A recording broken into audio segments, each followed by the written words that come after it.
Perfect. Oh, well, hello there. I'm Benjamin James Magrdichian. I'm here on YouTube where you can rewatch this live stream whenever you want. It's a rainy day, and I do feel like I got somewhat of a flare going on there. You know, just like a little bit of a lens flare happening right here. Let me see if I can clean that up a little bit. Maybe that is the lens itself. Let's find out. Cleaning it up, and seems like it made a difference. That's fantastic. Anyways, welcome to the live stream experience. I don't know who you are, where you are, or what you're up to, but the live stream experience is here for you if you're here for it. In this place and space of the internet that does happen daily. We're already on Twitch, that's right, over here. And you can see a screen right there and a screen right here. Here on YouTube, we're live right now as well. Now, we have not started our live experience on the other platform, but it's about to start up. TikTok is well. This is a new setup that we're going to try. Yes, the TV just fell. I guess my water now needs to be used over here. I need something heavier? Maybe. We're going to figure this out as we go along. Thanks for being here on YouTube. I do appreciate you being part of the live stream experience. It is a live stream experience. It does happen here daily on the YouTube experience of it. But we've got this place and space here for you if you're here for it. If that's something you're looking for these days. The live stream experience is here on a platform that is also known as Twitch, which that one already started. I'm trying to check to make sure that the YouTube live stream is actually functioning correctly, and it doesn't seem to be telling me it is. So, what does that mean? What does that mean? Let's find out together. Thanks for being here, though, guys. I do appreciate everyone being part of a special experience that's me with you and you potentially even with me. As it is in this place and space, it is guest night here on YouTube. You can watch the TikTok live stream, which is over here. It's mirroring from my iPad, so then you can see what's going on. It's a fun place and space tonight. It'll be a good one for me to be able to hang out with you. And I do hope you take the time to rewatch this live stream. If you had a lot of fun, if you decided to be a guest, you could do that over on TikTok. And you can actually be within this live stream for you to be able to rewatch time and time again. It is basically a collaboration video, in a way. But this is going to be on TikTok. So if you really want to interact with this live stream, it's best if you join me over there on TikTok. And it's just documented over here as a live stream experience that will be rewatchable. But if you just have YouTube, you might have a lot of fun watching as well. And you can still interact in that chat and have a good time being here, because I got some great moderators that are in the room that help me create the safe place and space of the internet that is here for your entertainment. It is a live stream experience with moderators like Brandon, Liz, Gabby, Peaceful Kevin, Sarita, Bonita, Danita, Bonita, Juliet, Miranda, Rosanna, Noah, Leo, Dougie, Lauren, Natalia, Jam, Ray the Gatekeeper, that River Otter, Sea Otter of the group as well. That's how she's known. She's a gatekeeper, but she's also a River Otter, Sea Otter. And we also have Kajal, that Fox and Citalita. Here on YouTube, we've got a lot of moderators, and I really do appreciate all of them, and I appreciate you for appreciating them, so give them a shout out and let them know they're doing a great job. If you are taking the time to rewatch the live stream, well, you might want to check to see if I'm live right now, and you can interact with me and other people in real time, or you could just stay here right now and enjoy the rest of the live stream experience. But if you are here live on YouTube, the YouTube live stream just has started off right now, and I'm about to start the live stream on TikTok as well, which is this right here. You'll be able to see the whole thing the whole time. So thanks for being here. This is basically here for you if you're here for it. That's right, the entertainment. And I do hope you take the time to join me on my Discord server, follow me on Instagram, and check me out on that TikTok, like I've said, and even on Twitch. But here on YouTube, be a subscriber if you're new, and I can't wait to see you in future live stream experiences. But do feel free to be part of the conversation. It is happening now, and keep that live chat PG. No talk of politics or religion, really, in the chat. Let's keep it fun, let's keep it silly, and let's enjoy each other's company. If you have any questions for the guests, I'll bring my attention to the chat every now and then, but it's harder to get my attention over here on this chat. This one will be closer to my face. Yeah. It really will be. Now, I don't know if this setup's going to work, so we're going to try up some stuff. I just flipped the TVs around to have it be the not purple one. Yeah, let's start the last live stream, which is also the main live stream, which is the live stream of tonight. That is the live stream space and place that you can interact in as well, and you can be part of the conversation if you want to be part of the conversation, and in the live stream if you really want to be in the live stream. And I'm doing my best to create this place and space of the internet, and it's been a cold day. It has been a cold day. And I'm wearing long johns, but I haven't changed the pants I'm wearing because I still have the suspenders, but I'm not wearing a tie, I'm not wearing a shirt. Yeah, just kind of wearing the long johns. But welcome to the live stream. It's going to be a lot of fun here on YouTube. I will try my best to interact over here. Do feel free to share the live stream and have a lot of fun being in the conversation as it is happening live. Or potentially rewatchable if you are rewatching it, though. You can comment below. You can let me know how much you're enjoying it. I do hope you are enjoying yourself. I'm stalling and I don't know why. It's not like I need to stall for anything. I should start the live stream on TikTok. And I should also start eating. Yes, both things. We also have a piano, but I don't know if I should open this up because this has already fallen like 4 times. We'll figure it out soon. Let's start the live stream on TikTok as well. And also, let's see. It's still raining. Still raining a little bit. Oh yeah, definitely still raining. Definitely still raining here in this live stream experience where I'm in California, and you could be in California too, or you could be on the East Coast, and if you are, well, the live stream experience started a bit later than usual here on TikTok. It's here for you if you're here for it. It is guest night. Do feel free to request to join in. I'll allow people in immediately if they really do request. You can get a slot, or you can just wait for me to do it. When I do it, I'll end up doing it regardless. But if you do want to come into the room and you're just like itching to be part of the live stream experience, well, it's here for you to be able to be part of it. But let's give a shout out and a thank you to all my moderators that are in the room helping me create the safe place and space. And that's right, for you to be able to be here on guest night, it's a pleasure to be able to run guest night and have people come in. And if you do feel like coming in, feel free to request to be a guest in the live stream experience. This is the night I allow it to happen the most. It does happen sometimes in other days. But before we continue on with the rest of this live stream here on the Tickety Talk, let's do that thing where I say thank you to those great moderators like Mikey Milwaukee, Joe, Javier, Boba Gizmo, Grant that goes by the name I only follow, Ben, Juliet, Anita DeVita, Dorito Burrito, Lizzie Izzy, Rem, Abby, Banana Fana Faux Fabby, and we also have Jamie Lynn, Sarah Sarita Bonita the Cicalita, Ray the Gatekeeper, that river otter, sea otter of the group. Yes, she is. She might not like marshmallows, but she definitely is a river otter, sea otter, and she has a Rocky. And we also have a watermelon known as Jennifer and a Foxy Cicalita that goes by the name Kajal. That might be a guest tonight. Who knows? Regardless, welcome to it. Let's enjoy each other's company. I have a burger from The Habit and some French fries and some barbecue sauce and a Dr. Pepper and some water. What do you have? Do you have anything to quench your thirst, bring to the live stream? It's not a show and tell live stream experience, but it could be. If you want to show and tell something that you got, you can also request to be a guest and we can let that happen. It does seem like we got people in the room and it looks like we've got to 5K followers again. Thanks. It's happened more than once. Whenever I get more followers, I lose some, and then I get some, and then I lose some, and it might have went back down below 5,000, and then it might have passed 5,000 again. It's an interesting situation, getting followers, not getting followers, getting views, not getting views, getting participants, not getting participants. Oh, right, my head's like cut off over here. Anyways, we're live streaming on 3 different platforms. For you to be able to rewatch it, you can rewatch it on YouTube or on Twitch. The YouTube one has a vertical live stream experience for you to rewatch, and over here on Twitch, it's horizontal. But you know that. You're looking at it this way. Anyways, we're here in these places and spaces.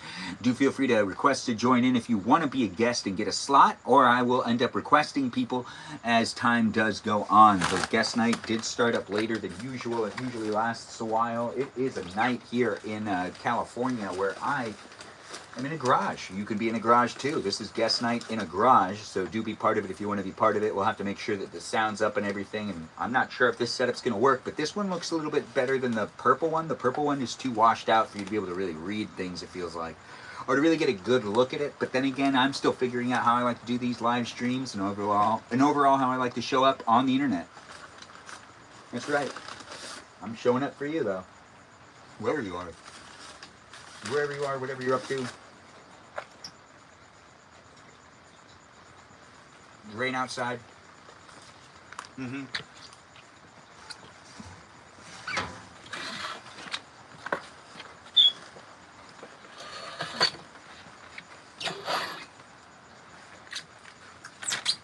should probably shut the garage. What happened to my water? Oh, right, I have to use it as a prompt to support this up. We're still actually setting. Give me a minute. I'm looking at this. So this is a good way for me to do it, right? I can look at the people that I'm talking to. You could see them twice here on TikTok. and you see me inside of me, talking to me. Thanks for the heart me. I do appreciate that.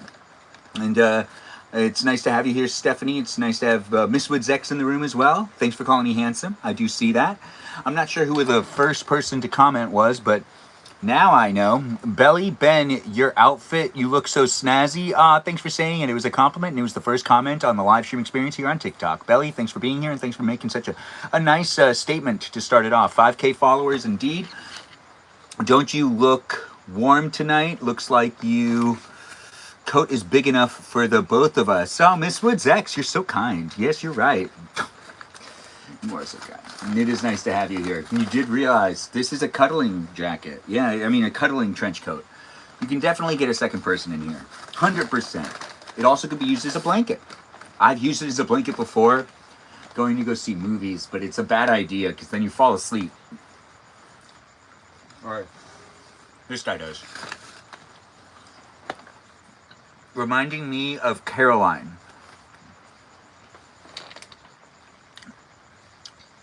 Hey, Stephanie, nice to have you here. You're like, what, LOL? You can feed me French fries too? Miss Woods X, thanks. I'll try to. Yeah. If I don't eat them all. I'm not selfish. I'm just hungry. I got barbecue sauce. I got a burger. I'm figuring this out. I'll let people in soon. Or I'll request people to be in the live stream soon. But if you want to request to be a guest right now, you'd have to just do that. And I'll like get around to it when I can. I do got moderators that technically could like goof people, but I think it's just Sarah that really has that ability. I'm not sure. Anyways, it does look like we got that Danita girl in the room. She's here with the emojis of the cool face with sunglasses and red hair. Is that what that is? Is that what that emoji is? We've got Celeste saying hello to you as well. I can read the chat a lot better on this one. On the other one, it's not as easy. No, but I do see people are here in the room. On YouTube, I can't actually read the chat. Not very well, without going up there and kind of giving it a little bit of a squint. But it is nice to have you guys here. How do I talk so fast? I don't know how to explain that. I just can. Not everyone can. Some people think they can, and they try. And they succeed. And then other people think they can, and they try, and they fail. It's a try-fail thing. You kind of got to shut off a part of your brain, though. Or I do. Look, I can't necessarily think. And it looks like Danita's asking how everyone's doing. And if it's not too personal. And Ray's also saying how it's guest night. Does that mean Ray's going to join in as a guest in guest night tonight? We've got rainy day memories to discuss. And that's right. In this guest night tonight, we're going to talk about fun rainy days that you remember as a kid. Also, the first time that you remember the weather. So there was this storm that happened where we lost the power. And I was like 4 or 5. And we lost power. And that's like when I really learned about weather being like weather. Like before that, it was just like, you know, there wasn't really any consequences from weather. It was rainy, I got wet, that was okay, puddles were cool. But I didn't really learn that weather could be bad or, you know, could smother people with water. You could flash flood things, all that stuff. I learned all that type of stuff when I was like 4. Yeah, because the power went out, and that's when I learned that like weather itself can also be destructive. It's not just beautiful. Prior to that, I really didn't care. No, it didn't really affect me very much. But it was because of this storm that ended up happening. There was like a record-breaking storm or some storm that people were like talking about. LA Tinas can talk fast when they get angry. Said with Melody's right. They really can. I've seen that happen a ton of times. But it's usually never nice things. Whenever they talk fast, the LA Latinas, if they talk fast, I've never seen a single one of them talk fast in a very like fun and positive way. It's always been super defensive, or kind of scary. No, not just kind of scary. There's this one time when I was in church, and this one guy, this one guy talked just like a specific way where it kind of made me like flinch a little bit. I guess I got kind of scared. Like I was like, oh, gosh, what was the situation? I do remember people observed it and were like, are you comfortable? Do you feel uncomfortable? And it's like, it's just, I hadn't heard, like, just it felt like aggressive, and it just, I couldn't understand everything that was being said. They talked fast. They did. They talked real fast. And my reaction to it was more of like, I was a kid. I was more startled and kind of scared. And like, it wasn't like from a bad neighborhood or anything. The kid just talked really fast. And it just kind of startled me too. It's a stereotype, unfortunately. What's a stereotype, Danita? Tee-hee from Said with Melody. My tattoo is so itchy. Celeste will tell us all about it when she comes in as a guest. And we got Shirley F. Chan as a follower. It's nice to have you here. Thanks for joining in. Do feel free to let me know if you're a robot or not, and I'll give you a follow back if you want that, Shirley. It's nice to have you in the room. It's nice to have a Shirley here. It is nice to have people being part of it and being in the live stream experience. The Latino Toxic Troop. What do you mean it's a stereotype? There is like a group of people that are like that, though. Yeah, I do have friends that I've sent videos to that they've been like, that's fake. And it's like, is it fake? Is it fake? Because, like, it might be real. Anyways, we'll let guests in soon. Feel free to request if you want to be a guest. If you've been looking forward to the live stream experience and you have a lot on your mind and you just needed to do that thing where you talked about that stuff, or potentially like that, it could happen here. It could. We also have questions that we're asking. If you're thinking still, this is a great opportunity for you to just to think before you join in too, if you want, about memories you have in the rain. Your favorite ones, potentially like the first time you really witnessed water being water as rain, you know? Which water being water as rain is a whole different level of water. You know, you go to the ocean, you learn about the ocean, you maybe get on a boat when you're a kid and you're like, wow, water's really, really dangerous too and cool. But then also when you find out that it also can fall from the sky and accumulate up and create floods, then you're like, oh, wait a minute. It doesn't just happen out in the ocean. It also can happen on land. And apparently it can. The weather, science, biology. No, it's science. Biology's our body. Right? Right. Earth science? Earth science. Anyways, I'm Benjamin. You could be a Benjamin too, or you could be someone else. It doesn't matter who you are, where you are, what you're up to. What happens is this live stream in this experience, in this space and place on YouTube and on Twitch and on TikTok, in these places and spaces, you can observe yourself, be part of a live stream experience that I allow guests to come in the room. I'm kind of eating.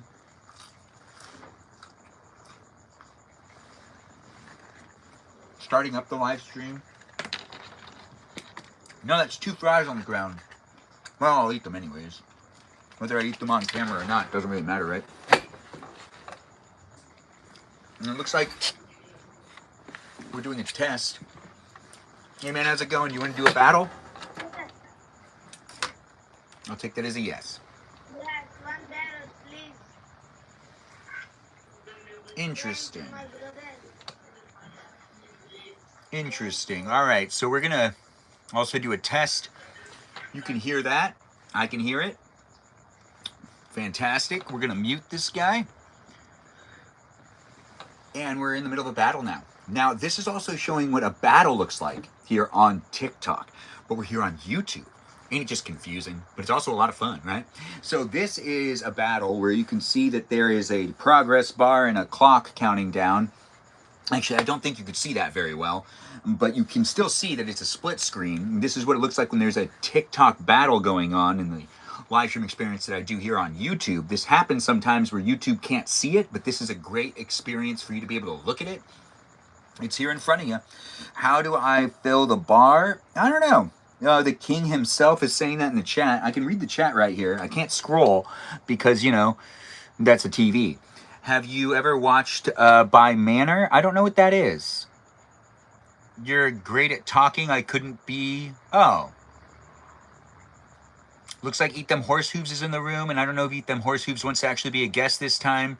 Did you miss the workout stream? No, you didn't. I wasn't able to do it. A lot happened today. You look like that guy from the show. Oh, thanks for saying I look like that guy from the show.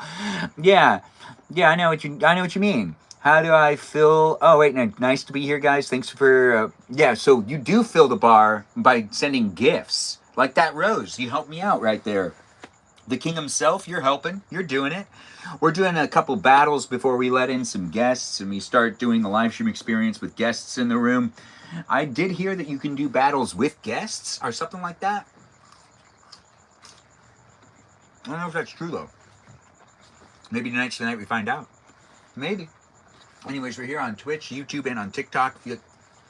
Thank you for being here. Be part of it if you want to be part of it. I'll not join. I gotta walk my fish. That makes sense. That does make sense. You mean swim with your fish, right? People get confused with walking and swimming all the time. I see it all the time.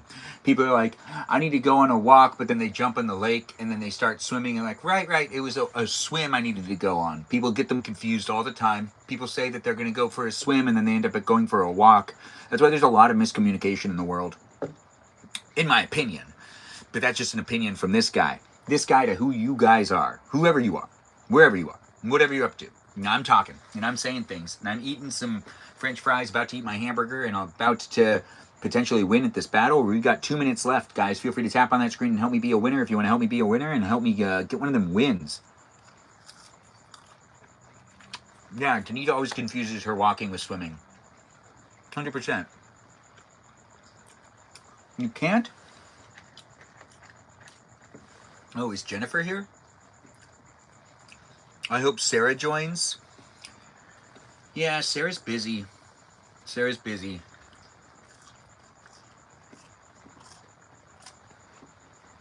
I don't know if she wants to join. She says she's actually busy, though. So that girl must be busy. But then again, I didn't ask if she was going to be busy today.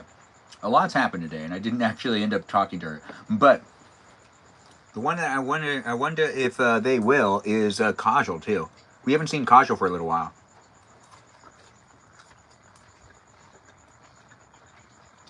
Everyone misses Sarah Sarita Bonita Citalito Ray. And I love hearing that you do, too. It just confirms everyone does. Not bad. Oh, good. People are being nice to each other, saying things. Hey, look at that. We got 1 minute left in this battle. Help me be a winner. Please. Please? Anyways, it is a place and space for you to be able to have some fun and interact with me and other people that are in the room. Do follow me on my Instagram and join the Discord server to be part of the conversation outside of the live stream. But as the live stream is happening now, in this place and space on the internet, where I'm on TikTok on the screen behind me, where you can observe that I'm in the middle of a battle that has 42 seconds left in it. You're on TikTok. If you're watching, tap on that screen. Give me as many likes as you can. And do feel free to contribute to the live stream experience. If we win together. If we lose, well, you still win in my eyes because you showed up for me. But I'm the actual loser in that situation. But you lose under me, which is still a win because you're with me and I'm with you and you're showing me you care to be here. And it doesn't matter if we win or lose. At the end of the day, if what matters is we decided to come together. So help me out and do what you can. Tap on that screen as many times as you can. We've got ourselves 10 seconds left. 10 beautiful seconds left. That's right. You can make it happen for me. It looks like we're about there. Can we make it happen? Is he going to swoop in with anything? Hopefully not. Let's see if we can make it a win. And we made it a win. Thanks for being here and thanks for being part of it. See ya, man. Take care of yourself. Thanks for doing a live stream experience with me. Now we disconnect. And, yeah, whatever. I'm not going to give that feedback. Anyways, Miss Sarita, I respect Sarah. That woman does so much, I can barely imagine how tired she must be. Yeah, no, I know, right? Why is bro crashing out? Who's crashing out? Oh, yeah, the guy that lost? I don't know. Chris, it's 51 degrees for you? I do not know what my temperature is. I should really shut the garage door and we should start guest night. If it was raining really hard, maybe I'd leave the door open. But you could probably hear it all the way down the street. You should be able to a degree. Like, softly.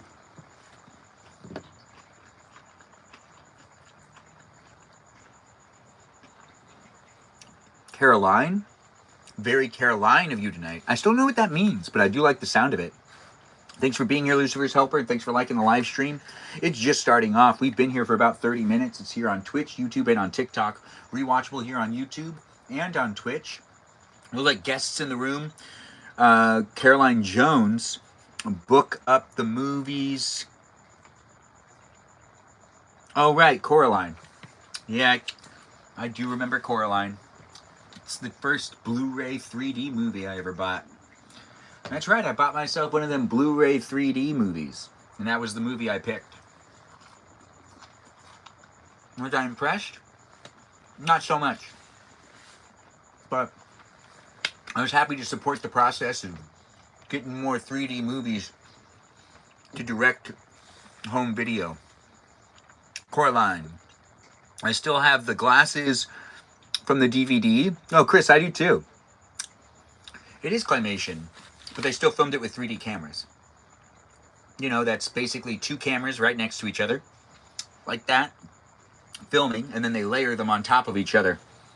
It's beautiful science. Beautiful science indeed. Anyways, welcome to the live stream experience. I'm Benjamin James Magrdichian. I work in the entertainment industry, and I do what I can to create the place and space that is forever changing and forever morphing into whatever it's going to be, as it is something that I am currently working with and making it happen. It's like a molding of the clay. In a way, you can be part of it and here on a daily basis as it is happening and then kind of changing over time. Sometimes it reverts back to certain things and sometimes it moves forward to a different type of live stream. It's a live stream experience nonetheless. It's just not scripted. It's basically reality TV and it's me documenting my bachelor years. But it is Thursday night, which means I let guests in the room and we'll be letting guests in soon. If you want to request yourself to come in, you can. If you want to wait for me to request and send out a whole bunch of invites to the usual suspects, I'll do that like I usually do. Right now, it's a great time for you to think about the question, too. If you do want to come in the room and converse with me and the others that are here in this live stream, we're going to be talking about rainy day memories. You know, like other things that happened in the rain, like things that were fun. You know, maybe adventures with your pals and your friends. I don't know. Or maybe you decided to go to one of them theme parks in the rain. Or maybe you were swimming in the rain and then you found out that you can't do that with all of your friends, but you were having a really great time before you were all told to get out of the pool because lightning could potentially be a thing too, and you're not supposed to swim in the pool in the rain, which is interesting. But then again, can't you swim in the pool in the rain? Isn't it? I do feel like it's fun. I remember doing practice in the pool.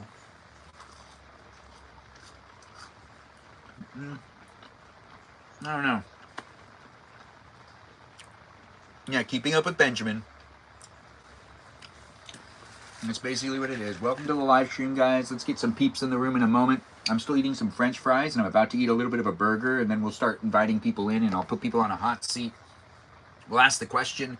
You guys can share memories about times you were in the rain. There is some rain behind me. A little bit of rain. You know?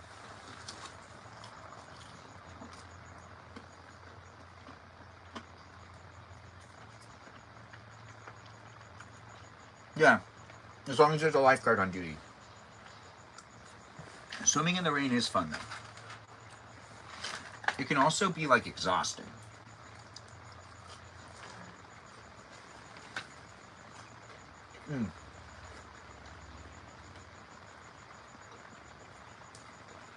Rainy day memories are some of the best.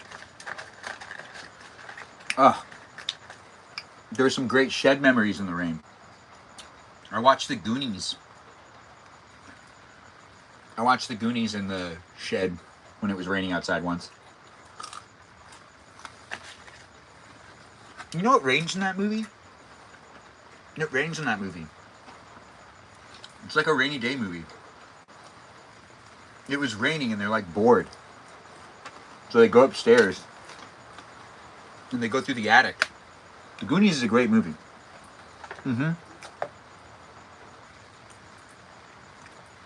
Oh, Arizona. It's good to hear that it's definitely your favorite time. Groovy pants, Benjamin? Aw, thanks. I do appreciate that, Peaceful Kevin. Are you going to come in as a guest tonight?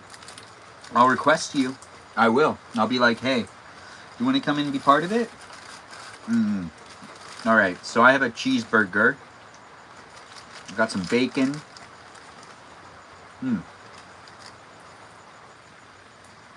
Oh, whoever this person is.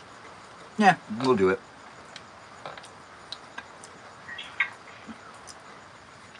You want to do a battle? Nope, they don't want to do a battle. All right, that was easy. Yeah, that was easy.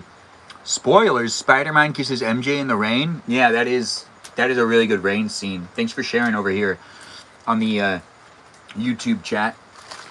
Did I get pickles in this? Crap. I think I did. I forgot.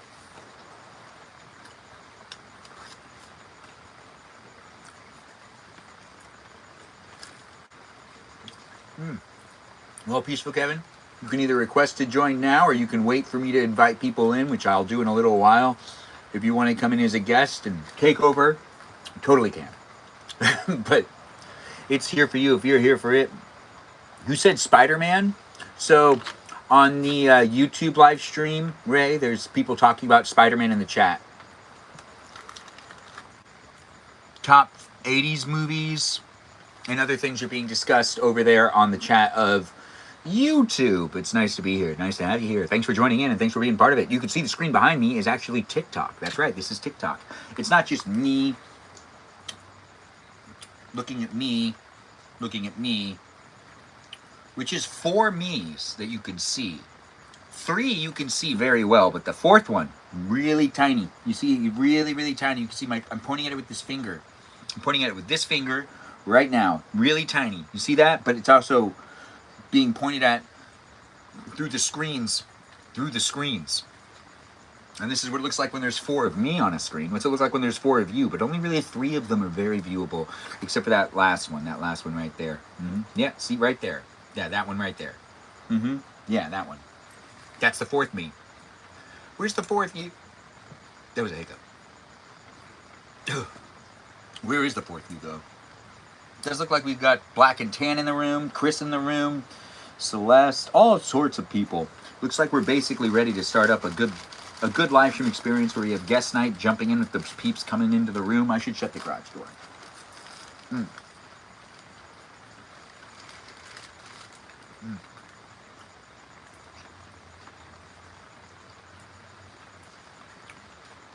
Okay.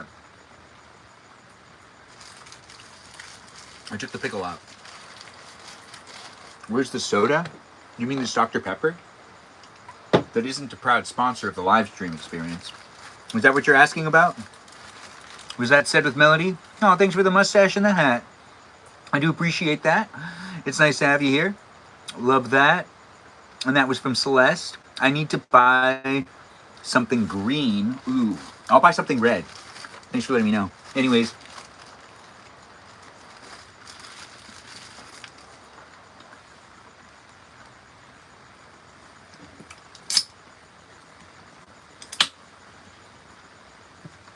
We're letting guests soon.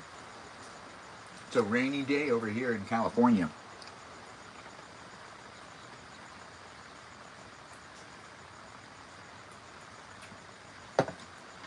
Oh, now that is delicious. Oh, put a little bit of a sting to it. Yes, burger looks so good. It does. Don't say Burger King either. Do you want Burger King? This isn't Burger King.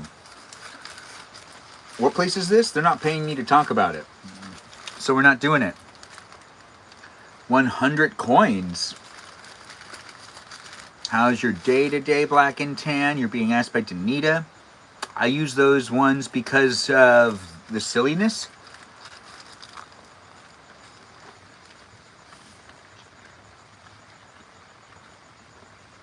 What would I be gatekeeping? Oh, you mean the sponsorship? They're not paying me. I'm not really gatekeeping. Standing my ground. but the wrapper can be read. I do know that the wrapper is unintentionally promoting it, and in a way, you can already see what it is. What if I want a burger like that? Well, you can read that where it's from.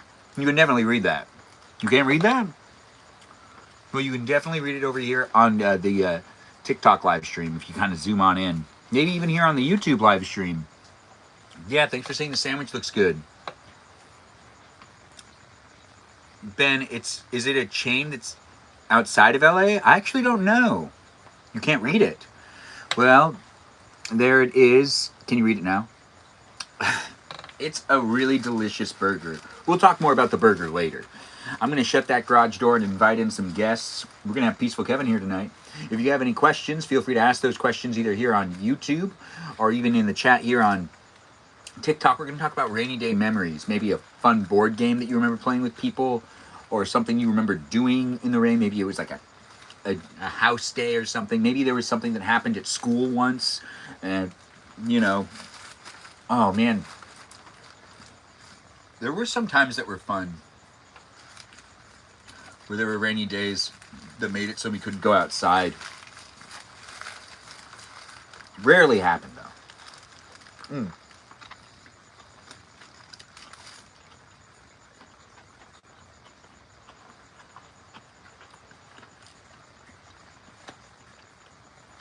Yeah, this burger's really good.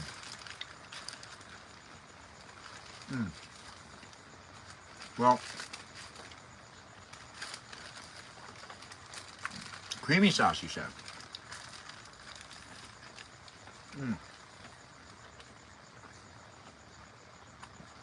Straight up delicious. Oh, I cannot. Can't even tell you. Can you have a piece? Of course you can. You can have as much as you want. All right. Okay. Well, I guess if that's how much you want, there you go, Celeste. It's there for you.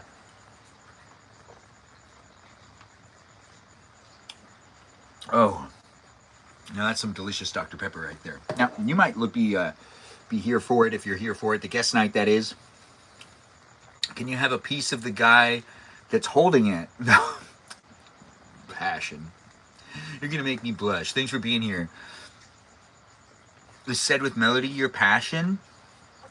Wait, is melody is my passion? Is that said with melody? No, it can't be. Melody with passion. You can't have just a piece of Benjamin. I don't know, you can have a little bit. Wait.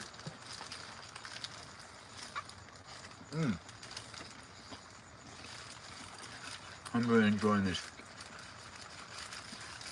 We're going to let guests in a moment. And it's going to be a fun night. A fun guest night. Here on the interweb. For us all to be here engaging, interacting, it'll be a pleasure to create that place and space for you. If you're looking for it, that is. I do what I can to create the place and space too, so do let me know how I'm doing. Follow my Discord server and check me out on Instagram if you want to follow me over there as well. But I'm here on Twitch, here on YouTube, and here on TikTok. Subscribe and like and share the live stream experience with those that you think would also want to partake. If you want to come in as a guest and you've been shy with using social media and you've always wanted to do a guest night on someone's live stream, or maybe you've never done anything like that before, this is a perfect night to give it a shot. If you want, you can be part of the live stream experience. If you want to be part of the live stream experience where you can also rewatch your time with me, here on the interweb, where we've got a screen right here, well, you can see that we've been invited. You want to do a battle? Yes. All right, there you go. Right, here we go. All right, so we've got ourselves a battle going on. Let's make it happen, guys. I'm going to give this a little bit of a mute over there. And after we're done with this battle, that's when I'll invite people in. So you can request to join if you want to request to join as a guest, or you can just wait for me to invite in the usual suspects after this battle. This is going to be the battle that we do right before this guest night really begins. But the live stream experience here on YouTube is once again documenting what it looks like when we're in the middle of a battle on TikTok. Yes, a battle on TikTok. As you can see, these things are separated. Which side I'm on is this side, and then the other person's on the other side. And we want people to give me points, like tap on that screen if you're watching here on the whole TikTok experience, and give me as many gifts as you can so we can get as many points as we can so we end up winning. There's 4 minutes left in this battle, and it's here for you if you're here for it. The live stream experience is a place and space for us to come together and make it happen. If we lose, that's on me. That's not on you. You're still a winner just for showing up. If you came into my live stream, I do appreciate you being here, and I consider you to be a winner. If you are not coming in the live stream on a daily basis and you've just stumbled across it, here on TikTok, YouTube, or on Twitch, it's a little confusing, but I can explain what's going on. This is a screen behind me. This screen behind me is TikTok. Yes, TikTok, where I'm in the middle of a battle. And if you're watching on TikTok, you tap on the screen and you give me as many likes as you can and some gifts. Like Said with Melody gave me some gifts. A friendship necklace.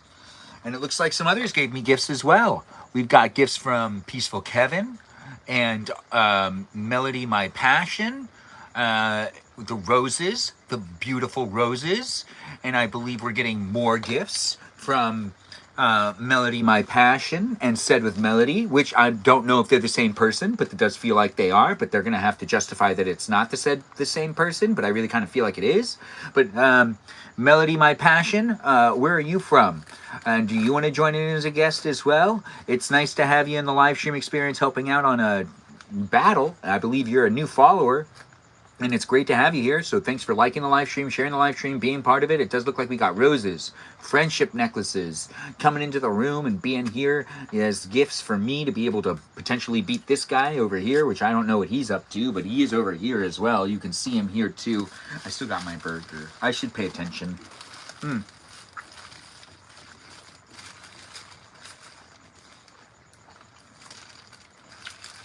By paying attention, really, I'm only helping me by paying attention. Thanks for the gifts, guys. Thanks for being here. It does look like we got some more necklaces. You're from Texas. On camera. Oh, that's nice to have you. It's nice to have you here. In Texas, you say.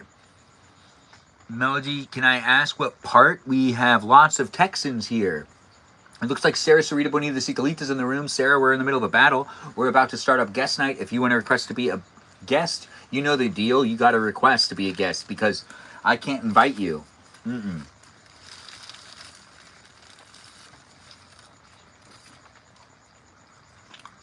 Oh.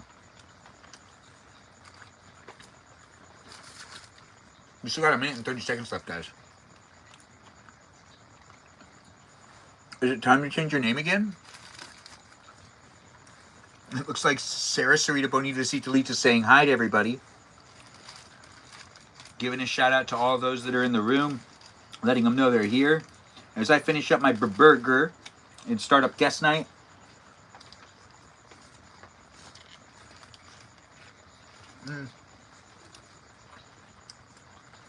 We're doing this battle first. We got 56 seconds.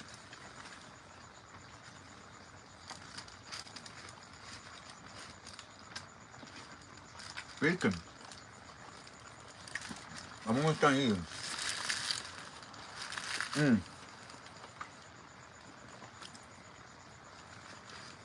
It's been a day. I can't reach the napkins. Okay, I got them.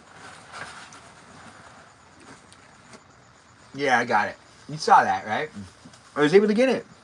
I wasn't able to get it first, though. We got 22 seconds left, guys. Help me out. Let's see if we could be winner. Is that Sarita? It is the Sarita.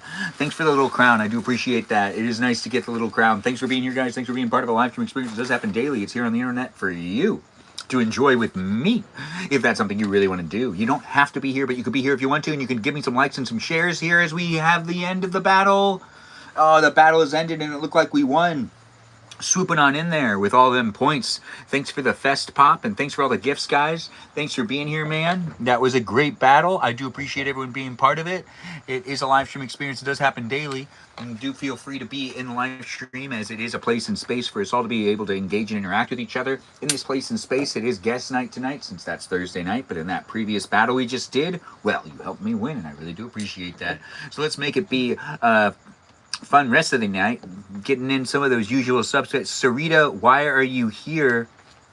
And my texts are still undelivered. She can't respond to everything.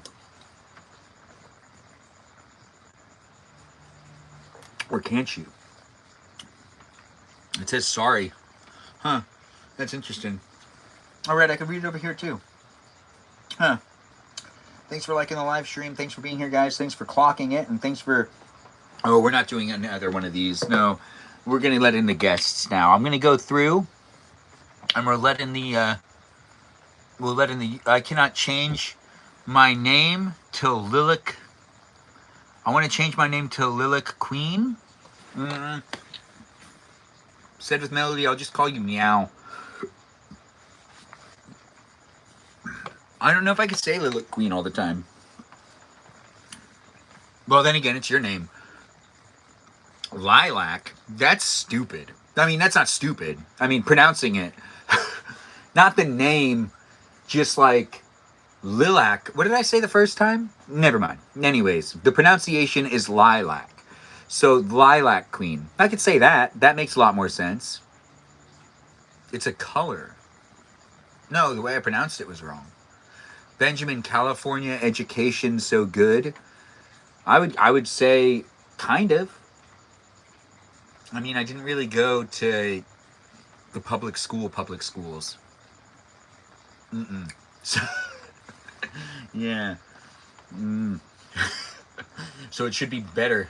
Anyways, we're letting in guests. I believe we have Peaceful Kevin here tonight, and we're going to give him a request. And we're going to be like, hey, that's not guests. That's co-hosts.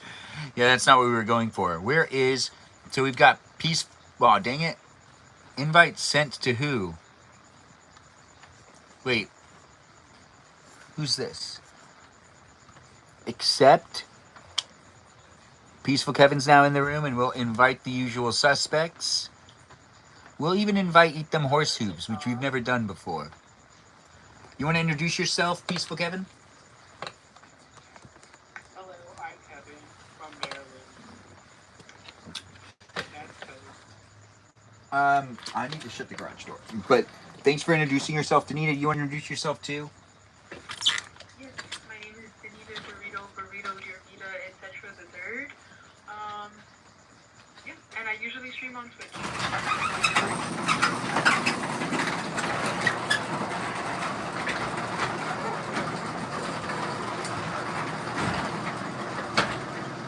And you said you streamed on Twitch? I started shutting the garage. What did you say?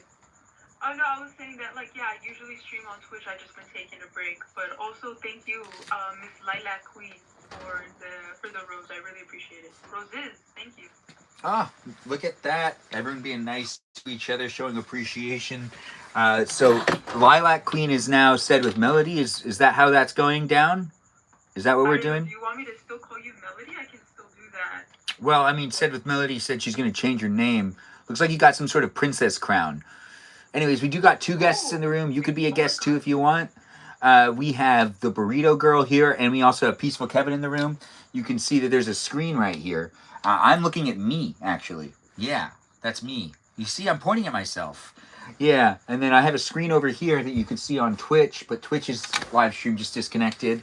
But we've got guests here. We're going to put them on a hot seat, and we're going to talk about rain memories. Do you want to come in and be part of it too? Peaceful Kevin's here, and Danita's here. You can be part of the live stream experience if you want to be part of the live stream experience, and you can be a guest in tonight's live stream if that's something you really want to do. We do have some people with private accounts. If you have a private account, I can't request you to be in the live stream, so I can't ever invite you in. You need a request to be in the live stream on your own. I'm going to sneeze, aren't I? Dang it. My glasses flew off. But that's okay, because the sneeze really did hurt. But also felt great. The live stream experience is definitely going to commence here on Twitch now. And we're live here on Twitch. This is part 2 of Guest Night here in this place and space. We're also on YouTube and on the Tickety Talk, where you can join in and be part of Guest Night on TikTok if you want. We've got the Burrito, and we've got a peaceful guy in the room right now. Those are the peeps that are here right at this moment, and you can be part of it too if you want to be part of it too. We've got Ray. Is Ray leaving, or is she saying thank you? Wait, is it? I cannot, Celeste. I can't actually request for you to be a guest because your account is private. So I can't request for you to be a guest. If that goes for a lot of people actually. So I can't request a lot of you to be in the live stream unless you tried to request and it won't let me. Oh, I don't. Are you banned? Wait, no, not banned, but like, are you restricted from accessing guests? Oh, it says that you're here. Celeste? I left and then came back and now it works, so I don't know what was happening. Well, it sounds like a technical issue that was now resolved. You want to just introduce yourself and let people know who you are? I'm usually here on Thursdays, and that's about all I got. Okay, well, that's perfect. That was well done. Anyways, it's nice to have you here. It's nice to be here with you. I do hope you take the time to consider answering the question of your favorite rainy day memory. We're going to put everyone on a hot seat now that we already got 3 people in the room. So when it comes down to rainy days, I kind of already talked about maybe like you don't necessarily need to talk about your favorite rainy day memory or like when you kind of learned about how the rain is, maybe a time that you were younger that you kind of remember hearing rain for the first time, or what your memory goes to when you think about rain. Or if you just like to play in puddles and you want to talk about that for a little while, you could totally do that. You don't need to have an active response memory of that time, but you could just talk about the rain and how you like it if that's something you have too. If you don't have any memories, or if you just aren't someone that does that, like recollects those types of things. I mean, I'm just being mindful. If you want me to ask you other questions, I can also ask you other questions. This is 1 minute though, and we're starting off with Peaceful Kevin. So Peaceful Kevin, you got the floor. Hello. So what's your favorite rainy day memory? Let's see. I grew up in Florida, so it rained every day. And I love a good rainstorm. Wait, did it really rain like every day? Yes, it rains in the afternoon from like June to October every day. Really? Yeah, there will be a huge storm. Even on hot days? Yep. That's interesting. Oh, well. Yeah. Do you miss the Florida rain? No, it's hard to miss Florida. Why is it hard to miss Florida? Don't they have But alligators? that's political. But I wanted to talk about Drew Barrymore and how in her. Okay, you got cut off, but I do appreciate you being here, Peaceful Kevin. It can't be that political. Florida's not even it's not even like a thing, really. Like it's a place. But Danita, it's your turn. What do you got?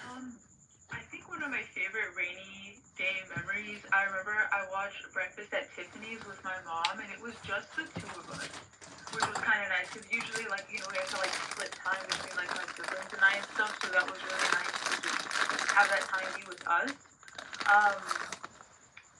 I want to say my favorite smell of rain though is in Oaxaca. I went during the storming season, and so there was a lot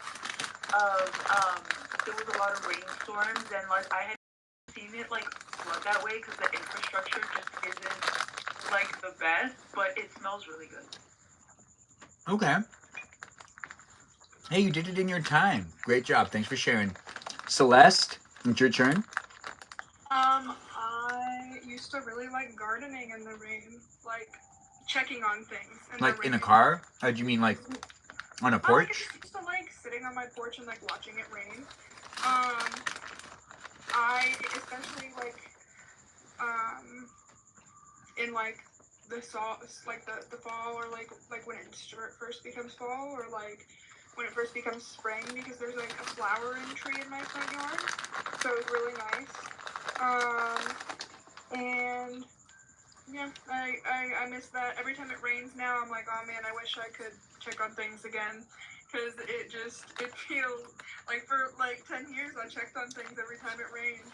And so I was like, man, sure would be nice to check on things. I hear you. It cares well. That makes sense. Thanks for sharing. So Celeste, Peaceful Kevin, and Danita have all shared on the first question of the night, which is just a very fun question. There was no points distributed. No one gave him any points, so no one got in first, no one got in second, and no one got in third. But when people come into the room, if you're a guest in the future and you're not yet added into the live stream experience, that question will be asked to you as well. And you'll also get a minute to let us know something you like or remembered in the rain. When it comes down to rain movies, this one's a quick one. What's like your favorite movie to watch in the rain? But, not necessarily. Actually, no, not that. What's a movie you went to go see in the rain that you remember it was raining when you went to go see it?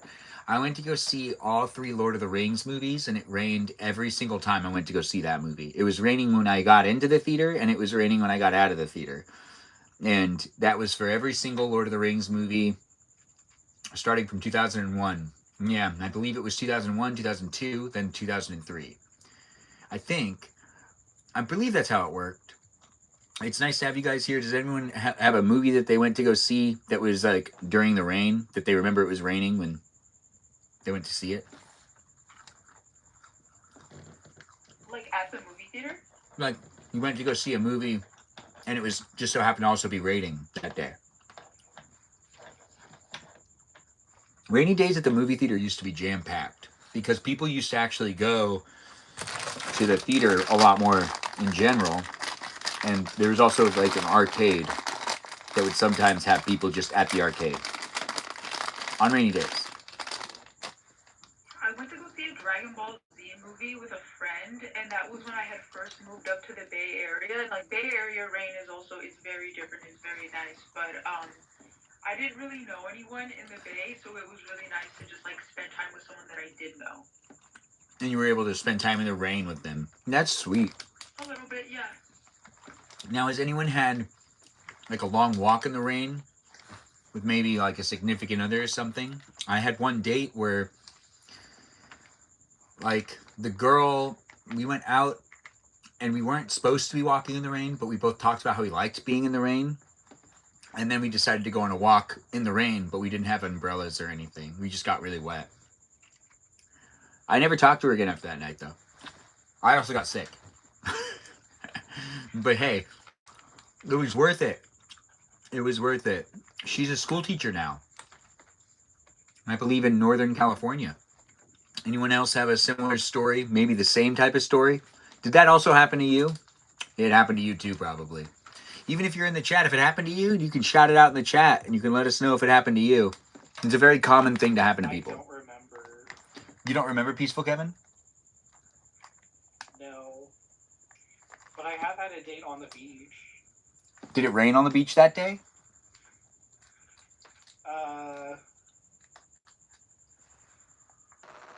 Don't remember.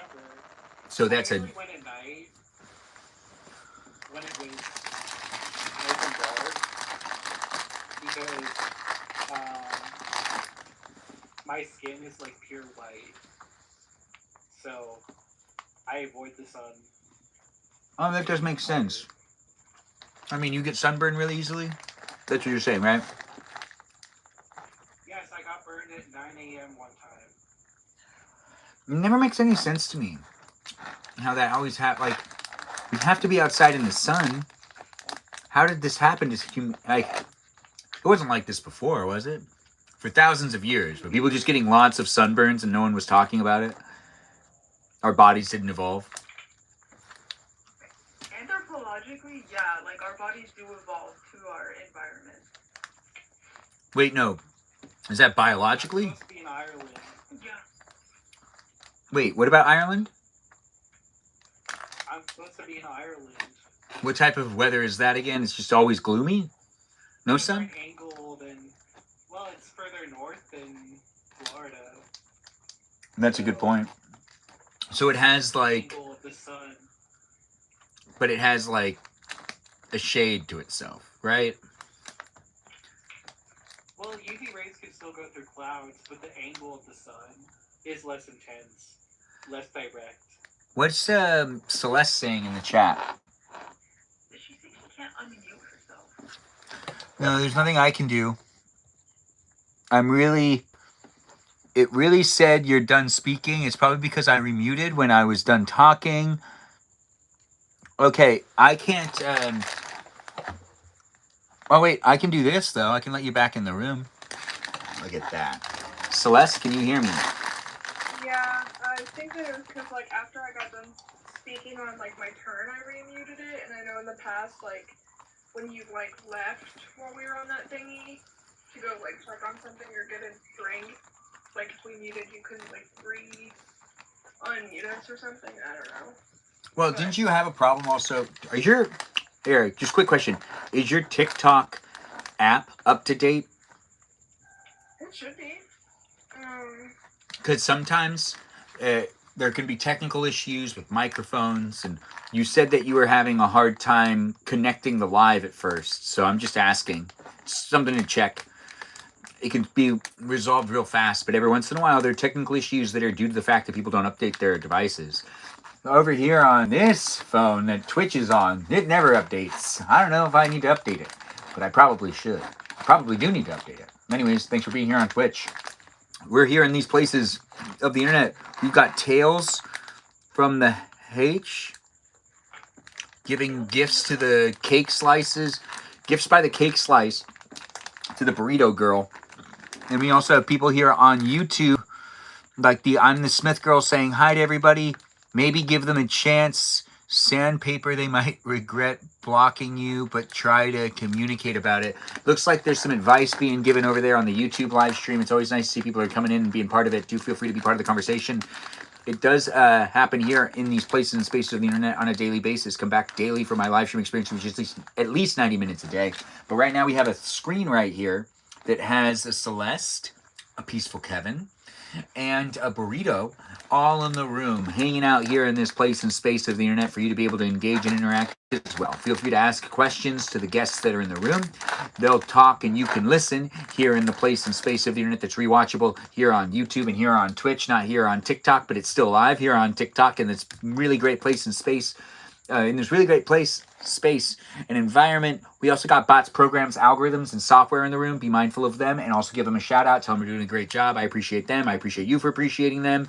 But they'll also sometimes mod things. So there's that going on as well. We've got the regular mods in the room too, but it's here happening on a daily basis.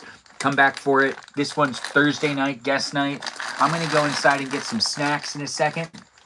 But before I do, what else is going on with these fine people in the room? Did everyone have a good day? Peaceful Kevin, Danita, or Celeste? Does anyone want to talk about how their day was? I think it was kind of boring. Okay, we had two people say something at the same time. I love that. Love it. So it seems like some... What was it? What was it, Peaceful Kevin? I slept all day, and then I got donuts and a matcha latte, and then I did some paperwork, and now I'm here. Ooh, paperwork. That sounds exciting. Well, Oh yeah, thanks for sharing. Danita, do you want to share? my pleasure. Yeah, I just said my day was really boring. I spent most of the day just kind of cleaning because I've been like putting it off. We lost like the power for a little bit today, so had to handle that somehow. I don't know what I was doing. I don't know what I was looking at, but I went to like the breaker box and I'm like, it looks normal to me. I don't know what I'm looking for, but my grandma made me go out there, so I was like, Did you reset it? no, I mean everything looked normal. I don't know why it like did that, but Did the power come back on? yeah, it came back on its own. Like literally by the time I walked out there, it went out for like a couple minutes, you know. But it was nice. I went to go get In-N-Out. I have a shake in the fridge. That's good. That'll be good. Celeste? Do you think it was something where like the entire block had an issue, maybe? Because like that's happened to me, where like there was like a temporary thing, like where they fixed it immediately. Oh, here in California, we don't have good infrastructure. Everyone's power goes out a couple of times when it rains. It's kind of normal. Yeah, this house is also like kind of old. Like the water heater is like very old school with like a pilot light, so if it's raining too much and it's really windy, the pilot light will go out and we will not have any hot water. So a couple days ago, my dad had to come by and I had to help like hold the flashlight for him while he like tried to turn it back on. So Oh, that's yeah. also part of it. That does happen. Oh, it's weird when that Yeah, it's all good happens. though. It's okay, as long as you turn it back on. But it is kind of weird when the weather comes and we aren't really prepared for it. I mean, it's California. We don't get a lot of rain. So I guess it's not. Well, we do get a lot of wind, though. But whatever. You're finally making the pickle Aldo? What is this, Celeste? Wait, Celeste. Fucking picadillo. I'm making it tomorrow. I've been sick, so I've been really craving it. I've been craving. Hold on 1 second, Orion. I've been craving it since before I got sick, but now that I'm sick, I want it even more. It's a type of like caldo and stuff like that. But I'm gonna make it with like hella peppers in it, and make it spicy. Background going, I like hella peppers. But yeah, so I'm excited. I'm gonna make it tomorrow. I ordered groceries since I'm sick. And so when they come in, I'm gonna start making it and let it like simmer all day. And I was bougie and I bought like good beef bone broth. Okay. And I got like grass-fed beef and stuff, and I'm excited to make it. Living it up. That's good stuff. What's in that, Celeste? Well, you can make it different ways, but I make it with like zucchini, squash, potatoes. I'm putting different types of like bell peppers in it, as well as like a lot of like jalapenos and possibly serrano peppers if I have any. I do remember, Bubba. And then Sounds like yummy. the base of it is like mostly just like bone broth, and you season it and like tomato sauce or tomato paste depending. Well, sounds like someone's looking forward to cooking tomorrow. I'm going to go inside and grab a snack in a second, but we've got guests in the room. Feel free to ask them questions and be here part of it, as it is a place and space. It is what you make it.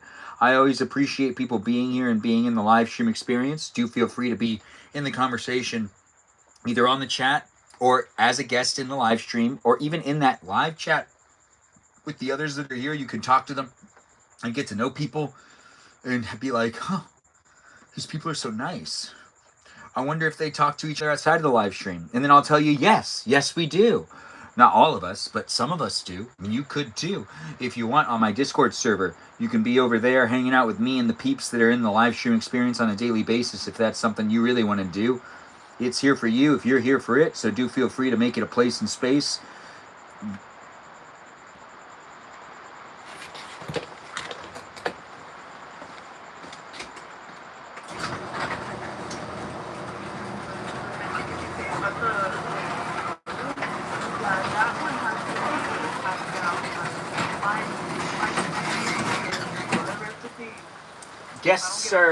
Guests are in charge. Are Danita and Peaceful Kevin and Celeste. You guys talk it up. I'm gonna go inside. I'm gonna get myself some snacks. You guys can also listen to the rain.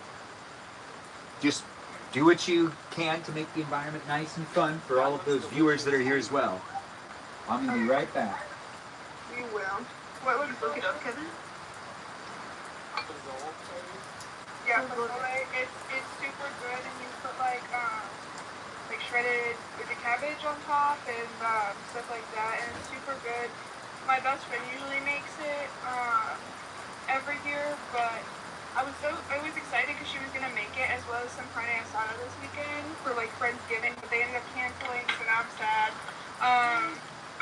And I think it's because like her mom came into town and she's gonna spend time with her, which makes sense. But her mom makes even better pozole, so like I'm like, man. Like, save me one bowl, please. Carla needs to throw down. But like, whatchamacallit? Give me 1 second, alright? Can you put that guy back, please, bro? But then, yeah, no, like TikTok recipes, I'm scared. I like try and find like some like Tia's account that like I can tell like she knows what she's doing Gotta and like use go Google off of Translate those. for it. Yeah, If I because have to use like Google Translate on the page, I'm following yes, that one. yes, like That's smart. like the videos that have like translations on the audio. Like I like using those ones, and like cause like there's some TikTok creators that like have recreated it. There's this one I saw that I have saved where she like this one girl was saying that she made like pozole rojo and like it was like super good because like a lot of the ones that I find are for like the pozole verde and I want the what's the mama? Hold on, he's asking me about bags. Yeah, I like pozole verde, but like I will say like the rojo is a little bit more traditional, at least like the way we make it. Um, one thing I do miss, I gotta admit, my dad's ex-girlfriend made like pretty good tamales, but Salvadorian tamales in like a banana leaf. Gotta say, I've that was had very those. tasty. They're really good.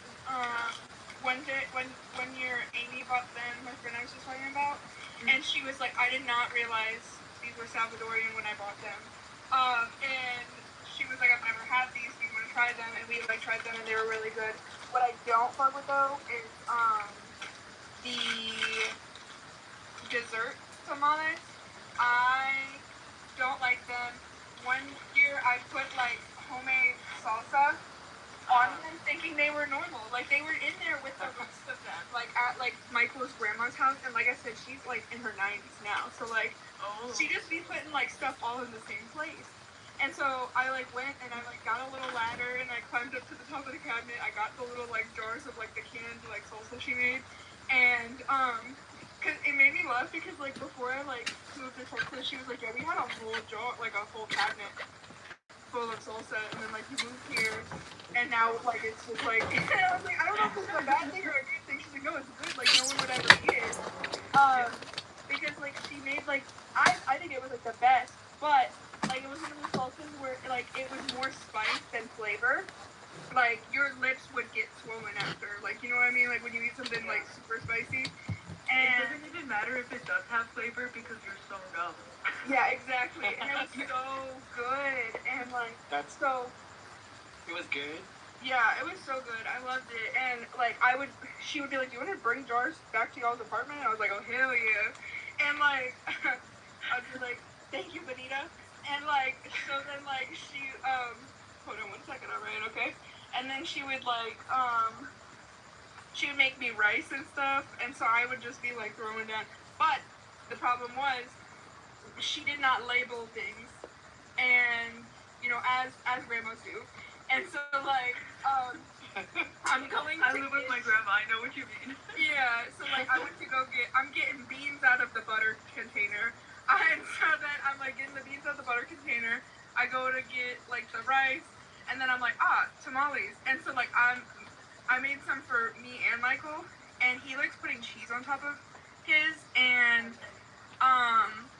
he's one of those weirdos that eat his with ketchup. I know.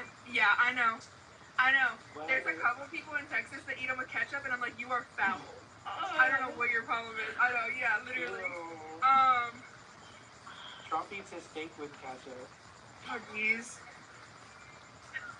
That's gross too. I have, however, seen people do that, but like eating like tamales with ketchup is just, it's foul. Like it really is. And like they were like spicy. You what? Dessert. The dessert one, it was strawberry. That's the problem. It had like a strawberry filling. Yeah, I put salsa. Michael put cheese, and then he went to put on his like ketchup and stuff. That's so and funny. he took a bite, and I was like, oh hell no! What the hell? And like, it was terrible. It was so terrible. I was like, Grandma, please, next time let us know there is dessert ones in there so we can like figure it out first. Grandma wants to screw with me. What? Cousin Christy's in the room. If you want to come in, Christy, I requested you to be able to come in if you want. You don't have to if you don't want to, but I did give you the option because you are a cuz. Also, those that are in the chat, feel free to give a shout out to my cousin Christy. Let her know she's here. Part of it in ways that cousins can show up. That's right. And she's a cuz. Nepotism's a thing. So say hello to her, give her some love, and be appreciative. It's nice to have people in the room. Christy, you want to introduce yourself? Sure, can you hear me? Yeah, I can hear you. Okay, I'm Christy, the famous cousin Christy, that's it. Fantastic. It's good to have you here. Thanks for being here. Thanks for being part of it. Did you have yourself a good day? And do you want to share with us a rainy day memory if you have one? Sure. There was a time, a long, long time ago, when I was like in 4th grade, and it was so windy. And what was so fun about it was the umbrella totally picked me up. It was super funny. So I was flying with the umbrella right behind me. It was really fun. That does sound fun. Was it one of those Mary Poppins moments where like a foot Yeah, got on and the I ground? just flew just a little bit, and it was really funny. It's also a little scary, but a little fun. Yeah. But I thought, oh, I wish I could fly again, but no, I have to. That'll be too scary to fly at this age. Yeah. I think I'd be worried about landing. I just like, like Yeah, knees. I'm like 60 pounds. It's not a big deal to carry you. But now at an adult weight, forget it. You know, you're like, oh, that's a tornado. Yeah. And then our knees. I don't think my knees can handle it. No. No. Yeah. My umbrella always breaks in the wind. Like brake brakes? Like it flips up all the way. Is it because you're like pushing it, you're letting it grab the wind, or are you kind of pushing it so then, are you kind of directing it so then the wind doesn't get underneath it? Peaceful, Kevin. You know what I mean? The wind was just too intense. That's a possibility. Wind is unpredictable. Especially when it... I love vinegar. Wait, why did you say you don't like A1? Why does that say that in the chat? I'm literally we A1 stands around here. Yeah, no, I mean that's why I asked because like I was just surprised because like a lot of like sometimes when I hear people don't like A1, it's because they don't like vinegary type things or like tangy things, and like it's like a vinegar based steak sauce, I believe. So like I don't know, I just assumed like because like I said, most of the time when people don't like it, like they're usually like, no, I don't like things like vinegary. So that's why I asked. I love salt and vinegar chips. Oh my god, they're so good. They're really good. But I've learned... So your lips are like blistering. I love salt and vinegar chips, but like when I was a kid, especially when I like lived in Florida, I liked getting like a ham and cheese sandwich and eating it with salt and vinegar chips and putting the chips in the sandwich. But that does sound good. That is still a hit. Do you do any of you when you put like make a ham and cheese sandwich, do you put anything on it? When I was pregnant, I ate so many ham and cheese sandwiches grilled, but I would put like pickles and mustard on them when I grilled them, and it was so good. I think it's because I was craving a Cuban from 7-Eleven, but I couldn't get one.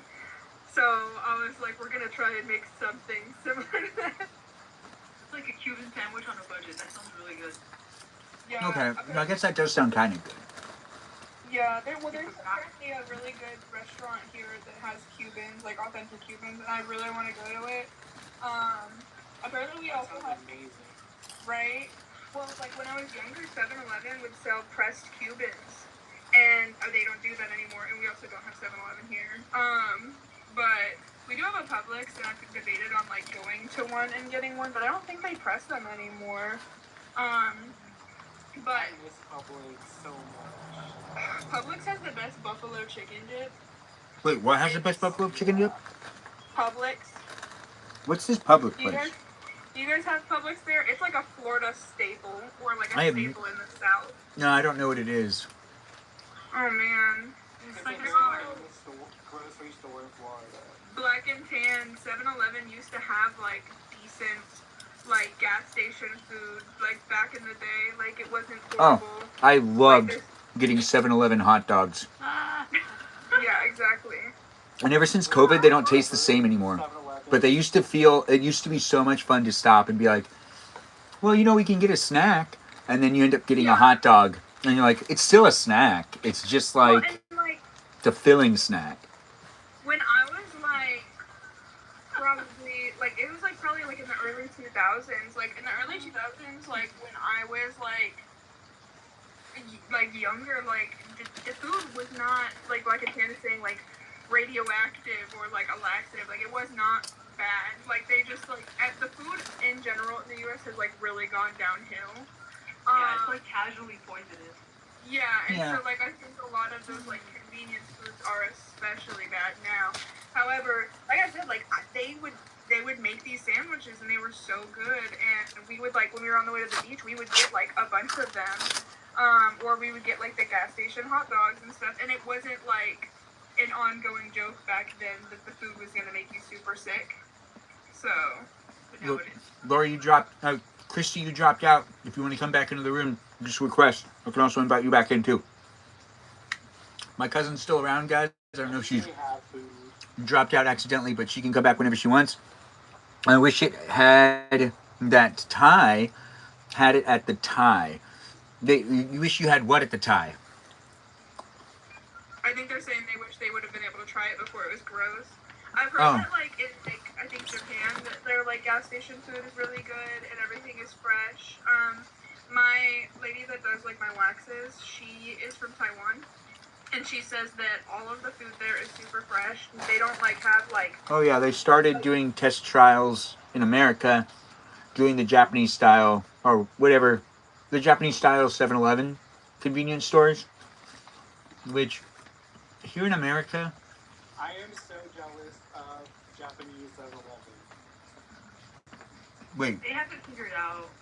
I think they just did like they're still trying to figure it out. But the thing is, here in America, I don't think it'll work. We gotta have enough people that like really don't like, you know, care. well, and like the girl that does my waxes, she said that like over in Taiwan, like when she moved to the U.S., like she started having really bad issues with like her stomach and like bloating and like digestion issues because of the food here, and she also developed like a lot more like anxiety and depression from our food. She says that there like the food doesn't have like hella additives in it, and that like you go to the market each day to get like your meat or fish or whatever you need instead of like having a bunch of stuff in your freezer or fridge all the time, because like they actually have like shorter work weeks there, so like they're able to prepare fresh food and like take care of themselves better, and like a lot of them have gardens and things like that, and so I don't know. It's just so easy. Yeah. We could literally have that. It's in Taiwan. That's where my lady that does my waxes is from. And like she went there recently for a month, and she brought me back like a little bag from there, and it's super cute. She's really nice. She likes using me as her therapist every time I see her. She's hilarious. That is such Bag funny. is it like a handbag kind of thing?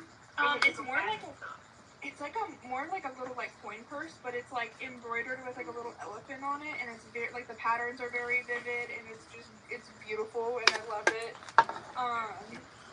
But she's super sweet, and she says like the food is a lot better there, and then like I've talked to like other people. We have like a fairly large Vietnamese community here, and so they were like there's the girl that does my nails. I was talking to her recently, and she was like, yeah, like I'll go to the doctor here, and then like they won't help me, but then I go back home, and she says like they get their test results the same day, and like the solutions to their problems and stuff, and like one of her family members, he had like a cough and a bunch of other stuff for like almost a year, and they kept telling him like blah blah blah blah, all these different things, and like basically just like, here's medication, hopefully it'll go away. It just wasn't. And he went back home, and they were like, yeah, you have cancer. Here's things to help that. And then like he was able to like heal while he went back home, and then he came back and was like, yo, y'all need to like get it together because you guys like misdiagnosed me.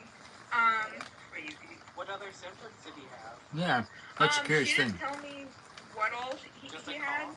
Yeah, she didn't tell me what all he had going on. She just said that he like had like a lot of like fatigue and like this like nonstop cough for like a year that was really bothering him, and like with the prolonged coughs, I was assuming he had like, you know, chest pain and things like that, because a lot of times when like you have a cough, like it tends to like Years, like yeah. that takes a toll on your like physical, like from coughing so much. I think that like the 32 out of 33 countries, like, or whatever, I can't remember what the statistic it was, but they, most people have universal health care, so like, you know, it's possible. I am thankful that Maryland has really good health care. Oh, we'll eventually get universal health care. Remember, we were the last country to abolish slavery. So eventually it'll happen. Like, and that's not even like a joke. It's real. that was like, it's a real thing. Danita, I see your hand is up, but I'm talking really intensively right now. We normally don't talk about politics, but it is funny to think of the things that could happen in the future. Universal healthcare is something we do support in this live stream experience. Yeah. Danita, you do have your hand up. But Peaceful Kevin, do you have a question? Oh, I was going to say Maryland has really good health care. Does it? I have a really good primary care here, and like I had high blood pressure, and they kept bothering me about. They kept sending me messages about it and making sure I'm taken care of. Is there anything else to add? And dental is paid for here. Is what? If you're low income. It's how much? You get free dental treatment. Hi, Miss Woods. Maryland has free dental care if you're low income and on Medicaid. Oh, okay, that's good. That is good. Yes, I've been getting. So yeah, it's been amazing having healthcare taken care of. That does sound good, actually. So you're in the right place. It looks like Miss Woods X is giving you some love, giving you some finger hearts, and others as well. Everyone give Miss Woods X a shout out. She's here on a daily basis. We do appreciate her. Burrito, you had a question. You were raising your hand. Did you forget what you wanted to say? It wasn't a question. The last country to abolish slavery was actually Brazil in the 1870s. Really? Yeah. Really? Yeah. Well, just for the sake of this live stream, let's just say it was America, just for the time being. This is not an educational live stream experience. You shouldn't be taking education from it anyways. Slavery, Wait, what was that? the U.S. still has slavery, though. Yeah, the 13th Amendment. Uh, I wonder if you've ever seen the documentary 13, but it talks about that. Like, we still legally do have that around. I mean, It's like, child marriage, too. isn't it just in this? Isn't it just as a prison or something like that? It's like people that are in prison. It's like a prison. The prison system is just Or still slavery, right? indentured servants. What? There are people who are still, like, indentured servants, basically. Well, that's interesting. That's too bad. It's bad for business. They've also like, what am I saying? They've also found like terrifying things. Like there was like a essentially like human farm at one point that they found where like women were repeatedly getting pregnant and used as wet nurses.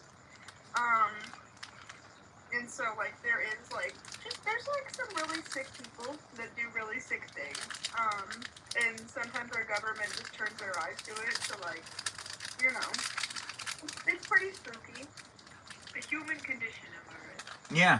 No, that makes I mean, sense. if you look at Walmart and all of their employees are on food stamps, then that's like borderline slavery. Yeah.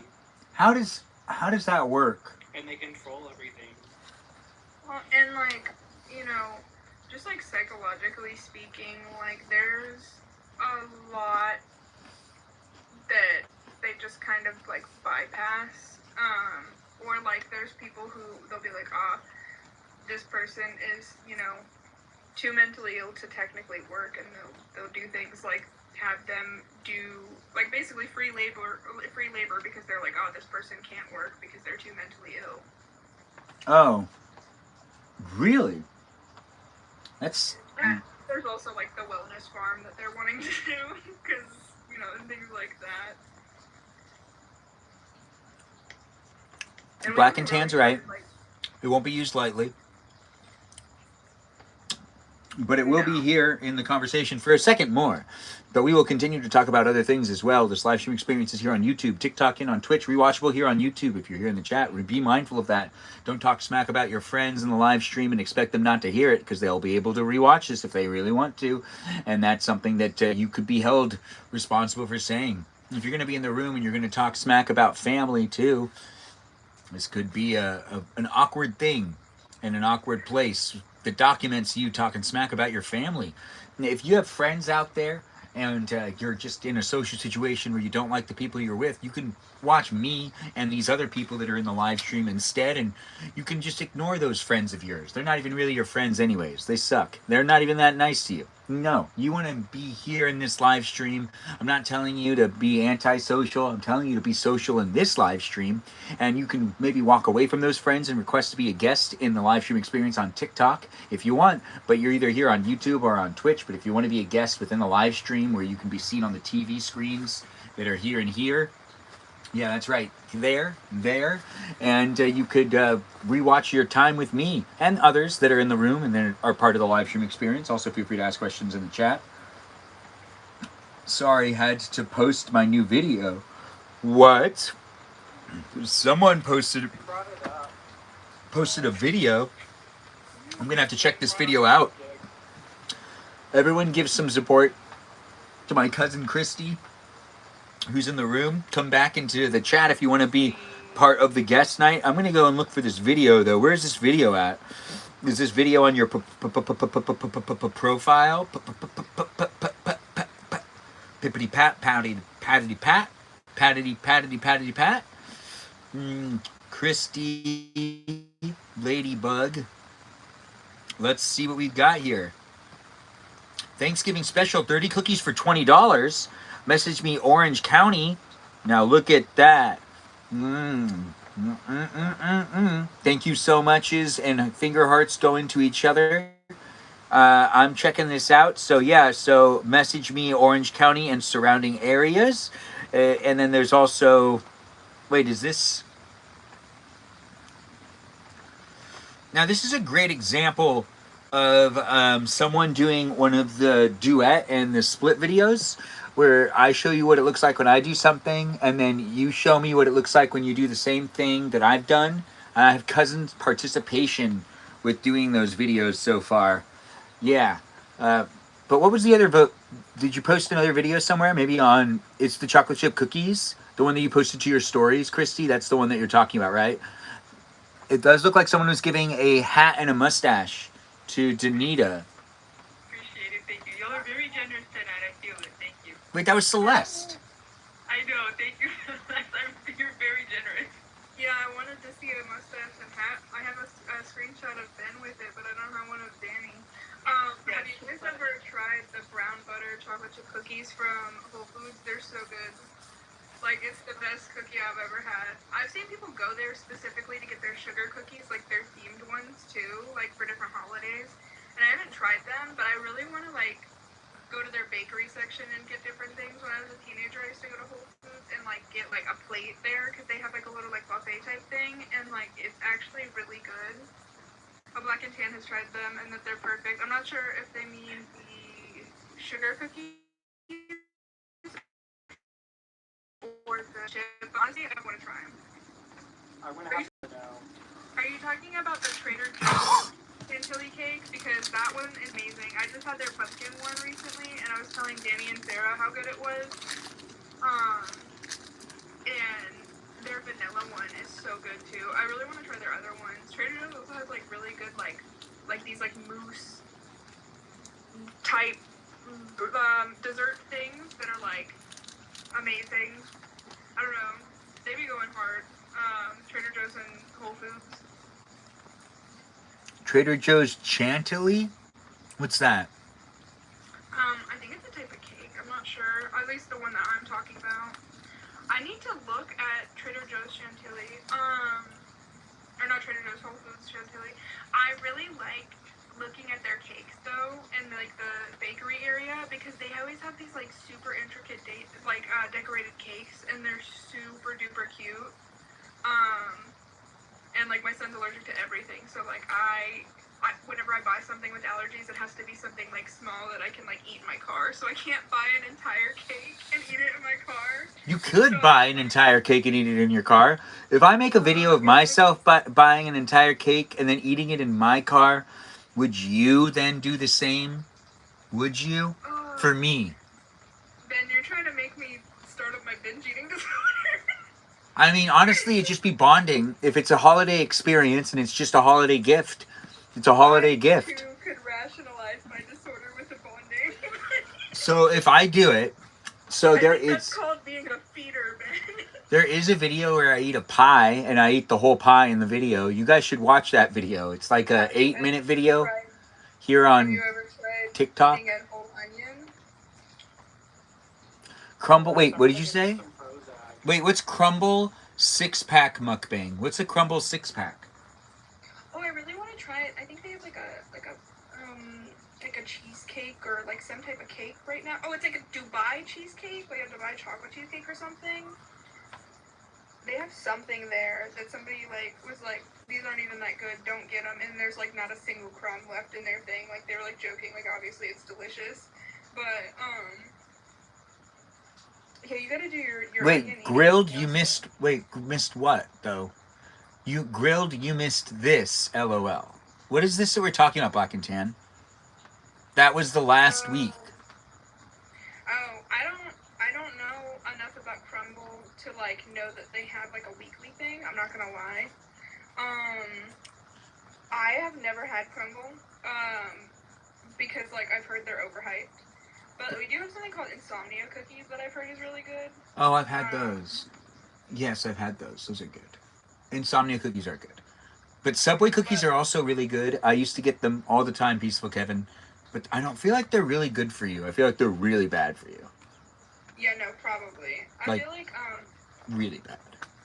they're like macadamia nut and they're like raspberry cheesecake. What are you worried about, Ben? Wait, what? What are you worried about, Ben? Well, I didn't understand that. What are you asking? You said Subway cookies are really bad for you. What are you worried about? Oh, no, it's just when you eat them, you can really feel it. I can feel it, the sugar in my cheeks. Yeah, they're just like all butter and sugar. Yeah, but it sometimes feels way too overwhelming in my cheeks. I know that sounds strange, but when I eat something that's like super, super sugary and I think my body's telling me there's too much sugar in it, my cheeks are the first thing to react. And they're like go like that. And like I could feel like a tingle in them. I think it also depends on other ingredients, because like if I eat like Subway cookies or like a Dunkin' Donuts donut, I feel awful. Like my body just feels terrible and like I feel sick, like as far as my stomach. So I think like the ingredients themselves, because I know a lot of things have like a lot of like really refined things and like processed oils and stuff in them. So like I don't know, because like I could literally eat so many of like the cookies from like Whole Foods or Trader Joe's and I will be fine, but that's because like they have like quote unquote cleaner ingredients, like it's like actual sugar and you know like cacao and things like that versus like a bunch of stuff that has random like chemicals in it and processed oils and stuff like that. Yeah, lots of processed oils, lots of processed foods. It's cheaper to make. Christy, there's a place in Texas that has like really good donuts. I'm trying to remember the name of it. I feel like Sarah would know what I'm talking about because it's super duper popular in Texas. And they also have like kolaches, which are like super popular there. A kolache, I can't remember exactly what it is, but I feel like it's basically like a sausage. And like it has like cheese and like sometimes like jalapenos and stuff like that, but then it has like this like dough like encased around it. I would Google it. I haven't had one in like 6 years, so I can't really remember exactly what they're like, but I remember them being super duper good and loving them when I would check on things. Looks like Ray used to have jalapeno donuts of some sorts. I think that's what she's saying. You have jalapeno donuts? Yeah, the jalapeno kolaches. Ray lives in Houston, so they probably know the place I'm talking about. It's really popular there. Okay. Wait, sorry, did it fit? Wait, what is this? Look up Houston kolaches and look at the spelling Ray just said. Not you exposing me. Well, Wait. this is that, but like in Czech and Slovak, it's spelled a little bit different. Okay. I'm sorry, Ray. Yeah. No, she's cool. She's happy. She's happy. Yeah, kolaches are really good. Ray and Ren would be able to explain them better because they like live like. Okay, so Ray and Ren, what is the one like donut shop there? It's like it's a donut shop, and oh my god, I can't remember the name. Oh, of it, Krispy but it's Kremes? super- No, it's like a local-ish donut shop. Oh, like Uncle Joe's over here. It's like super duper popular, and like I'm gonna have to find the name. I'm googling it. Now let's talk about Uncle Joe's for a minute. If you want to get yourself a delicious donut, Uncle Joe's is the place to go. Uncle Joe's is located on San Gabriel Boulevard or Drive. No, it's San Gabriel Drive. Wait, no, it's Boulevard. Well, technically, TikTok flagged me doing a live stream there once, saying that I was trying to sell products in the live stream, which I wasn't. I was trying to figure out which donut to get, and I think Katie K was in the room, and I was trying to get Katie K to make the decision for me, and I was giving her the options, and I think it just thought that I was trying to sell something to her, maybe, but it didn't make any sense. I got flagged on the Balavoon account trying to sell things. Thanks for the heart me, Peaceful Kevin. I do appreciate that. We have Black and Tan saying, what? I believe they were saying what just like that because there's no T at the end of it, so it was a what? And it is nice to have people in the live stream experience being fun and being part of it. What was that, Peaceful Kevin? No problem, Ben. I've been clicking buttons. I don't even know what a heart me is. What a heart me is? Oh, it's the... Clicking the buttons. That's good. We have Eat Them Horseshoes asking a question to Burrito Girl. I figured out the name of the donut shop. I googled. Parlor Donuts? Is it Parlor Donuts? No, I googled. Wait, let me guess first. Is it, You're not. Is gonna it- guess it, Ben. is it sugary? No, wait, no. Is it called Donut Delights? That's a good name. No, I googled donut shops in Pasadena, Texas, and scrolled through them. It's Shipley Donuts. I used to go to Shipley's all the time, and it was amazing. I would have guessed that eventually. Maybe. Yeah, I totally would have guessed that. Sure. Right. You should have let me keep guessing. I mean, I've been to Pasadena, Texas before. I've filmed videos Did you ever there. go to Shipley's though? Let's find out. Honestly, I made so many videos when I was traveling. I still cannot post them all the time. I Did filmed you ever, almost 1,000 videos in New Orleans. It's did like, you ever go to the Donkey, which is there's only one of them. The owner refuses to like branch out and like become a chain. But it's that's okay. That's not a bad thing. Or maybe it is. No, I know. Yes. Ren, their kolaches are so good. I used to love going and getting their kolaches, and I also really like their donut. My favorite donut from them, I think it was like their like cherry glazed, or not cherry, it's like cherry frosted donut, which was crazy because I usually didn't like stuff like that, but it was so good. I loved their donuts. But no, the Donkey, it's over in Pasadena, Texas. It's actually like a block from Michael's grandma's house. She lives right by it, and they have such good food. But like for people who like to drink, they have things called Donkaritas, which are like super potent frozen margaritas. Donkaritas crazy. Yeah, and like That sounds good. and like Michael's best friend, when they got their wedding, when they did their wedding like in 2021, I think, they had it catered by the Donkey because like they know the owners because like they like go there so often, and they like got like gallons of their Donkaritas. Sounds awesome. Where in Texas is Pasadena, Texas? It's in Central It's It's in Houston. It's like a. coastal, right? I'm not a geography person. I'm not gonna lie to you. I'm really bad at geography. well, I'm on my photo map. I'm usually pretty good at geography. I could have sworn If you look up- Houston is to the coast. If you look up Houston and you like, kind of roam around it, you'll see it. Pasadena's within Houston. I've lived in Pasadena, Deer Park, South Houston. Yeah. Houston is much closer to the coast than, say, Dallas, which is like way far inland. Yeah, it is, isn't it? Ah, dang it. Oh, I see Pasadena. Yeah. Wait, where is it?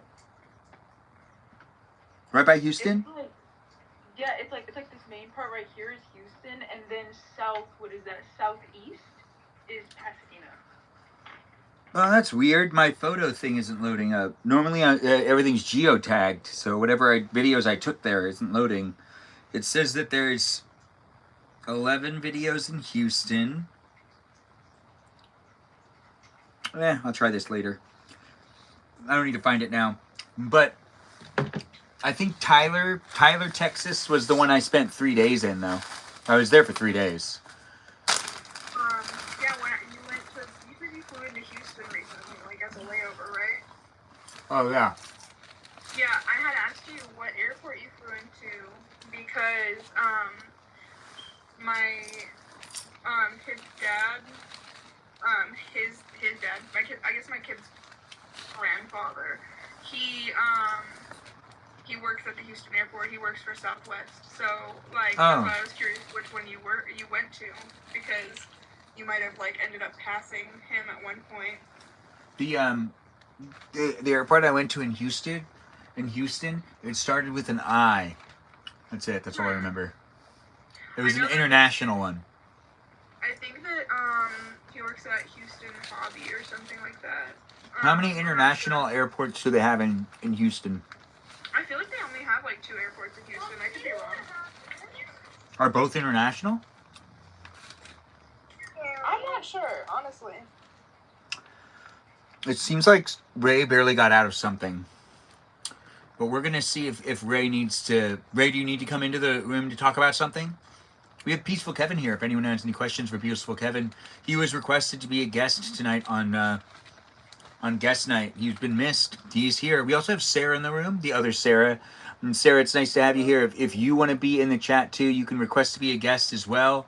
That's not the Sarah Sarita Bonita Citalita. That's the Sarah that's here liking the live stream. That's here for me if I'm here for her. And that's right. You're here. If you want to be part of it, you can be part of it. If you want to be a guest and you want to interact with the other people that are here. What was that, Peaceful Kevin? Black and Tan, you should join us. Yeah, Black and Tan. You don't have to have video. Oh, yeah. Look, Celeste and Peaceful Kevin don't even have their cameras on. No, I'm in my bonnet. I ain't turning the camera on. You can answer Ben's question with one word to frustrate him. What is it? They can answer your questions with one word answers to frustrate you. Oh, you mean like yes and no? Yes. That would be so fun. Yes. One word answers are never really elaborate. They're always very simplified. It's hard to have a lot of imagination added to it. But that is a good point. It would get frustrating if it lasted for too long and it was just one word answers. You're gonna find a quiet spot? Oh, you find that quiet spot.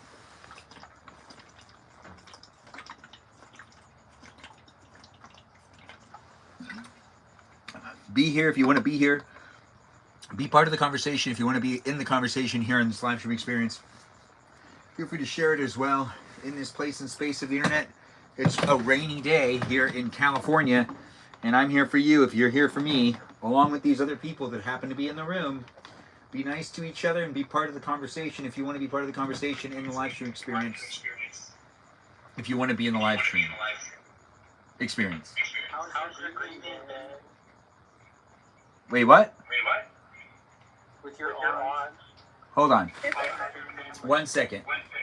It looks like we're having some problems with this. So let me do this. Oh no, I can't see everything. Hold on. Give me one more second. As I get this back in. Dang it. Is it back on? Without an echo. No, there's still an echo. Hold on one second, guys. The live stream experience is you're on two different places, but I don't understand why it's. Hold on, let's see this. Can you hear an echo? No echo. But can I hear you? Someone say something. Yeah, I can't hear that. All right, so let's try this. How about now? Well, now that sounds like an echo. Yeah. TV unmuted. The TV has to be on for the YouTube live stream experience to be able to hear it. So let's do this really quick. I'm going to bring down the audio. Ooh. We're going to go over here. And I'm going to do this really quick.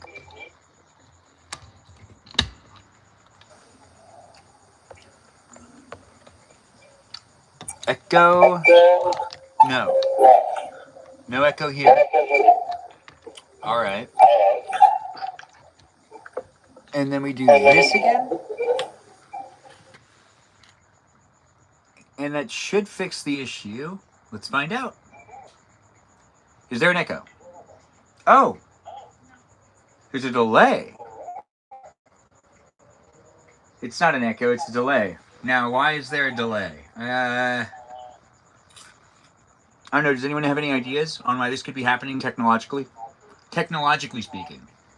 Technologically, I wish I knew. Okay. Well, we're just going to probably do this thing where I end the live stream here on YouTube. It's been over 90 minutes. And we're going to have this echo if I keep it this way. And this is basically happening so then YouTube can see what's happening. Oh, and Twitch. Twitch is going to get weird. Let's see. How can I fix this? Well, we're running into some technical issues. It is guest night. Guest night usually lasts for a while. But we have ran into a strange little issue. Let me think about this for 1 second. Let's shut this off. I can't hear you if you try to talk to me, by the way. Because of the HDMI is plugged in.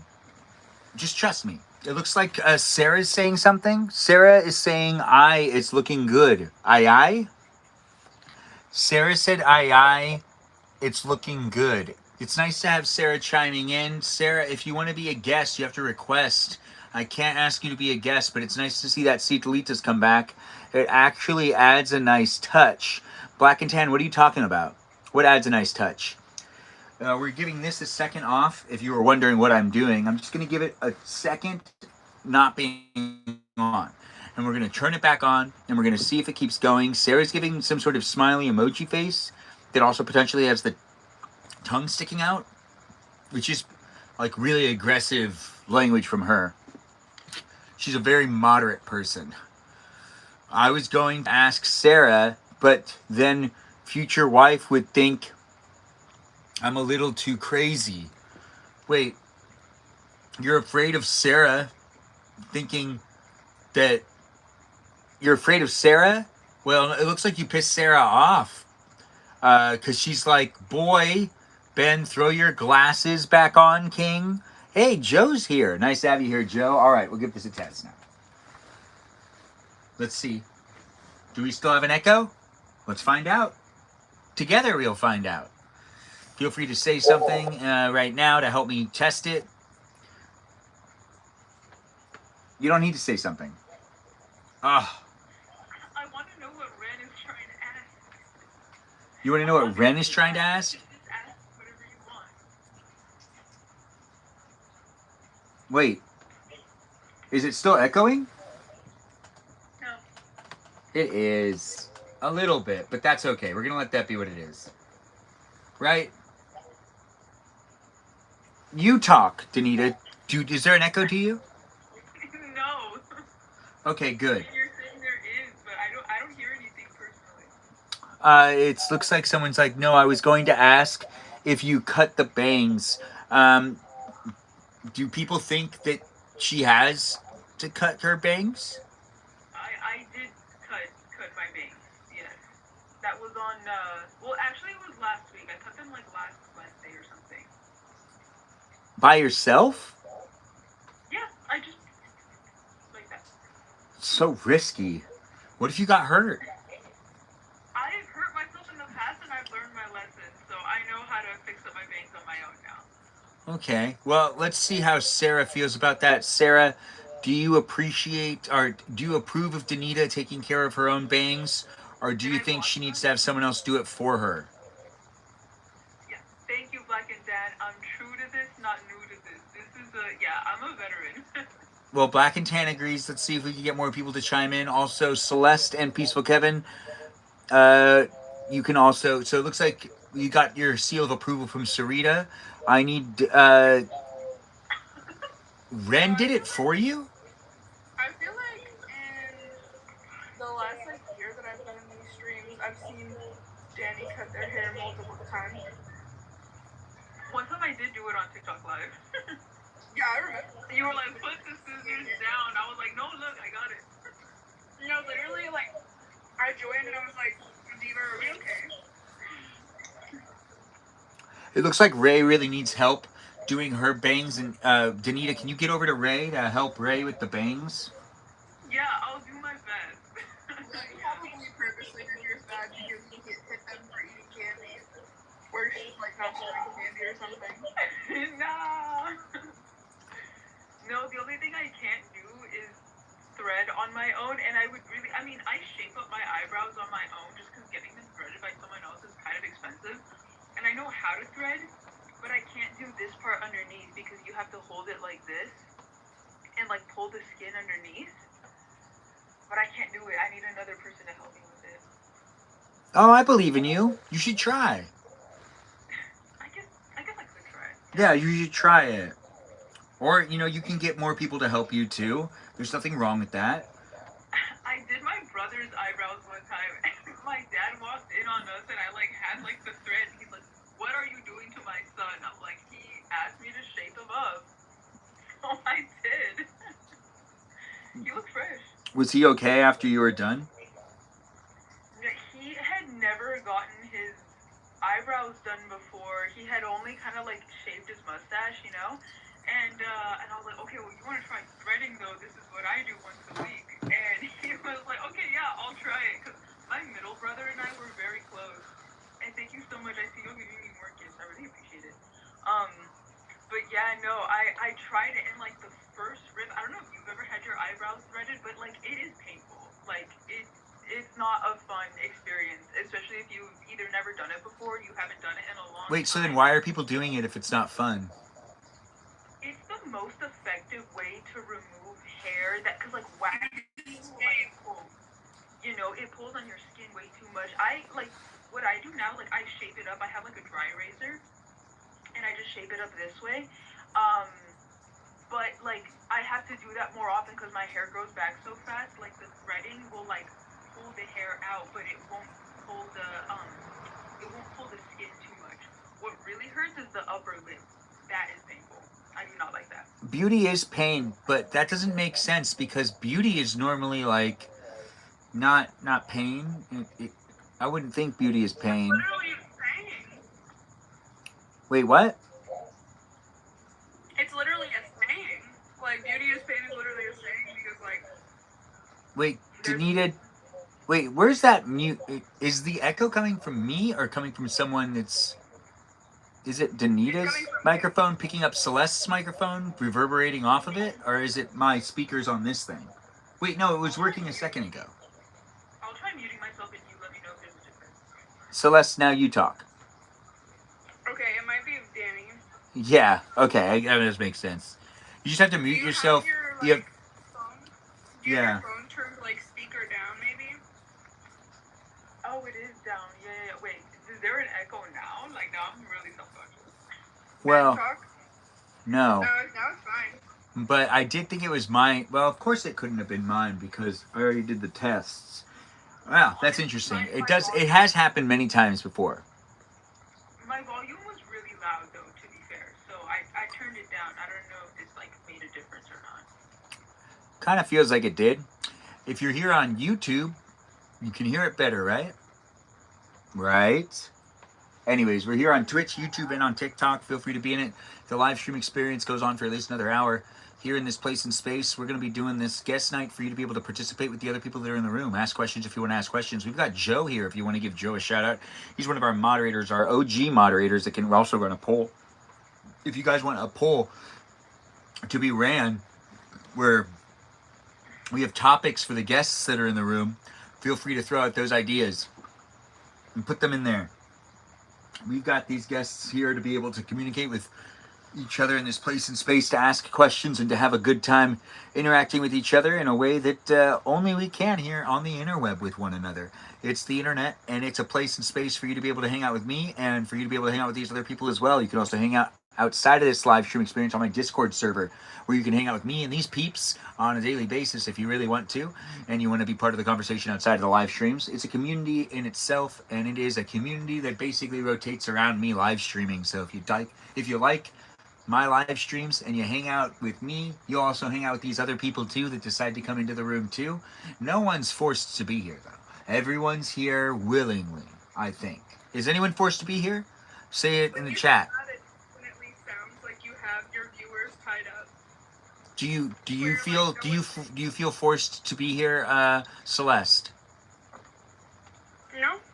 Good. I just like getting that verbal confirmation. Said with Melody, do you ever feel forced to be here? You have to respond in the chat because you're not in the actual live stream experience. But you could be a guest if you want to be, but you're not.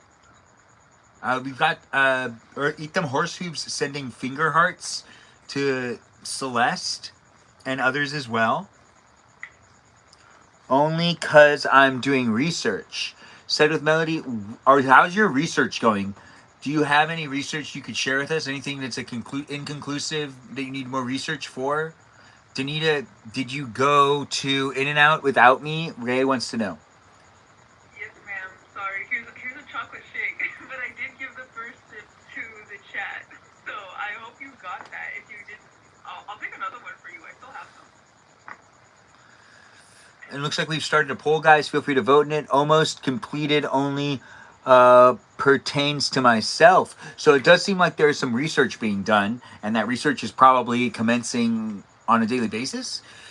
Answer the poll. Indeed, guys. Is it me too that needs to answer? I mean, I'll read the results. It looks like Jennifer's here. Our watermelons decided to join us. Jennifer, feel free to request to be a guest if you want to be a guest on the live stream as well. We have slots open. There can be a maximum of, I believe, 8 people in the live stream experience here on TikTok. So feel free to be here if you want to be here. If you want to be a guest, you can be a guest. If you just want to observe and you want to interact in that chat, you can do that as well. It's guest night. Feel free to interact however you see fit, and do be here in the place and the platform that you see to be the best one for you to be watching from. The poll does not have the right answer. I believe the poll does have right answers. Where's the secret third option? There can't be a secret third option. What are you saying, Sarita? Danita? What are you saying? I mean, the poll is the poll is literally should Celeste be a mod, and the answers are no and hell no. So Joe Mama. Oh, but there was a third option. It was a maybe, but right? I see it is here. You can see it right there. Yeah, isn't that nice? Anyways, we're gonna exit that. It does look like we have people hanging out and having a good time in the live stream experience. Have no voice. I've been sick and lost it yesterday. Okay, Sarah. Well, oh wait, no, that's Jennifer. We saw Wicked, the new movie that came out today. Is Natalia seeing that movie anytime soon? I believe early showings are tonight. Comes out technically tomorrow, I believe. Right? Already? So it's... I've reserved my seats for the Five Nights at Freddy movie when it comes out in 2 weeks. I bought my tickets today. You mean Friday night at Freddy's? But I swear to God. That's what we call it here. We call it Friday Night at Freddy's. It's just too confusing if They you never say it any other way. Friday there. I did like that that haunted house. That was an interesting haunted house. I think that walking through the haunted house, I feel like I'm closer to the movie than I ever was before. Because, you know, it feels like I was walking in a place that they really could have filmed some stuff for the movie if they needed to. They could have filmed some stuff there. I feel like the animatronics look really accurate to both the movie and the game in the haunted house. I wish I had gone to it. Obviously, not possible, very far away. That makes sense. But it looked really cool. I think that if they made it like a permanent installation, they would have a lot of people that come, especially after like the movie coming up. Yeah, I mean, they could leave it on that soundstage technically, but they're probably not going to. It'll probably go into storage. I guess not permanent, but like annual. Like if they made it come back more often around like Halloween. Oh, they'll do that. It goes into storage. It could definitely be used again. But I see Jennifer was saying something in the chat regarding that thing that is Wicked. Since 2004, the Wicked book came out then, and it was a Broadway musical. And I will say I, too, also really enjoyed Wicked at the beginning. I think I actually liked Wicked more in the early 2000s than I do now, even though we got the whole Wicked thing going on. There was something about it before. It was very much so like you had to really like be a theater person kind of to know about it, or to really like feel about it. Also, there's the book. There was at Borders that I read the book and I was like, oh gosh, I gotta go see this thing. And then my family went to go see it. We all went to go see it together. And I remember I fell asleep twice. And my sisters were so mad at me. I've told this story before. They were so mad. Oh, it's not my fault. I wanted to stay awake. I wanted to go. Has anyone ever fallen asleep at a musical? This is a great question to ask those guests that are in the room. We're going to put people on the hot spot again. It's just easier. It gives you guys the microphone. You guys get 1 minute each. The time you fell asleep at the theater, seeing a musical, maybe a dance show, maybe someone's recital. Peaceful Kevin, you got the floor.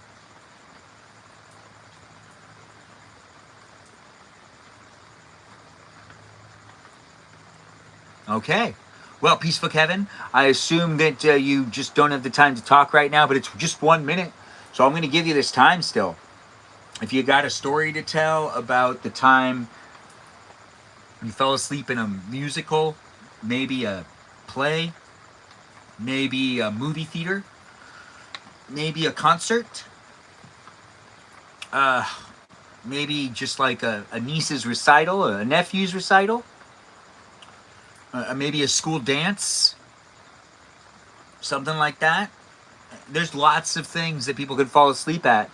Maybe an outside show, a spectacle, maybe like the World of Color at Disney World, or what is that, California Adventure? Yeah. Okay, well, Peaceful Kevin, thanks for sharing. We'll come back to you. Danita, it's your turn. Yeah, I actually did fall asleep one time when I was, so my ex used to work at the Pasadena Playhouse. He was like a carpenter, IOTC person for like all the theater productions that they did, so I got to see a lot of shows for free. And there was one called Sunday in the Park with George. They were doing like a Sondheim thing. And it was really nice. Like, I genuinely really did enjoy the show, but the first part of it is kind of slow.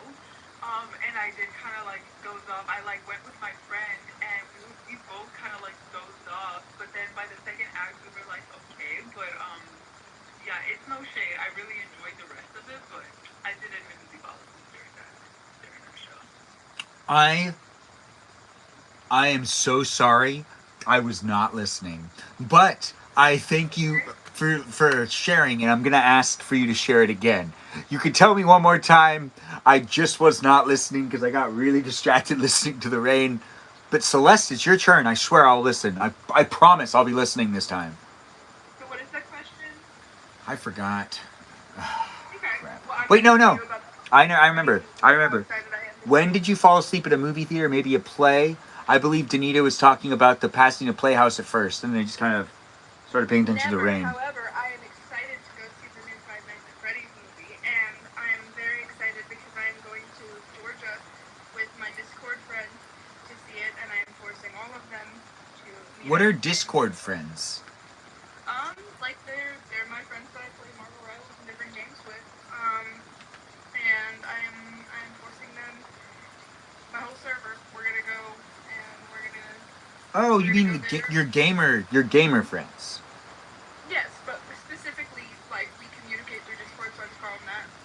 Oh, but you made all these friends through online gaming, is what you're saying. Some of them, yes. Some of them I went to high school with.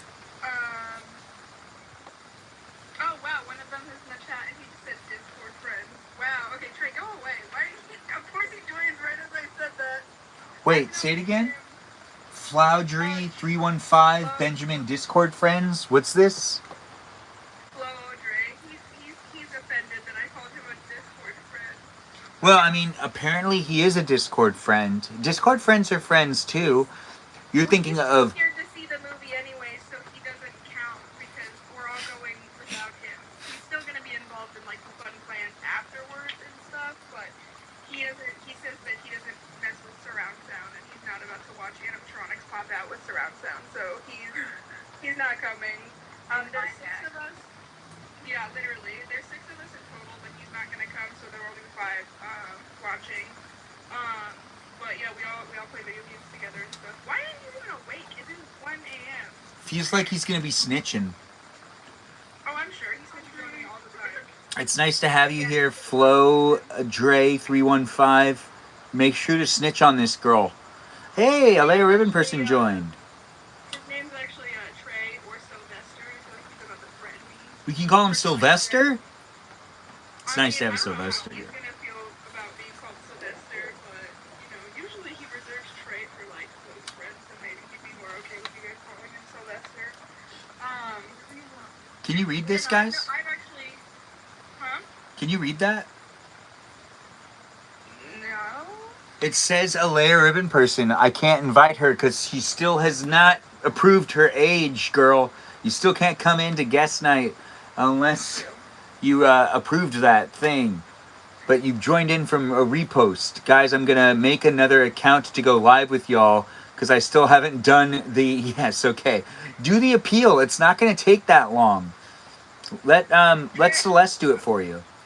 Trey, I was not about to tell them your whole last name and that you were like the third and stuff like that. That's crazy, but yes, like I said. Wait, someone's talking about being called out? No, he said dox me in school, and then he said his full, like, government name. And I was like, I didn't do that. Good night, Jennifer. Thanks for being here. Thanks for being part of it. Looks like people should give her a shout out. She's off. She's still a little sick. Give her a shout out. Tell her to get better. And Jennifer's out. Make sure to drink, like, a ton of good tea and take, like, vitamin C and zinc and moringa and stuff like that. Hopefully it'll help. Don't take zinc on an empty stomach, though. You could throw up because of that. I've been there, done that. Yeah, Make sure to take care of yourself. it's really popular. If you have something that's in your stomach and you feel like you need to throw it up, zinc will make that decision for you. You just take the zinc, and if you don't throw it up, your body can process it. If you throw it up, it's the zinc saying, this is not good. No, this is not good. This needs to leave. Zinc. It's great. Also magnesium. If you're not taking magnesium, it's been life-changing. Take magnesium. Makes the sleep feel better. Why is Danita mute? As people are talking, people can should mute themselves every once in a while. Ed has joined the chat. Ed has joined the chat. Wait, what were you saying, muted girl? First of all, I'm not muted, clearly. Second of all, no, ED as in eating disorder. I'm sorry, say it again? ED as in eating disorder. Ed. Oh.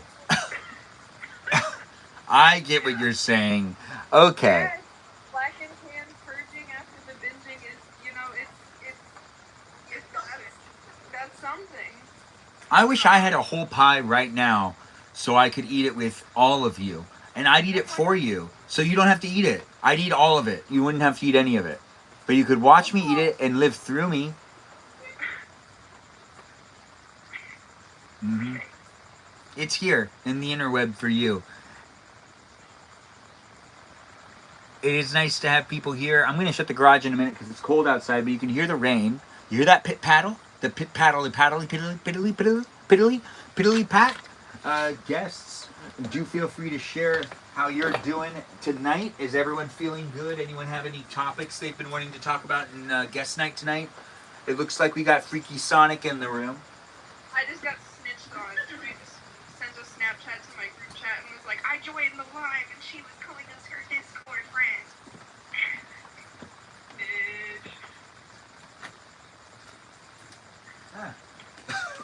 Of course that'll We all happen. have known each other since school, you know? What about school? I've known Mikey and Trey since high school. We were in Gamers Club together, and things like that. But, Do you have any friends that you met at McDonald's? Just asking, Celeste. No. Peaceful Kevin, do you have any friends that you met at McDonald's? Do you meet people at McDonald's? Let me ask all the guests first. Peaceful Kevin, you wanna tell us if you've met anyone at McDonald's, a friend maybe? Okay, Danita, have you met anyone at McDonald's? No. But you seem like someone who collected a lot of friends at Carl's Jr. Is that right, or is that wrong? Very wrong. Very wrong. So a couple of friends from Carl's Jr. No. Actually, the last time I ate Carl's Jr., I threw up, so... Oh yeah, me too. Yeah. Yeah, it was a hell of an experience. So has anyone ever brought glass into a fast food place and accidentally broke it in while waiting for their meal to be made? Anyone done that? No one? Like you bring in like a cup, like your own glass to use at the restaurant, and you accidentally drop it and it shatters? No, but No, because I'm scared of that happening, and I know it would happen, so I've never done that. I was watching Brooklyn Nine-Nine yesterday, and one of the girls broke, she had like a bag of glass, and she was like, "This is my hack. I put this in my food, and I get free food." Okay. Wait, so Celeste, you haven't made any friends at a fast food restaurant? Not one friend at a fast food restaurant. Am I supposed to be? Is that like, am I supposed to be like, hello Taco Bell? Well, I mean, like, Be my friend? I think it's really weird that no one in the room has made any friends at any of these fast food restaurants. I mean, usually I'm just. You guys haven't? I made a friend at Subway once. Well, he's the homeless guy outside, but Oh, I did. his name was Diego. And me and Rob Peterson and Rocco Gincastro, this is a high school thing too. And also we would be like really nice to this guy. This guy would like, he's a friend. I'd consider him a friend. He's not there anymore. I don't know what happened to him. You did make a friend at Subway. Yeah, you just reminded me. I did make a friend at Subway in Houston, actually. I used to go there after work because I was super late, and I used to go there, and we have a 24-hour Subway there. I thought it was insane. I was like, oh my god, a 24-hour Subway, that is insane. Like, I didn't expect that. But his name was Courtney, and I was surprised because I've never met a man named Courtney. He was super cool. I would check on things and then go get a foot long. And one time he traded us a pack of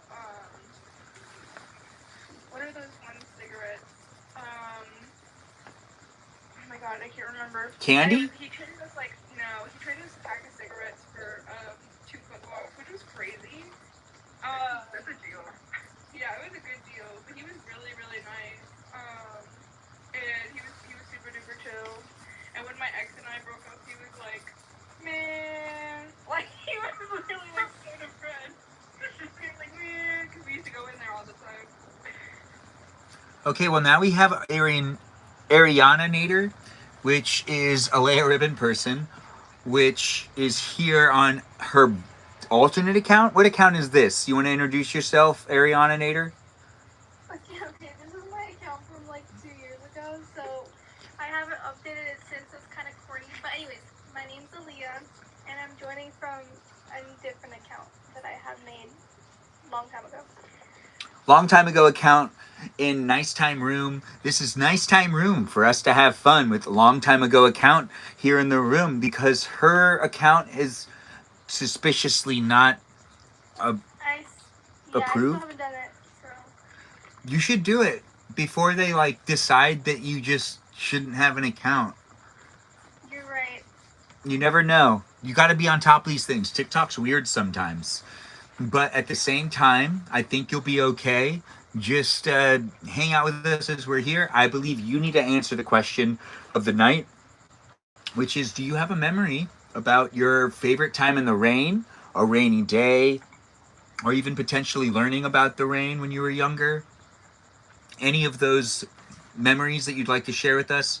Any specific situations in the rain that you'd be like, oh, that was the best rainy day ever? Well, when I used to live in Texas, it didn't really rain a lot, so I don't really have a lot of memories from my childhood from that. But in Washington, I don't know. I used to not like the rain because it's kind of depressing, but now I like the rain. But I don't think I have like really any like memories like specifically. Not specifically, you'd say. So do you have anything that you'd like to share with us about a rainy day that was like one that you remember the most? That was like, I'd have to say, maybe a time that you got really wet and you were like, oh my gosh, I really need to get rain shoes. I feel like you have a memory like that. You sure? Can I help you recollect anything? I think when I was in Seattle, like a few months ago, it was raining really hard, and it looked like it was in a flood, but it didn't. But that's all I can really remember. Raining is so normal here, I kind of forget. Okay, that makes sense. Is there anything that you like to watch when it's a rainy day? Any movie that's your rainy day movie? There's this one Julia Roberts movie. It's in the 90s. I think it's called Mystic Pizza. That was my favorite one. And then Runaway Bride, which is with Julia Roberts and Richard Gere. My favorite movie. So, 90s movies. Do you like Richard Gere and Julia Roberts as a team? Because they've made a couple movies together. Yes, I love Pretty Woman. I just love both of them. They're just really amazing actors. Looks like Bobo Gizmo's in the room. Nice to have you here, Bobo Gizmo. We've got guests here, guys. We got Alea Rubin Person on her old account, Ariana Nader. We have Celeste here on the Celeste account. We have the Burrito Girl on her Dana DeVito account. And we have a Peaceful Kevin potentially asleep in the room. Potentially asleep. We really don't know. Peaceful Kevin hasn't said anything in a while in the chat. Oh, wait, he's here. You hear Peaceful Kevin? Hey, I'm back. Okay, so he left us. Because he had said before you asked him on the hot seat that he was going to be like gone for a minute. He was like BRB, and then he let us know when he came back. Oh, right. I did forget about that. That's crazy indeed. What it was? Wait, it's so crazy. What are we talking about? Oh, the Joe, he lives in the PNW as well. He lives in Washington. Oh, yeah. I like that we have some people in each state, it feels like. There's like one person in that state, another person in this state. Sometimes two people close by, and sometimes not close at all, but in the same state. I'm mainly referring to people in Texas. You guys are all really far away from each other, but yet in the same state. But, you know, I'm here in California, and there's a bunch of California viewers, but we're all spread out throughout the entire coast. We've got some people in San Diego, and we got some people in Northern Cal. It is a live stream experience that's taking place here in Los Angeles County. We've got the peeps in the room. We'll do some hot spots. There was a question that we did ask that Peaceful Kevin didn't answer because I forgot that he was leaving, and we had that question be something about, what was it? Does anyone remember? Rope. No, I don't think so. I don't think it had anything to do with rope. What was it, Danita? It had to do if we have ever fallen asleep during like a performance of some kind. fallen asleep during. Peaceful Kevin, when was the last time you fell down? Were you embarrassed when you fell? I think Denise is trying to say that. I'm not, but thank you. No, you're trying to say that. That was the question. The question was, what's your worst memory when you fell down, and where were you, and how did it play out? I'll go first, actually. So, when I was younger, there was this one situation where there was a rusty old pipe that was split open on this reservoir thing, where it was like a creek where you could jump over. And we were all jumping across back and forth, and I fell.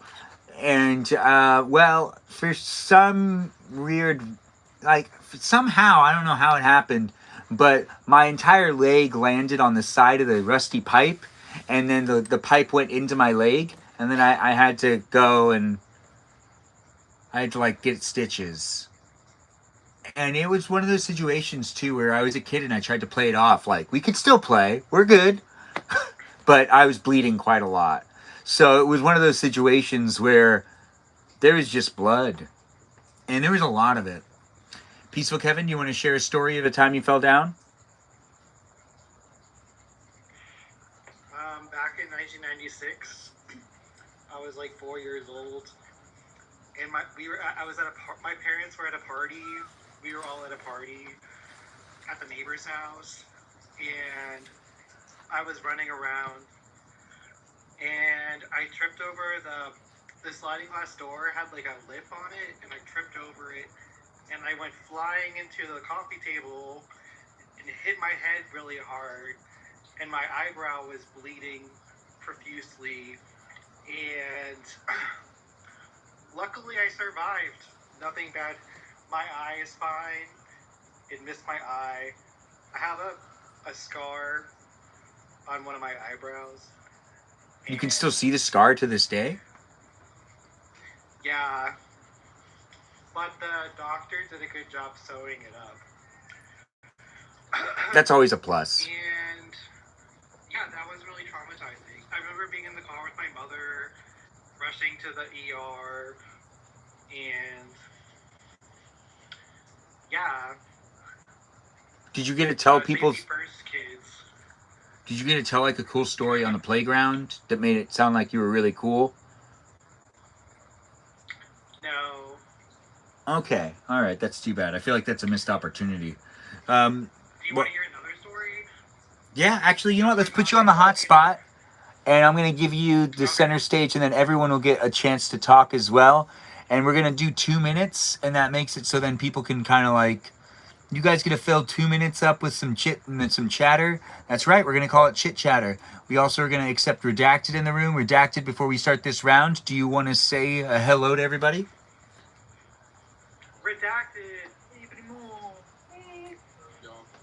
All right, well, you said hi. You'll get a chance to talk to Redacted. We're going to put a little bit of a thing here. Did Alea summon him? I think so. Now, what we got here is Peaceful Kevin in the center. You got 2 minutes, Peaceful Kevin. Tell your story. You can actually talk about whatever you want. I'm going to just give you the floor. Okay. So apparently in the 90s, parents didn't watch their kids. So my mother left me in the car to get like Chinese food. And I was mischievous. Well, not mischievous. I was curious like a cat. And I took the cigarette lighter out of where you put it, and I burned the shit out of my thumb. And I was like screaming in the car alone. My poor mother comes back, and I'm like screaming in pain.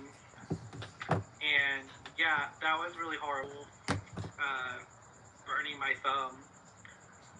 I was like 5. Wait, why? And didn't you know what it did? no, I didn't. I just pulled it out. Fair game, actually. It was kind of springy. It was kind of springy because it like pushes in and out. When you light it, you push it in. And I was just stuck my thumb in it. So what did you learn? That's like one of those situations that you go, man, I learned this the hard way.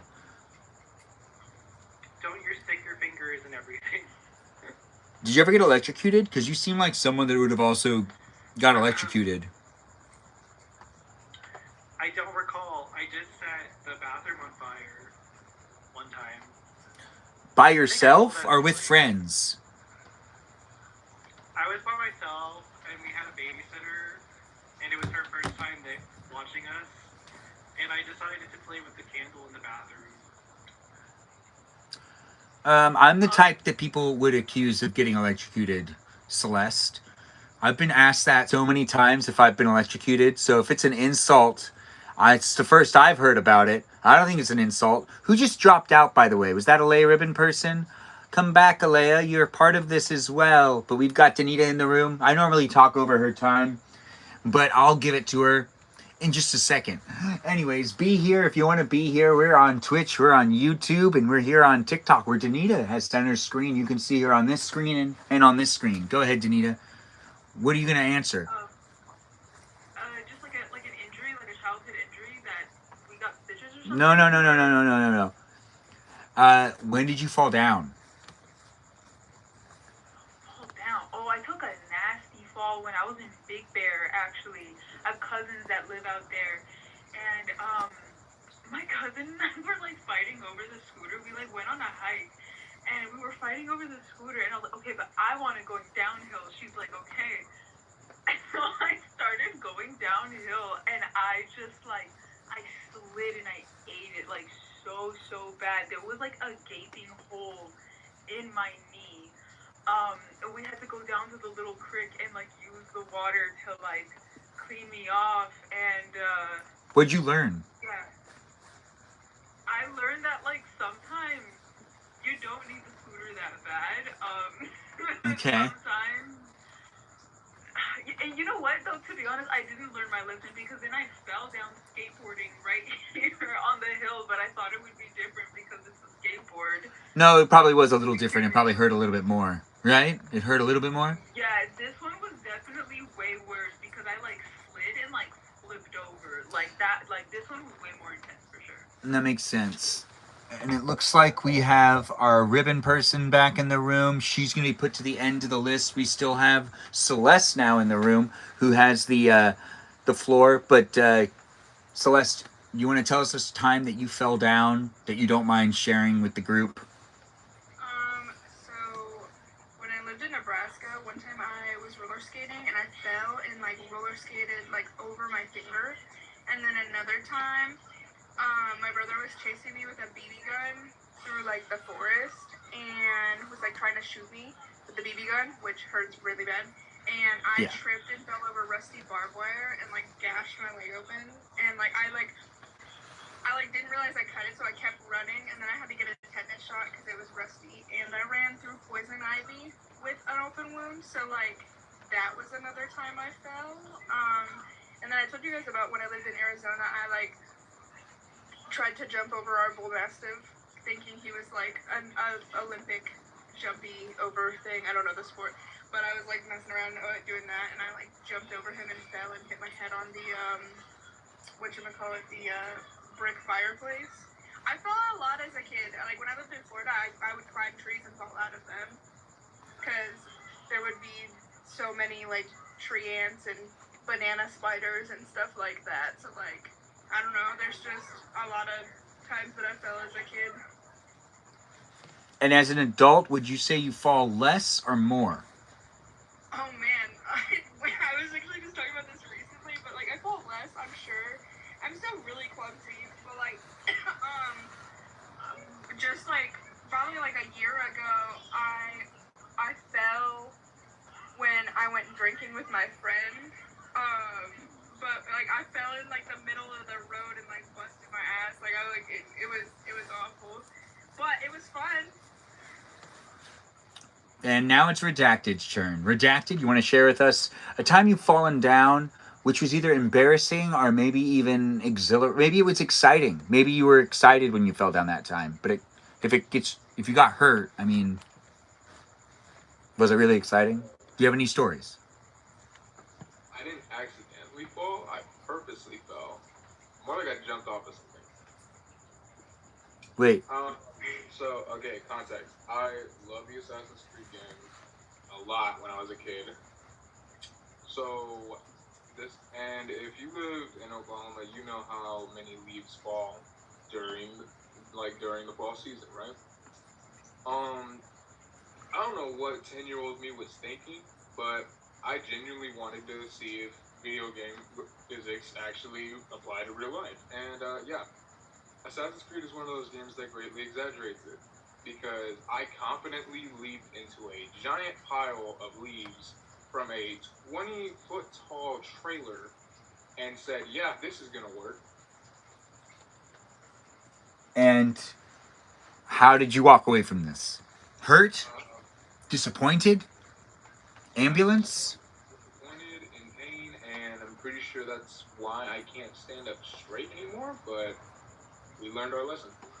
Oh, yes. The no longer can stand up straight lesson.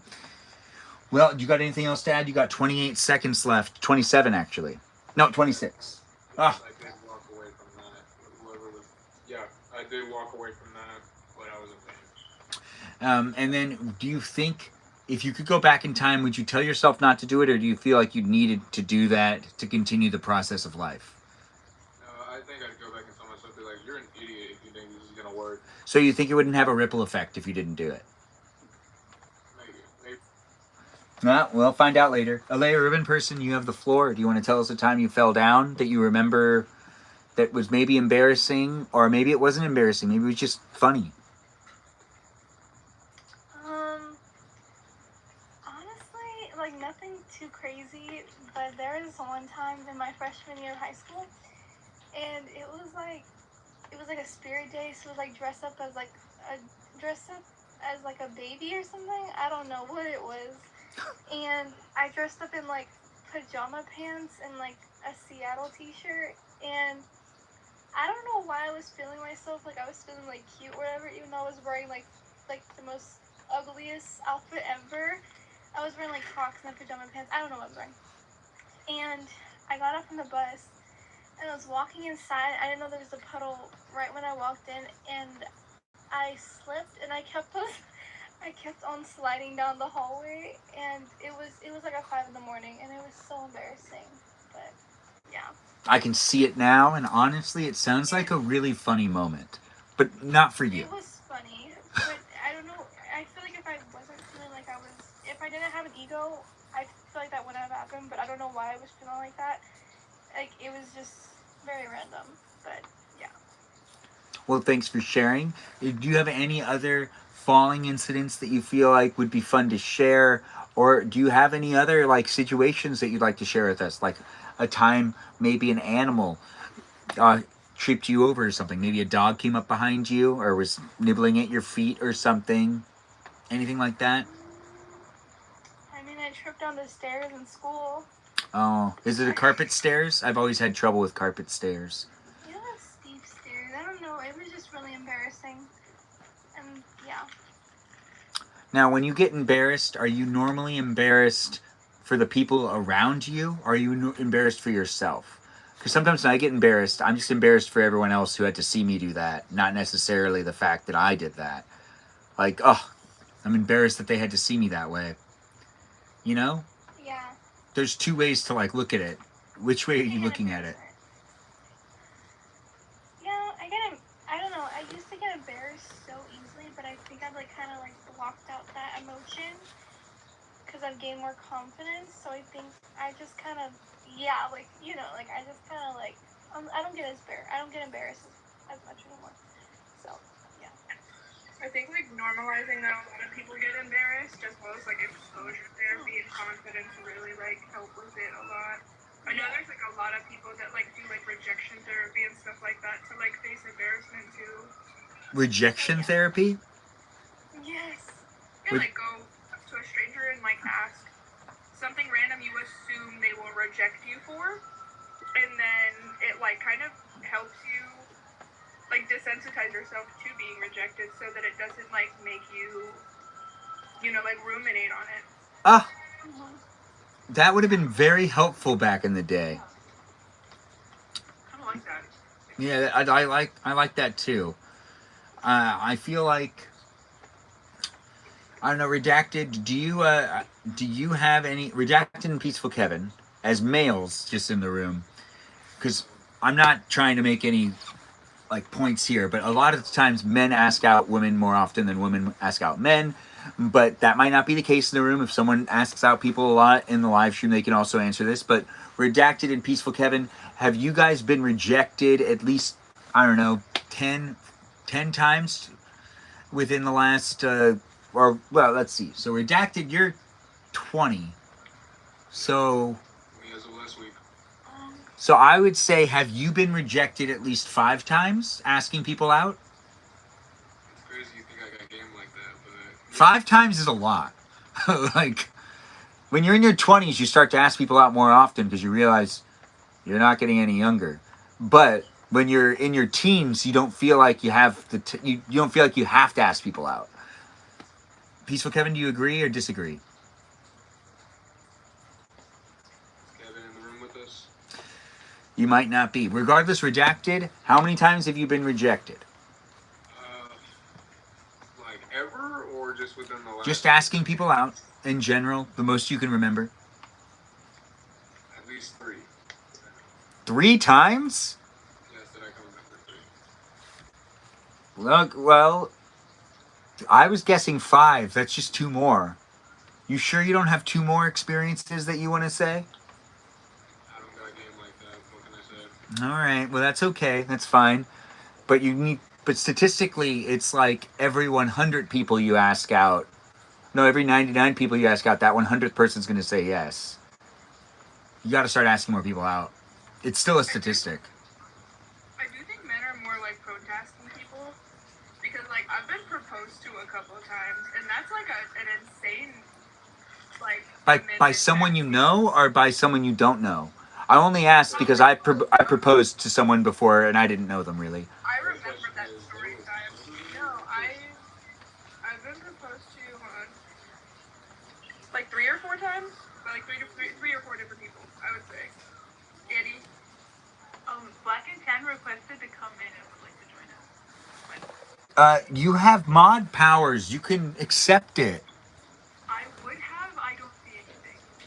Black and Tan, you want to introduce yourself?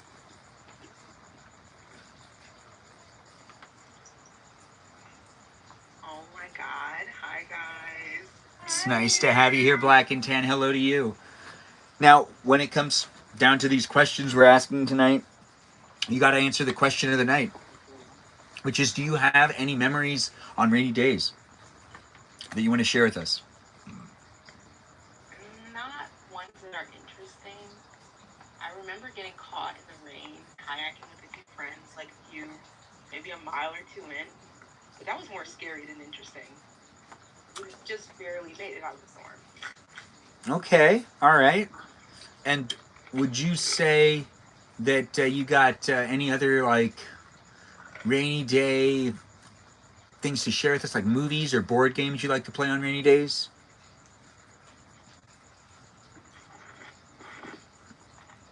Nah, I just play games on rainy days. Okay, well that's fantastic. Thanks for being here and thanks for being part of it. There's other questions too. If you want to answer the question on a time you fell down, you can also share that as well.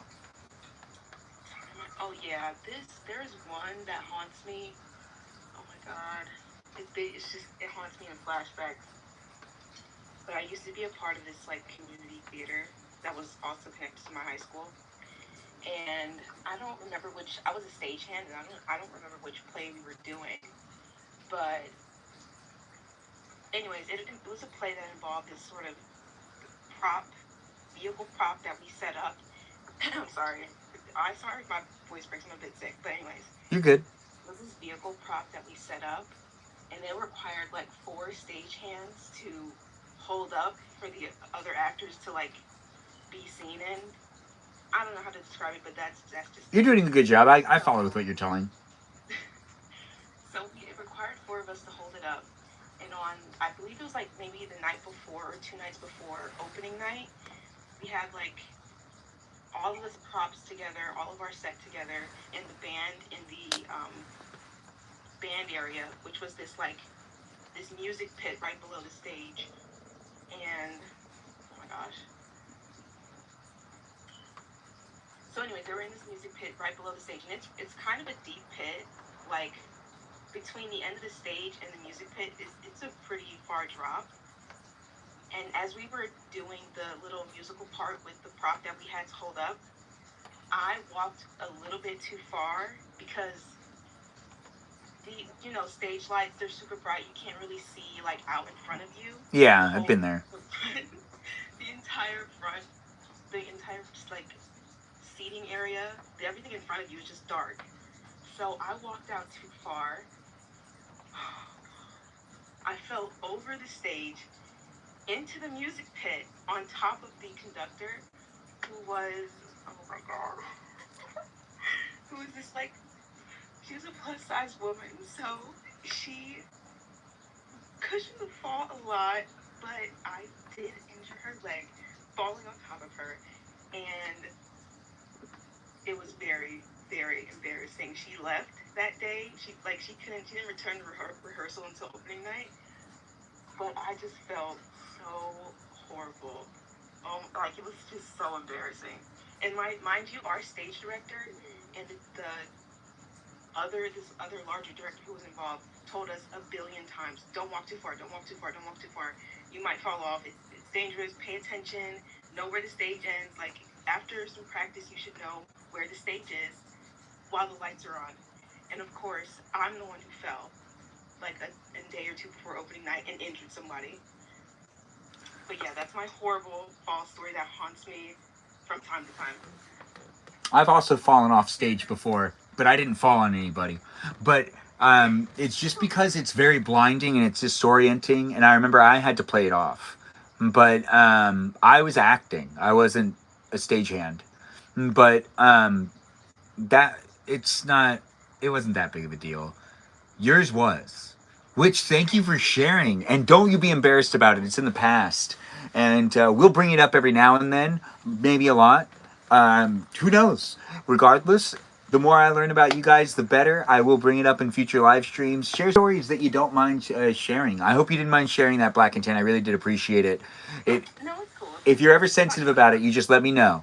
But falling on the conductor, that's top notch. Oh my god. And it does seem like everyone's really appreciating each other a lot right now. Especially we've got Ariana Nader liking the live stream, and we've got Celeste being a really big fan of the Burrito Girl, giving her lots of roses and other things. And it seems like Eat Them Horse Hooves is also showing his appreciation as well. Yes. So there's a lot of horse hooves talking, and oh, look at all that. He's trying to compete with me because I've been sending Danny ones to mark my territory, and now I'm jealous. I mean, honestly, it makes sense. It does make sense. Yeah, this is empty. Who's gonna? No, I told you I already like got the moss. Wait, what's all this about? What's all this about? My ring. I'm telling you, I'm gonna get an Etsy ring. I'm gonna have someone handcraft. Which one's the ring for the? If anyone wants to also share I can't see it. What is this? A ring? What? Ring sizer? It has like the ring. Yeah, it's like a sizer. It has like the measurements right here. My ring finger is like a 5 or 4.5. Oh, because Eat Them Horse Hooves is buying you a ring? Whoever can buy me the ring first. Do you just tell people your ring size? Is that going to be a new thing? Does everyone want to share their ring size? No, I mean, even okay, low-key, I would like, because I wear like the same rings all the time. I feel like I kind of want more. But do you want someone to buy you a ring? A simple one. I'm not into like the super fancy ones. They stress me out. Okay, so that's a yes. Yeah, my friend got engaged like a year ago, and like the rock is like gigantic, which is like that's good because that's what she wants. But like I work with my hands so much. I feel like I'm not into that, you know. Well, I mean, you could potentially just get one of those like claw hand rings, and then you could work with your hands still, and you also have claw hands. Wait, what is that? I'm assuming like some what is her name? Oh my god, what is her name? Ariana Grande, because I'm looking right at her. It starts with an M. Maleficent, like some stuff like that. That's what Angelina Jolie. Gigantic ring. Yeah. Yeah. No, I'm gonna get Danny like a moss agate like engagement ring. Let me know if you like silver. I feel like that looks best with it. You know, I take notice. I take notice to the jewelry. Yes, ma'am. Yes, jewelry. Jewelry is actually a lot of fun. Does anyone have any good jewelry to show off in the live stream? If you want, actually, don't do that, because then you let people know what type of jewelry you have. Wait, no, you could do it if you want to.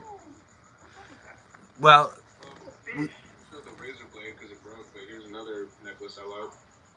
oh right, you showed us that before, I believe.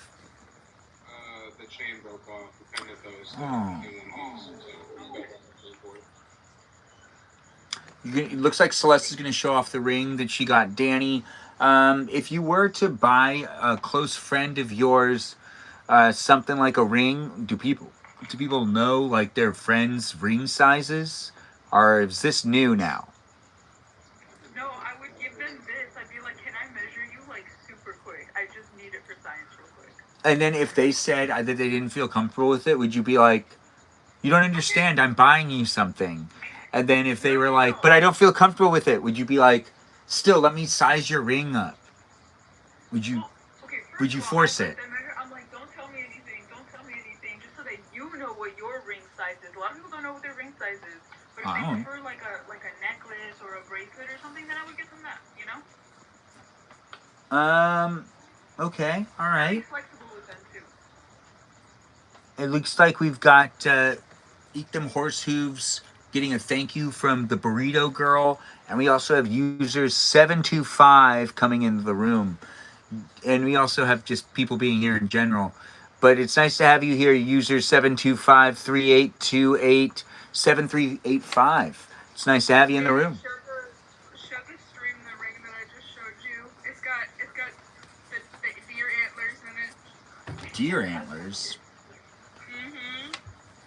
Question: who is like stupidly into like liquid? What? Who's like really into liquid? Because there's some shit that I gotta show off. Me. Okay, well, let me find out if you green screen again. Seriously, just ask that. Like, that is me. Like, hello? I have terrible memory, hence why I'm in the military. I'm going to let you guys all cross-talk with each other. I'm going to go check on something over there. Be nice to each other. Wait, what is that? I saw that at It's a Target. display. Yeah, it's the display we put up at Target. Oh my gosh, I want to steal the display of Linda so badly. Where would you put the display? Would you have anywhere to put the display? Yeah, I would just keep it, just hoard it in my room. I wouldn't even put it up, I would just hoard it in my room. With all the game pods and everything. Yeah, basically. I wouldn't even use it, I would just keep it. Like consumers. Like consumerism, you'd say. Yeah. Aware of you, Aaliyah. I'm proud of your awareness. Like, it's purely for the consumers. Yes, thank you.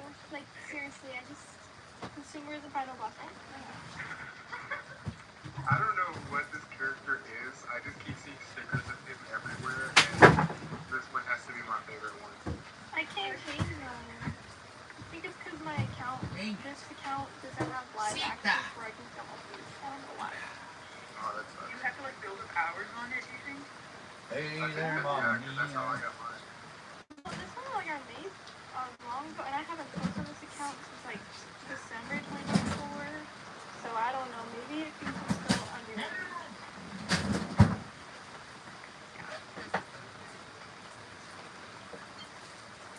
I have a bunch more reaction pictures. Hold on.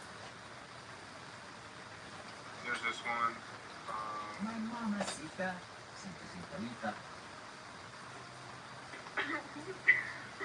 I feel like my dad would get it. That's reaction picture. I still love you. Period. Everybody loves this one. Hold on, wait. It's loading. Is that you? No, that is not me. That's him. He's going, thank you. That is a Marine uniform. Yeah, that is a Marine uniform. We don't roll our sleeves, unfortunately. Wait, there's this one picture? I gotta find it. Oh wait, no, that's not TikTok safe. Never mind, I'm not putting that one. It's an anime frame of something that I don't think TikTok's gonna like. We're always trying to show us Yowie. Hold on. My phone's still trying to sync to iCloud. Here's Celeste. Celeste's favorite image right here. First off, it's not me whose favorite it is. I don't remember who it is, but I know somebody's always like, my power's blue and my neck is red. It's Ray. It has to be Ray. It's not me, just because I'm white. It ain't me. Girl, I don't know why, but for some reason I thought you were not white. You have like an accent. Ooh. Celeste. Like you have like a, I don't know how to describe it, but you just have an accent. I thought you were mixed or something. No, I've gotten that before. I've also like been asked if I'm from like Jalisco and stuff like that. Yeah. No, I'm from the mountains of Caucasus. I'm super Caucasian. Literally, like, I'm just like, You know your breakdown? no, I don't. My mom, okay, keep in mind, my mom's not a good person. My mom got super offended when I was younger because the hairstylist that she took me to asked if I was mixed because she said I didn't have white people hair, and that she felt like my hair texture was more consistent with, like some of her clients that were like Cuban. And my mom was like, redacted.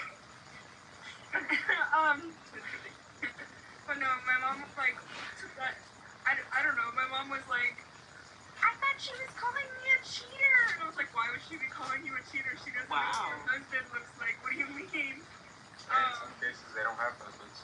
Yeah, like, it was just, I don't know, it was ridiculous. I was like, she doesn't even know what your husband looks like. Like, your husband could have been Cuban. She doesn't know that. Like, what do you mean? But my mom got, like, super offended. Like, I do want to do. There's white people in Cuba. Yeah. I do, well, I mean, literally, like, it was crazy, like, when Encanto, like, came out, and how many people were like, this is weird! And I'm like, you guys don't realize that Latinos come in all shapes, sizes, colors, that's crazy. Yeah, also Colombia, literally, outside of Brazil, of like the Spanish-speaking countries, like, Colombia literally has the highest amount of Afro-Latinos in all of Latin America. So it makes the most sense that they would have people of all colors. We love to see it. We love to see it. Like, It even if people don't read. Like, people don't know, they don't care, they don't read. I loved that movie, and I loved how, like, it was just, I don't know. I feel like it was really nice, like, because, like, I'm mom, I, like, saw, like, a lot of mom groups, where kids would be, like, people would post their kid being, like, my kid looks so happy to see a kid that looks like him. And I was just, like, I'm, like, crying on Facebook. Like, but, I don't know. But no, I've just, like, moved around a lot, and, I don't know. You used to live in Nebraska. Yeah, when I was younger, my parents actually live in Nebraska right now. But that was so that like my dad could move my mom far away. Yeah, but like I like lived in Nebraska for a couple of years growing up. I lived in Firth, Nebraska, which is like a little village in like outside of Lincoln, Nebraska. It is considered a village because the population is too small to be considered a town. So it's literally says like the village of Firth. And hold on, sorry. Yeah, that's where I like fell through the barbed wire and stuff. Through the barbed wire? Yeah, I like because like my dad's a bad person. But my dad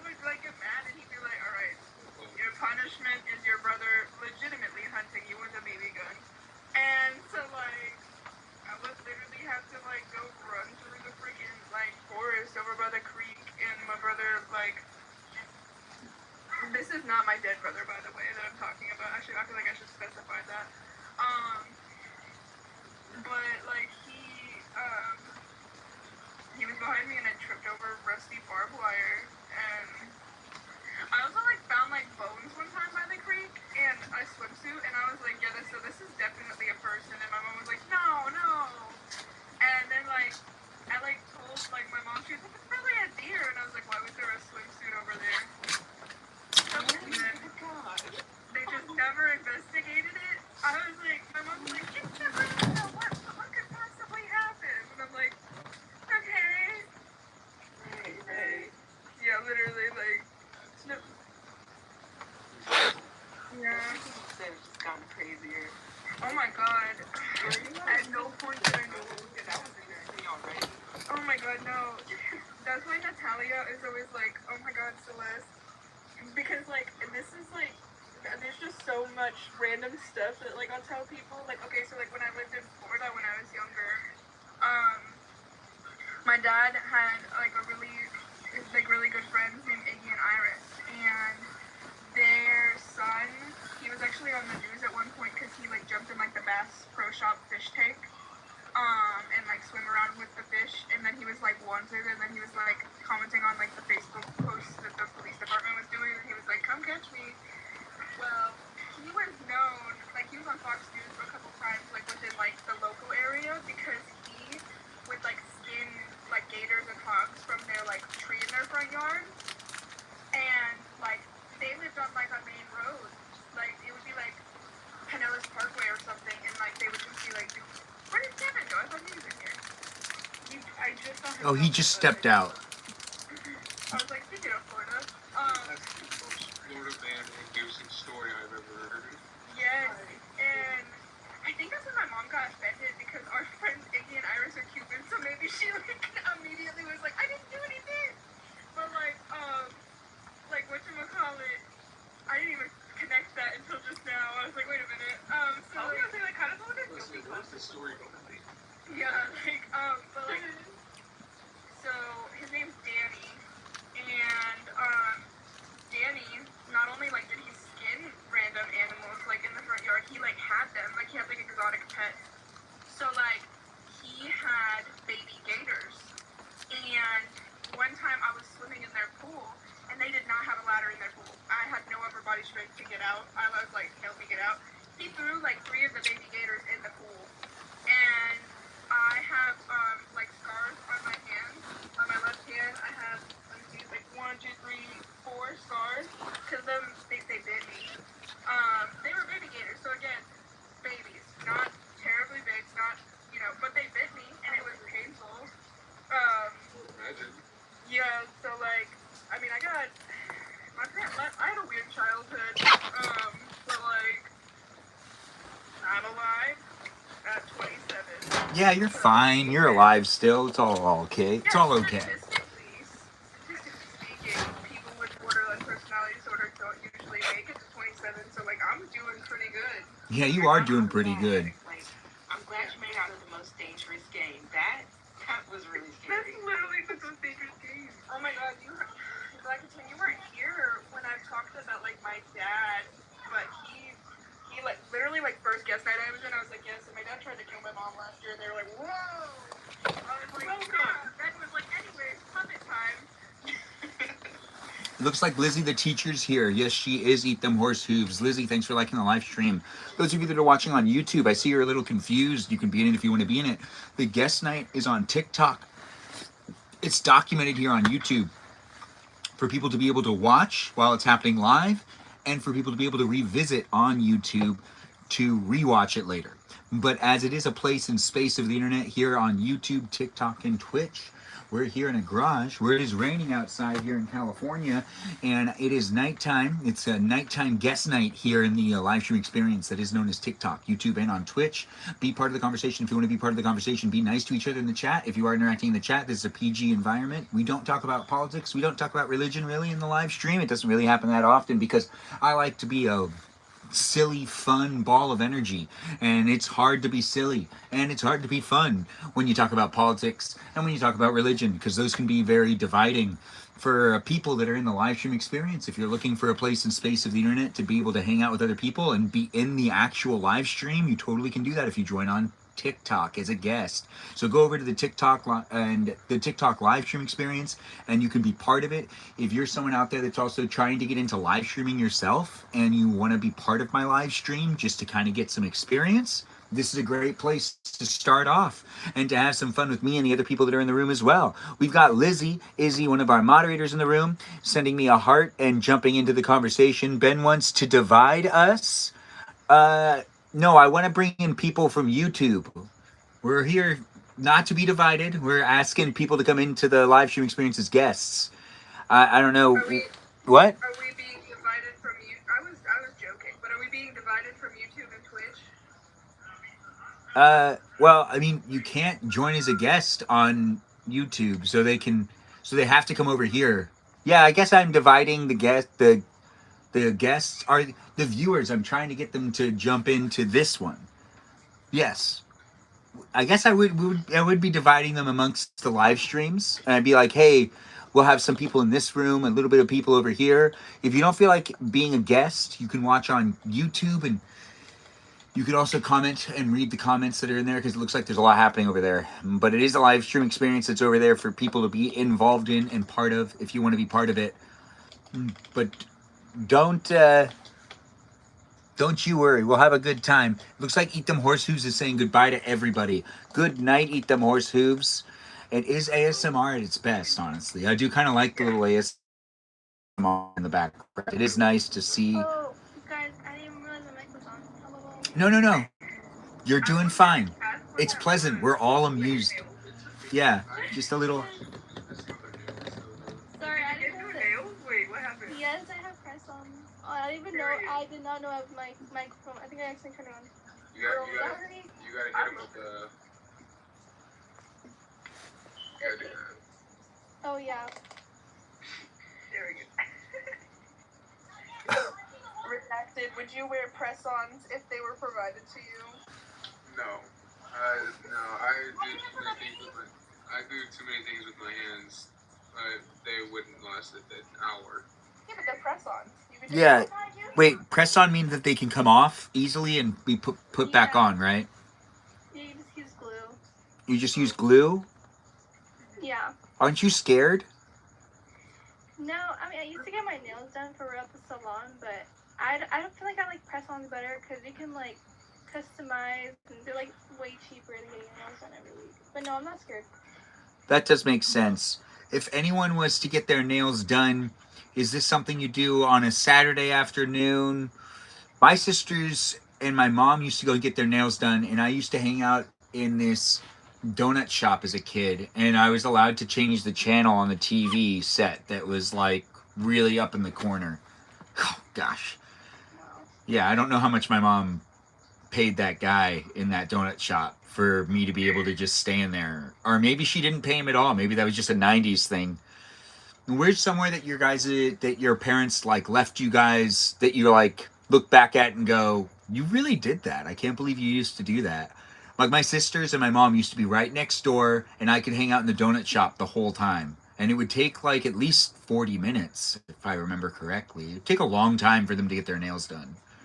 But does anyone have a my parents used to leave me in this place story? Oh, yeah, definitely. I'm not even joking. This was a thing my mom used to. I think she only did this once. It wasn't like a daily thing. I just still find it crazy that she did this. So, Wayne got her nails done at a salon across the street.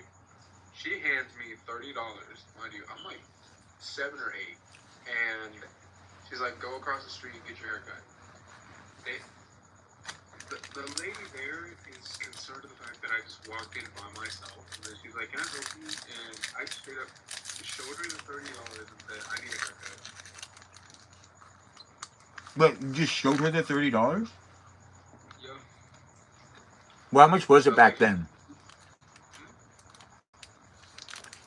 How much was the haircut? Oh no, I've always paid like 20 to 25. Actually, that seems about right. What's happening in the chat? Did she at least like grow familiar with you and knew that your mom was nearby eventually? No, like they never found that out. They just straight up thought this 8-year-old kid goes in there with his own money and asks for a haircut. Is it okay? So she just like left you on your own. Are these questions? Wait, this is all for Danita. Are people asking? Benito is Danita, right? Dang it. Venadito? Yeah. Okay. Well, It's you have a, just Ren being delusional in the chat. Ignore that.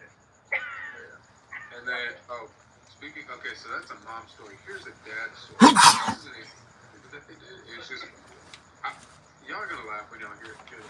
So yesterday, my dad sent a wild goose chase at the store. He said, I need you to buy me a snack. I'm like, what snack? He said, I don't remember what it's called, but it has like raisins, nut, and chocolate. And I'm thinking, what kind of candy did you eat where it has all these three things? And then he says it comes in a giant blue bag, and I'm like, what? wait, is he thinking about trail mix? Wait, what is this? Yeah, that's literally what it is. No. I was like, you're so bad at describing things. You could have just told me what this was in Spanish. So that is actually that's pretty snazzy. It ends up being trail mix. What were you saying? The fact that you immediately guessed that is insane. No, yeah, but I was just like, you could have said trail mix this whole time in Spanish. Why were you trying to describe this in English? So you were looking for it the whole time, and the whole time Yes, because I was like, what are you talking? Yeah, because I genuinely thought this was like a candy bar or something, where it's like raisins, chocolate, and nuts in it. And I'm like, what the hell did you buy that it has all three of these things together? And then he's like, oh, and it comes in a giant blue bag. And I'm like, what the? And then I'm at the aisle where I see the trail mix. I'm like, and I'm on FaceTime with him. And I'm like, is it this? He's like, yeah, that. And I'm like, bro. What is trail mix in Spanish? I don't even know the word for that. Yeah. Is there a word for that? I don't even think there is. I don't know. Wouldn't you just say trail mix then? Just start like naming ingredients. Like, Well, No, literally. would yeah, it's. I guess you just say trail mix then, right? If there's no word for it, don't you just use what everyone else calls it? This is okay. This is Probably giving give me it some like a dirt really name or something. no. This is giving me a really literal translation. It just says mezcla de frutos secos. It's just a mix of dried fruit. I'm not Let's see, saying. what? I'm not saying all that. I'm not saying. Praise watching the live without joining it. He's like on that little screen where you can preview the live because he just messaged me and he was like, "You're dumb. I knew it was trail mix as soon as he said the first three ingredients." Okay, Trey, Alright. come through. Alright, fuck you, right? He's coming here for the viewers. Yeah, come on. He can't even Yeah. see the chat. He's over here. Don't be stingy with your view. Come give us viewers. Ben, or not Ben, Trey, tell them about me being a teenager. Oh god, what's this story about? I don't know. I mean, I've known him since I was like 16, maybe 17, possibly. It looks like we're also dealing with separation anxiety in the chat, but not in a way you'd think. Looks like there's a new puppy in the room. Spicy has a new puppy, and apparently is suffering from a crazy amount of separation anxiety, which is totally normal because when they're young, and even when you get a new pet, you're supposed to spend like an enormous amount of time with them at the beginning, like more than ever before. Like even more than you normally would to reinforce the bond and the relationship. Something called like a 3-3-3 rule or something. It's like something about it being like the first 3 months you have an animal is like really important. So they're going to be super clingy, and then they're going to develop their own personality and shouldn't be as clingy. But then again, animals tend to be clingy. Does anyone have an animal story that they want to say about something being clingy? I think I already told y'all the story about my dog in the hat. What? So when I first got Shadow, she was a puppy that I got through this girl who I was talking to. I got it through her sister because her sister is breeding her. And in case you're wondering, no, I don't talk to that girl anymore. But anyways, so I did not have a dog bed of any kind or anything to really like strap her in, right? Because it's a good ways away from where I live and where her sister was. And I picked her up and threw her in, I'm not even joking, this like cowboy hat. Right?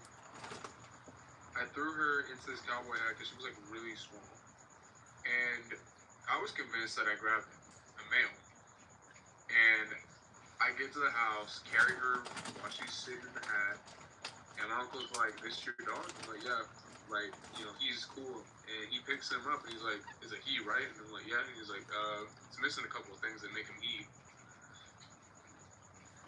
That's the best way to find out. That's always the best way to find out. Yeah, and ever since I've been stuck with Shadow. She's asleep right now, or is she watching me? No, she's staring at me menacingly. Yeah, probably a little bit of both. Like sleeping, but sleep stare. Actually, you know what? I'm gonna go bring her over here. Y'all get to say hi to Shadow real quick. I think that is usually the best decision. Showing off dogs is better than not showing off dogs. Here in this live stream experience, you can basically do show and tell a little bit if you want to. If you want to feel like, you got some classic vibes to show off, you can do that too. If you got art you can show. Oh, look, here we go. Ah, yes. There's that puppy right there.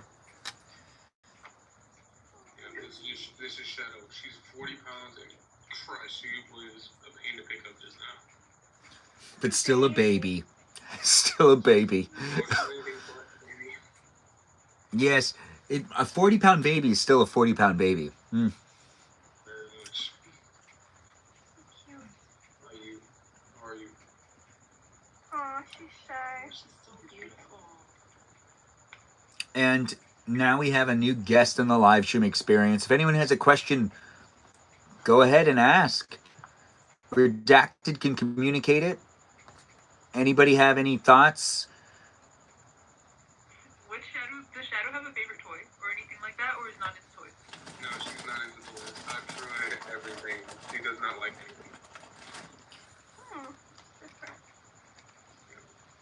Different. Bro is jailbroke like 6 times already. That makes sense, Spicy. That is honestly how that happens. Wait, where are y'all getting spicy from? Why do people keep on saying spicy? Isn't that his name? Our friend Spicoli. Yeah. His name is Oh. Spicy. Oh, it's because I was reading this Spicoli and I was like, why are you guys calling him spicy? He started watching me on TikTok when I basically first started, and he's just going around. Same thing with Redacted. They were really like the first two to find me like organically outside of this, That's crazy. Yeah, and now we know Shadow. What's a fear you had that you didn't know you had until you were an adult is actually a pretty good question. Redacted will be right back. Just showed off his little puppy. But there is a question in the room. I guess I'll put people on the hot seat. That's an interesting question. A fear that you have now as an adult that you didn't have as a kid. I don't even know if I can answer the question properly. But it is a question that I'll give a shot at answering. Let's try to give an answer. And, I might just ramble and rant. And that might be an answer in itself, too. Let's find out. So, what was the question again? The question is, what's a fear that you have that you developed as an adult? If that I think that was the question. Oh, well, I guess, no, I don't. Does anyone have an answer to that question before I put the hot seat up? I do. Mine's gonna take a minute to explain though. So. Okay, so a hot seat still would be helpful because the hot seat gives you 2 minutes. Okay, so if I could answer it, I guess it would be like a fear I've had. Well, when I was a kid, I didn't drive a car, so I didn't really know what it was like to get in car accidents and stuff. and to also have to pay for car stuff. And as an adult, I would have to say I'm more afraid now to have things happen to my car because I realize that that's like a real serious thing that I'm going to have to deal with. That isn't necessarily going to be a quick fix, and it could potentially be something that costs lots of money. And before it used to be I didn't really own the cars too. But as an adult and then paying for like the insurance and stuff, I have some fears attached to it. I also have a weird fear about having my car repossessed because you have to make car payments. Everyone knows if you buy a car and you have payments, you have payments. I luckily am near the end of my payments, so for them to just take it wouldn't make any sense. So it would be like, oh, no, I'll just make this happen. It's like I'm so close. I feel great about it. Anyways, when it comes down to car payments, that's something that I actually did fear. Someone like coming by and the tow truck being there and being like, your payment bounced. And it's like, I didn't get the email. And then they'd be like, oh, well, we have to tow it. I'm sorry, you can resolve it later. It's like, oh, but I had auto payments set up. What happened? Did it get shut off? How did that happen? I like double check to see if auto payment's still on all the time. It's a fear. That's answers the question. Now we're going to start the hot seat, and everyone that's in the room gets a chance to answer said question with 2 minutes on the clock. We'll start off with that burrito girl who's in slot number 1. Go ahead, burrito. Yeah, I was actually just talking about this not that long ago. This is super personal, but I never really had like a inclination to be a parent necessarily when I was like, especially like a young kid. And then as a teenager, I was very like parentified. Like I had to become a parent to a degree. So I really resented the idea of like being a mom.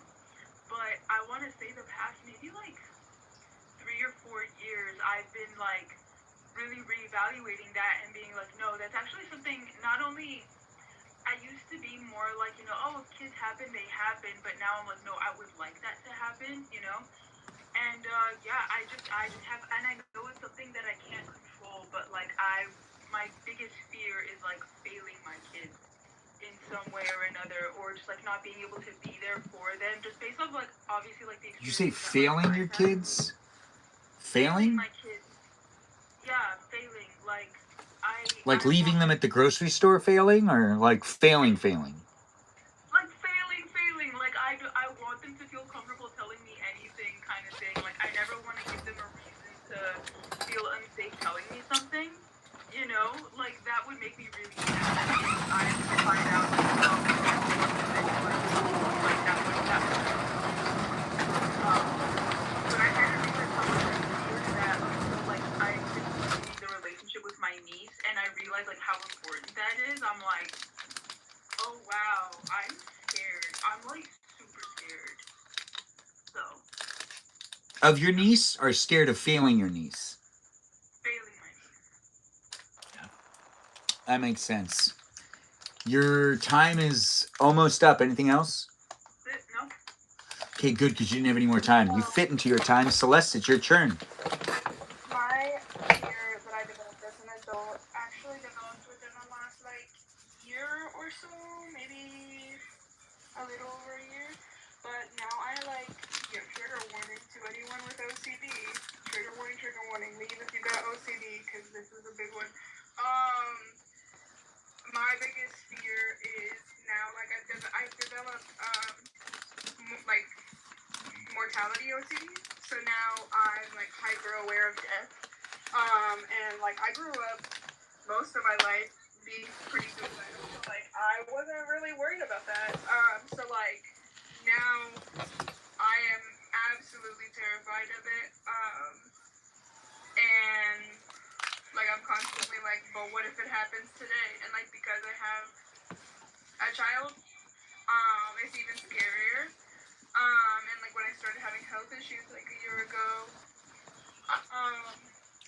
it got even scarier because I was like, if something happens to me, and like I have like a short brain, and like my 5-year-old has like no one, and so I'm like extra scared, especially because like my son is autistic and he's also allergic to absolutely everything. So I would also be really scared that like if something happened to me, like God forbid, like what if the paramedics like come and they're like, oh, this child needs a snack, and they give him a snack, and then he's in anaphylaxis, or like if someone like or like like it's just I don't know. I just have like a huge fear of mortality and things in correlation to it, and like even more so, like I'm terrified of something happening to my son, and like when I had postpartum psychosis, that was like a big thing for me where I constantly thought he like had like a brain tumor or something. So things like that are my Thanks for sharing, Celeste. You'll have more time to talk later, but that was good. We'll get back. We'll circle back to Celeste. Redacted, it's your turn. Okay, so this one's kind of like honestly hits close to home.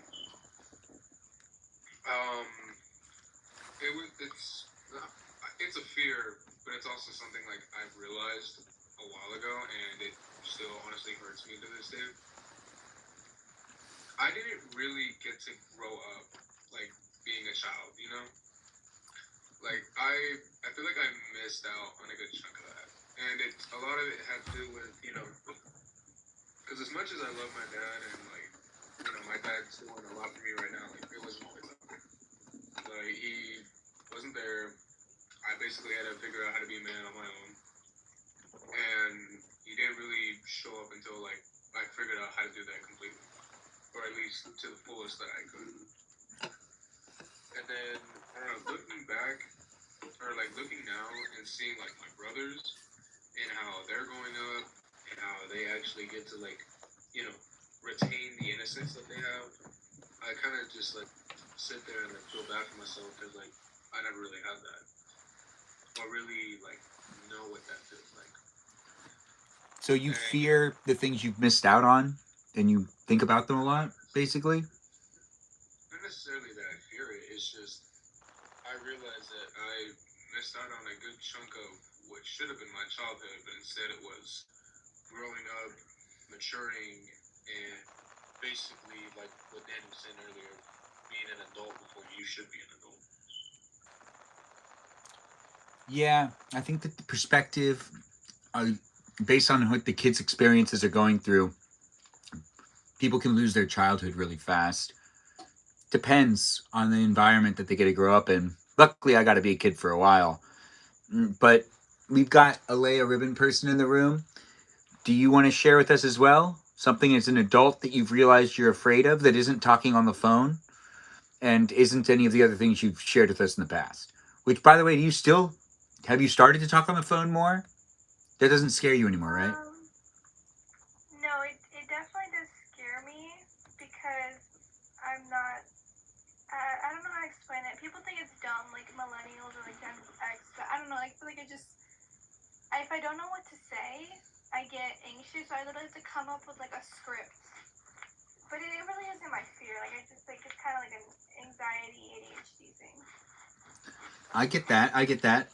And getting a script is something I used to do, but it's something my mom also used to teach us. When we used to answer the phone at the house when we were growing up, because it was a house phone, you had to answer the phone. You had to announce who you were, and you had to ask who the call was for. And basically, she gave us like a couple things that we needed to ask people every time we answered the phone. So you had to ask like 3 questions. You had to like basically be as like polite as possible to redirect it to whoever needed to talk on the phone, because it would either be for my mom or my dad or maybe my sisters when we had the home phone. And then we all had cell phones and it didn't happen anymore. Wait, it's your turn though. What do you want to talk about? I have another fear, but it's kind of a long one. But my like silly fear is I hate liminal spaces. It's a very silly one, but something about it I fear it a lot more often now, even though it's kind of silly. So. Oh. Well, you'll get more time to share. Now we've got Black and Tan in the room. God, I don't know. This has been a really interesting one so far. It's also made me think a lot and talk a lot. I talked over a majority of Alea's churn, but your churn, Black and Tan, you got anything you want to share with us that you're like, I really need to get this out there, or is it more of like you really need to reflect and think what you could potentially be afraid of? I mean, I've got one. It's like public speaking, and it's not even it's like not even just speaking in front of like a large group, but also in like small circles. Because like in high school, I wasn't so scared to speak because like everybody's nice and stuff. But in college, like when I would visit my friends in New York City and I would speak to their new friends, I was so out of my water, so out of my depth. Like they seemed to know everything, and I seemed to know nothing. Like whenever we talked, they would be like, "Oh, have you read this? Have you read this? Have you seen this show?" Or blah blah blah. And I'd be like, "Oh, no, I've never heard of that. This is my first time hearing about it." And they'd be like, "Oh, okay, who's this girl?" And it just made like that. Those like small moments just kind of embarrass me. I'm not like totally embarrassed. It's fine. They're still cool people, but like I'd be like, dang, like please don't treat me like I'm stupid. I just don't know. But it's cool. It sounds like they're thinking less of you with little reason to think less of you. But apparently you didn't watch the right TV shows. Yeah, but it's cool though. I mean, they're still cool people, but like, no need to be shady. Like, I'm sorry. Well, you still got 2 seconds left. Anything else to add? Nope. But now it circles back around. Celeste, I believe you were still telling a little bit about your story. And a Leia Ribbon person, you still need to conclude all of your stuff that you were saying because, blah, blah, blah. Alea, are you like afraid of like the back rooms and like stuff like that? Yes, I am. That's real. Yeah. I've heard like some people say that like liminal spaces like tend to be inspired by like people's dreams, so maybe that's why they freak you out. Maybe you've like seen spaces in your dreams and stuff. Yeah, I don't know. I just feel like a lot of liminal spaces are like spaces that are like from the past, and I think it's really weird. But you can go first. I don't want to. No, you're fine. Yeah. I have like the same thing, but like I just don't like the underwater like things like so what is it, like submechanophobia or something like that. Like I don't like when buildings or like animatronics are underwater. That freaks me out. Yeah, it's creepy. Or those like super deep pools. But yeah, no, I mean I basically kind of like finished up what I was saying. I was just mortality. It can be like talked about a lot, I guess, but I mean it's just mortality for myself and like what my child will do without me, and then also just like being scared of like death in general. Death is a scary thing, and like I said, like I was suicidal most of my life, so like I expected to know when it was gonna happen and how it's gonna happen versus like now it's like out of my hands. Which is like a good thing, obviously, that I am not in that place anymore. However, now it's very like unexpected and spooky. Would you say that there's a plan at hand if there's anything to happen to you? Yes and no, because like I don't have family that can take Orion. So like I really don't like. I mean, he obviously like he has his dad, but like his dad's family knows absolutely nothing about Orion either. Like they've met him one time, and he's 5. So they'd have to do the trial and error thing. Yeah, well, I mean, they still send like stuff Orion's like deathly allergic to for like gifts. Like they'll send like food that Orion would literally end up in a casket if he ate. So like I remember I was working with this one guy who had a peanut allergy, and for some reason people kept sending peanuts as gifts to people, and he kept communicating it. And I was just like, I mean, like if it's in a box and it's wrapped up, they're not trying to poison you. Like the box is wrapped up. You just need to like get rid of it. But that is very not thoughtful. But it does seem like we got people in the room that are coming back. We have Michaela, Dr. Good Medicine Woman, and we have Jennifer coming back into the room. Welcome back. It's nice to have you guys here. Let's give Alea Ribbon Person a second to talk about her jazz. You want to tell us more of what's going on with you, Alea, when it comes to fears and whatnot? Yeah, there's one fear. I forgot it and now I got it. So I don't know why, but I'm getting more scared. Yeah, I'm about the world like turning like. I mean, we're already kind of like modern, but I feel like we're kind of like growing too fast and like the modern like technology, like robots and stuff. And I'm just scared that when I'm eventually like in my 40s, the world is not going to be the same as it is even right now or before. Like I hate how we're changing too quickly, and it kind of like it scares me because that's why I don't want to have kids at all, because I get scared that things are going to be the same. Wait, things are going to be the same or are going to be crazy different? Are going to be crazy different. Yeah, like different, like way different. Yeah, I mean, I think that I can relate to that on a lot of levels, especially when I was your age. When I was your age, I felt the exact same way, but it was also rooted differently with technology where it was currently then, which was smartphones were coming out, people were on their phones more, and it felt like everything was going to change. Payphones were starting to be ripped up because no one was using them anymore, so the infrastructure was also changing, and we all had to use our cell phones, and it's a little different because it also that was like 10 years ago that it was really 15 years ago that it was like that it really felt like the technology was going to be like the world we were going to be in was going to be so different. And it's different, but it's actually not as different as I thought it was. I thought more dramatically when I was younger. Like it's nowhere near where I feared it to be at this point in time. And I think technology keeps letting us down, honestly. Look at some of these things. I just want people to think about this.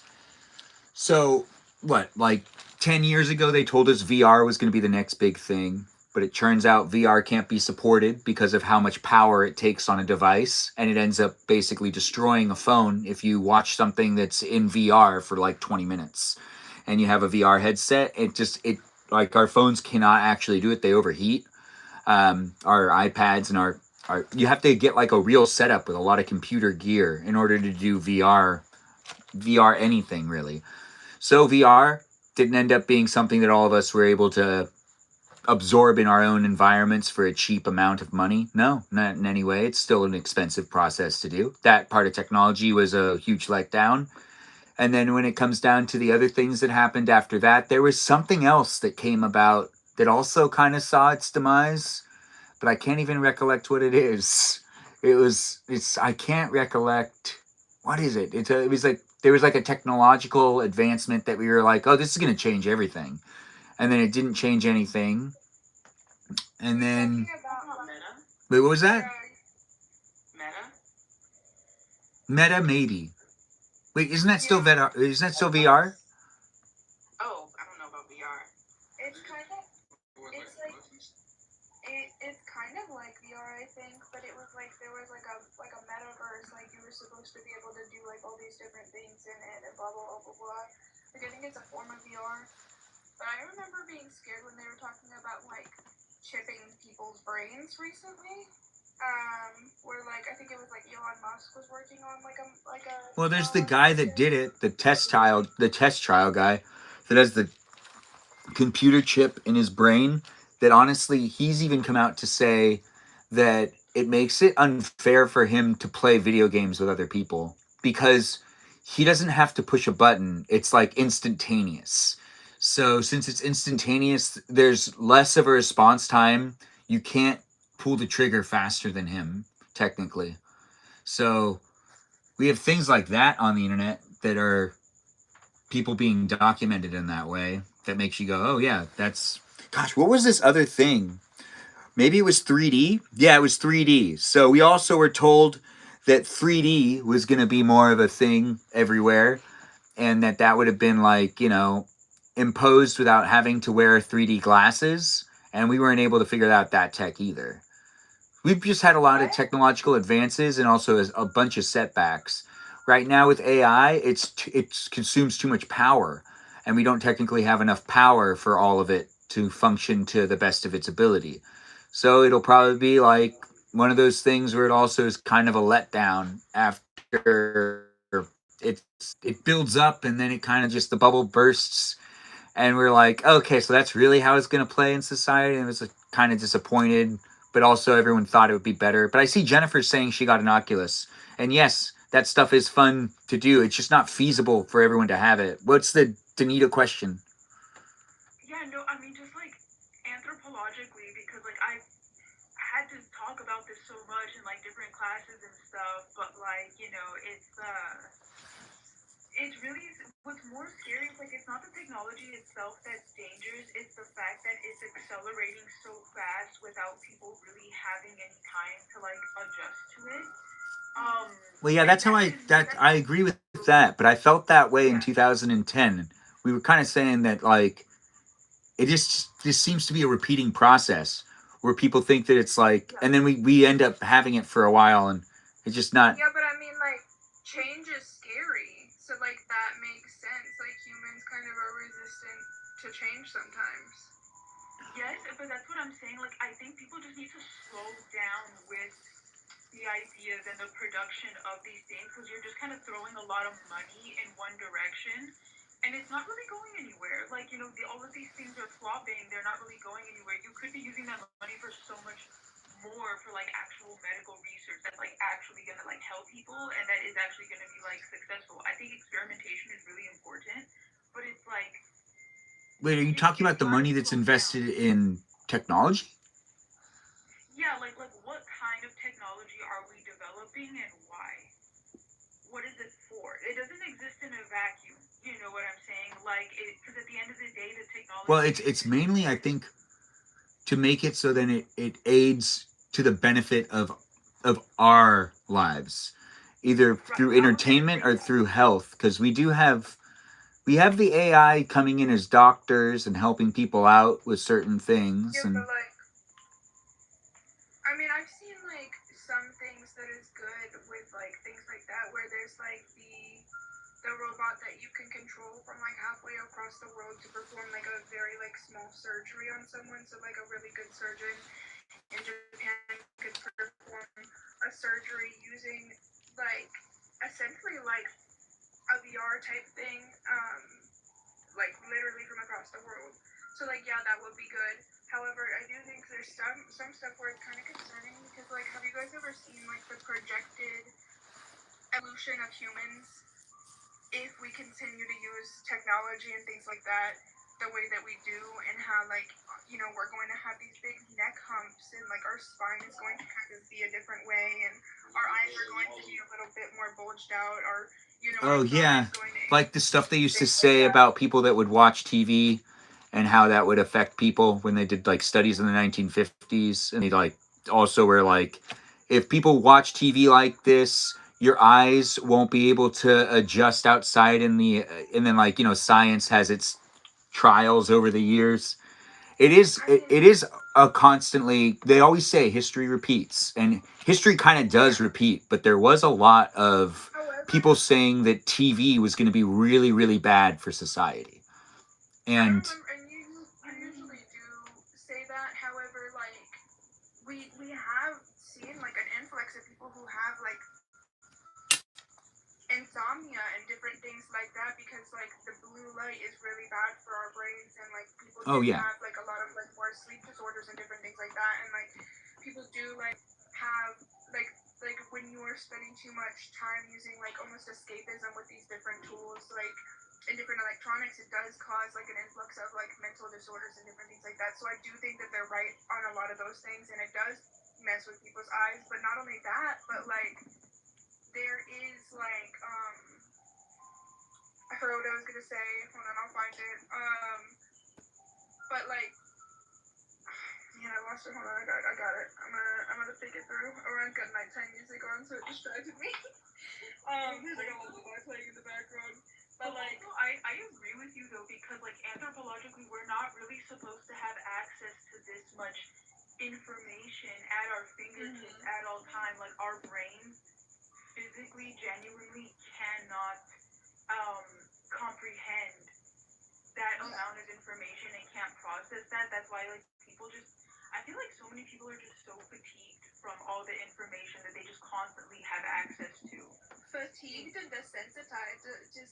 I mean, we can literally like see a video of someone who like was unalived, and like that is not normal. Our brains are not supposed to be seeing these things, and like there's a lot of people that like they'll make memes of it. Like we've seen that very recently. Like there's people who make like memes of it or talk about it, or like they're so desensitized to it, and it's because like we are like Danny said, we're constantly getting this information, like you know, and we're getting it very quickly. Like you go on TikTok and you can scroll through so much content in such a short span of time.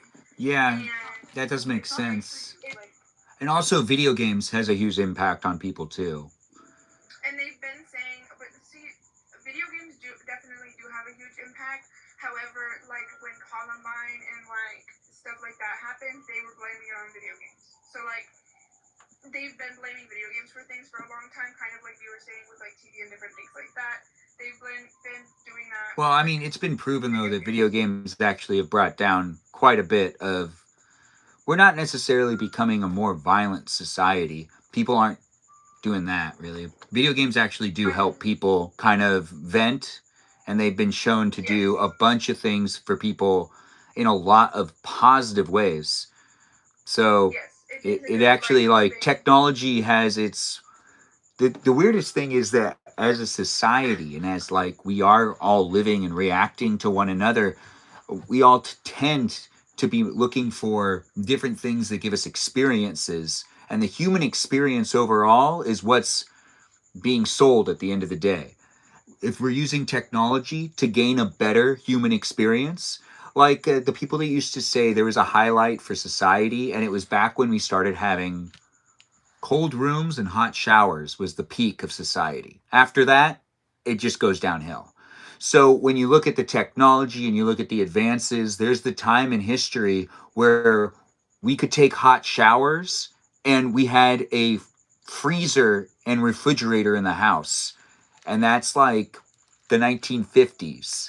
And that was a really big deal because before that, even when my grandma talks and stuff like that, because they didn't have refrigerators, you had to go to the market and they had to kill the chicken in front of you. The chicken that you were going to eat that night was killed in front of you if you went with your parents to go to the market that day. That was how it worked.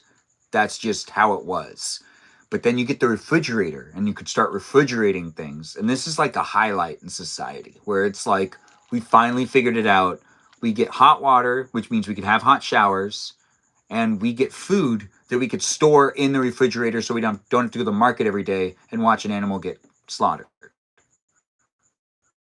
And I mean, there's also now refrigerated meats at the market that doesn't have a slaughterhouse anymore.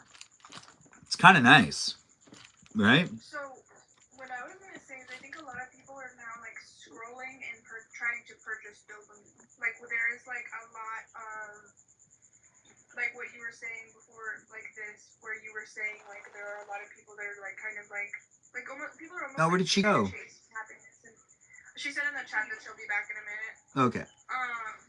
But I think that like people are trying to like purchase or like obtain dopamine rather than like there are some things that like statistically like help to increase dopamine, like you know, working out. This is a good thing about technology, Peaceful Kevin. We're in the room right now using it.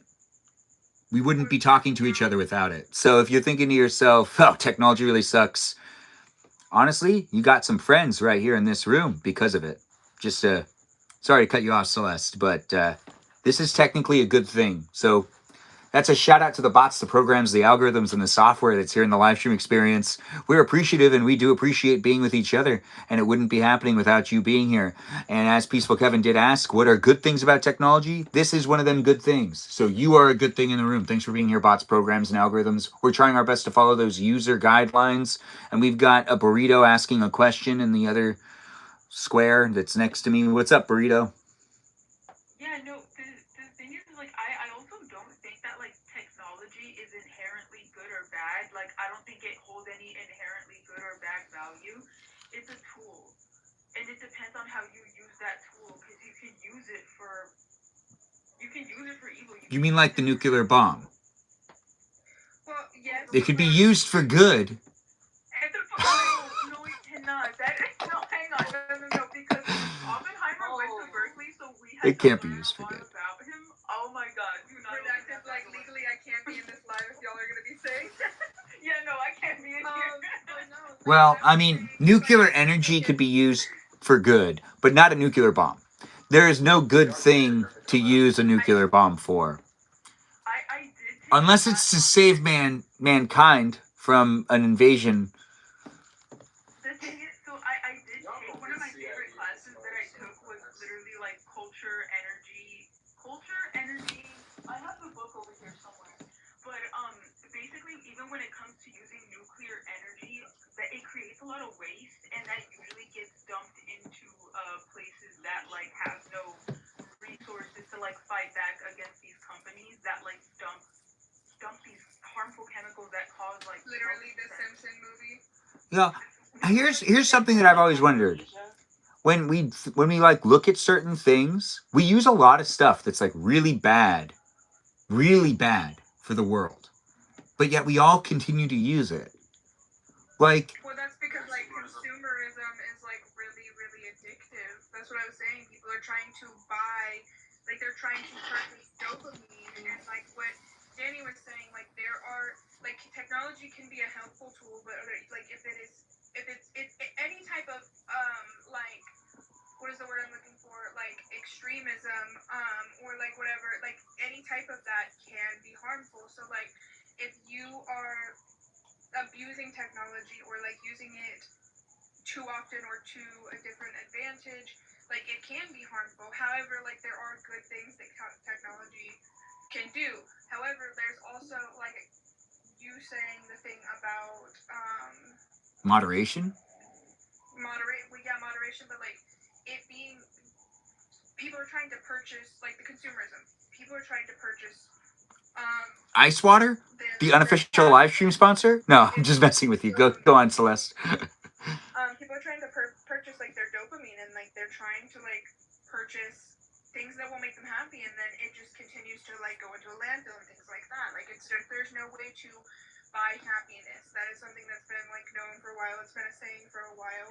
No, they did some studies that there is some truth to it. So if you don't need to worry about certain aspects of life, it does buy some relief, and you don't have to deal with certain aspects of stress.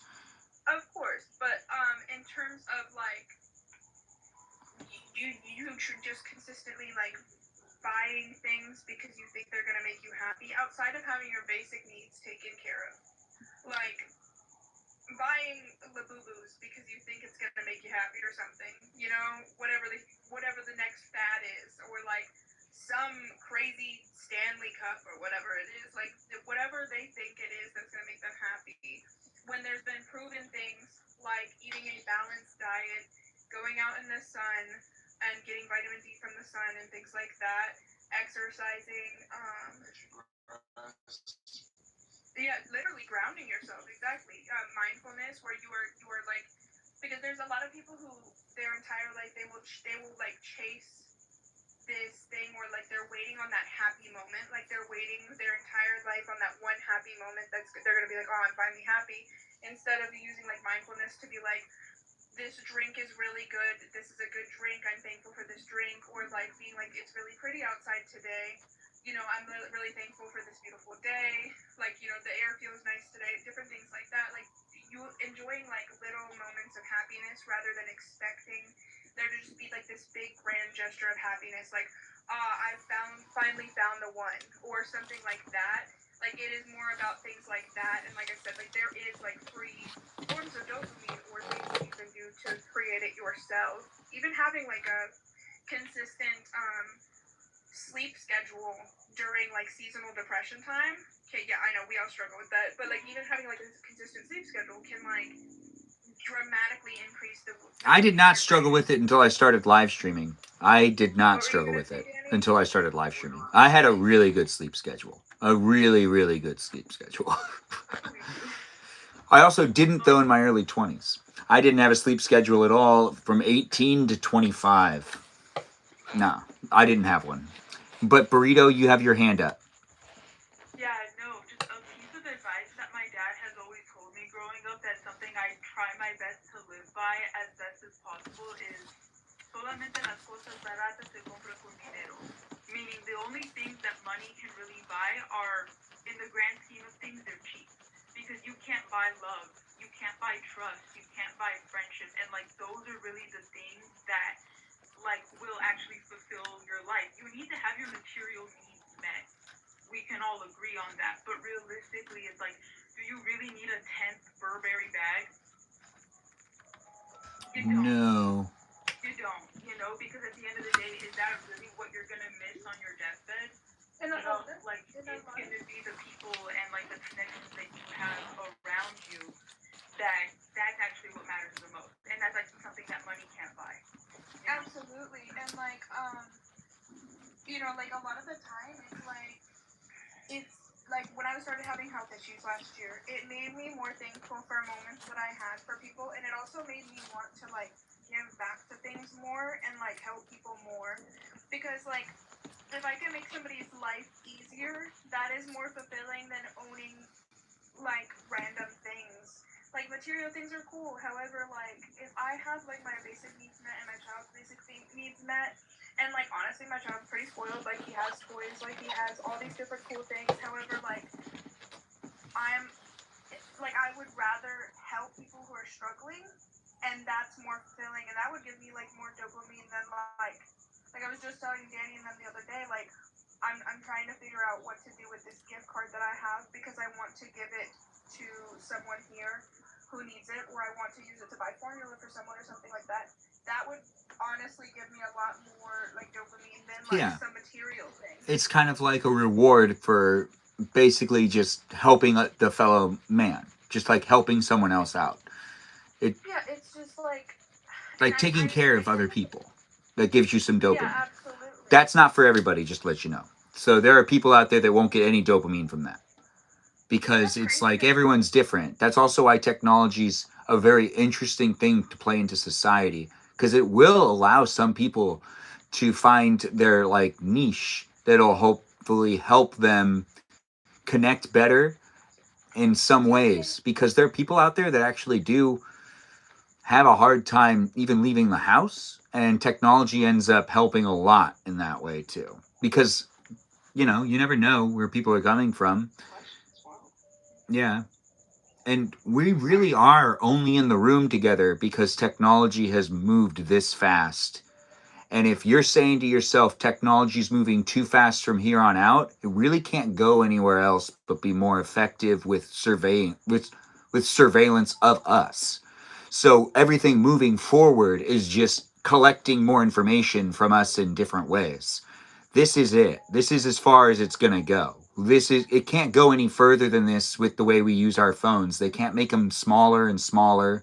The AI is not going to get insanely much better after this. We're here. It's happening. It's done. We've already made it to this point.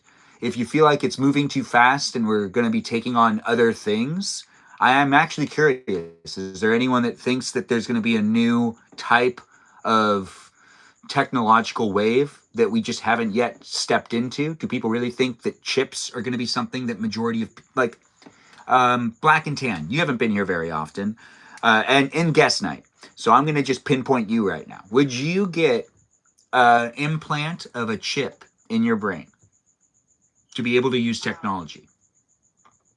Well, now, no, but... Do you think you'd do it in the future, though? In 10 years from now, if everyone else was doing it? Do you think you'd do it, too? 10 years from now, maybe if it was... I'm not even going to say maybe. I have no idea. I don't want something that invasive done to me outside of any necessity. What if it was more of a wristband thing? Like it was like an Apple Watch that's kind of infused into you, kind of like a barcode. If it did something unique that I couldn't do myself, or that wasn't, or actually that I couldn't do myself, then maybe but usually I don't want any more. I'm not into really things that I don't really need like that. If that makes any sense. That does make sense. You're making sense. All of that was future employment chip. Yes, I was kind of relating to that, Peaceful Kevin. I'm happy you were able to wing into that too. And yes, I think that that's something I would probably end up doing if it was in our wrists and you can like just get it out with a knife if you didn't want to have it in there anymore. I'd probably get it. But I don't think I'd do the brain thing. I wouldn't do the brain thing. No. I don't think my phone collects enough data along with my laptop and my iPad and all the billions of other devices that I have. Absolutely. I don't think I would ever have something implanted in my body in any type of way. I'm scared to even get like my appendix removed or something like that. I'm not having any type of What are you surgery. using your appendix for, though? It's mine. I want it. Yeah, I know, but what are you using it for? Does the appendix help to filter out toxins? I really don't know. I'm not a doctor. Alea Ribbon Person. But I know it does help. Alea Ribbon Person, you came back into the room after leaving for a little while. Do you have anything you want to add or anything you want to talk about? We haven't heard from you in a while. Or did you hear anything that you wanted to chime in on? Because there's been lots of conversations. No, I think I've pretty much covered what I've been thinking all along, but yeah, that's all. Would you get the chip implant? No, I would never, no. Okay. What if everyone you knew was doing it? Would you then consider it? If everyone was doing it, that would be an even more reason to not do it. Okay, so you wouldn't end up doing it. All right, Redacted, would you get the chip?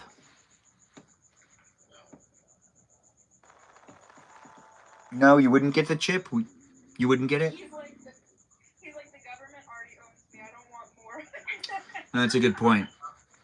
I'm not even joking. At any point, if they wanted to, they could quite literally experiment on me. So, no. That's interesting. Okay, so Danita, would you get a robot if you could get a robot? Completely different question. You don't get to answer whether you'd get a chip or not. If you were given the chance to have a robot right now, would you have a robot? Would be better.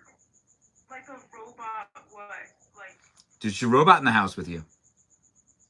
If it's Bender, Just be a robot. If it's Bender, maybe. No, just like a regular, yeah, I guess like a bender, but not a bending unit.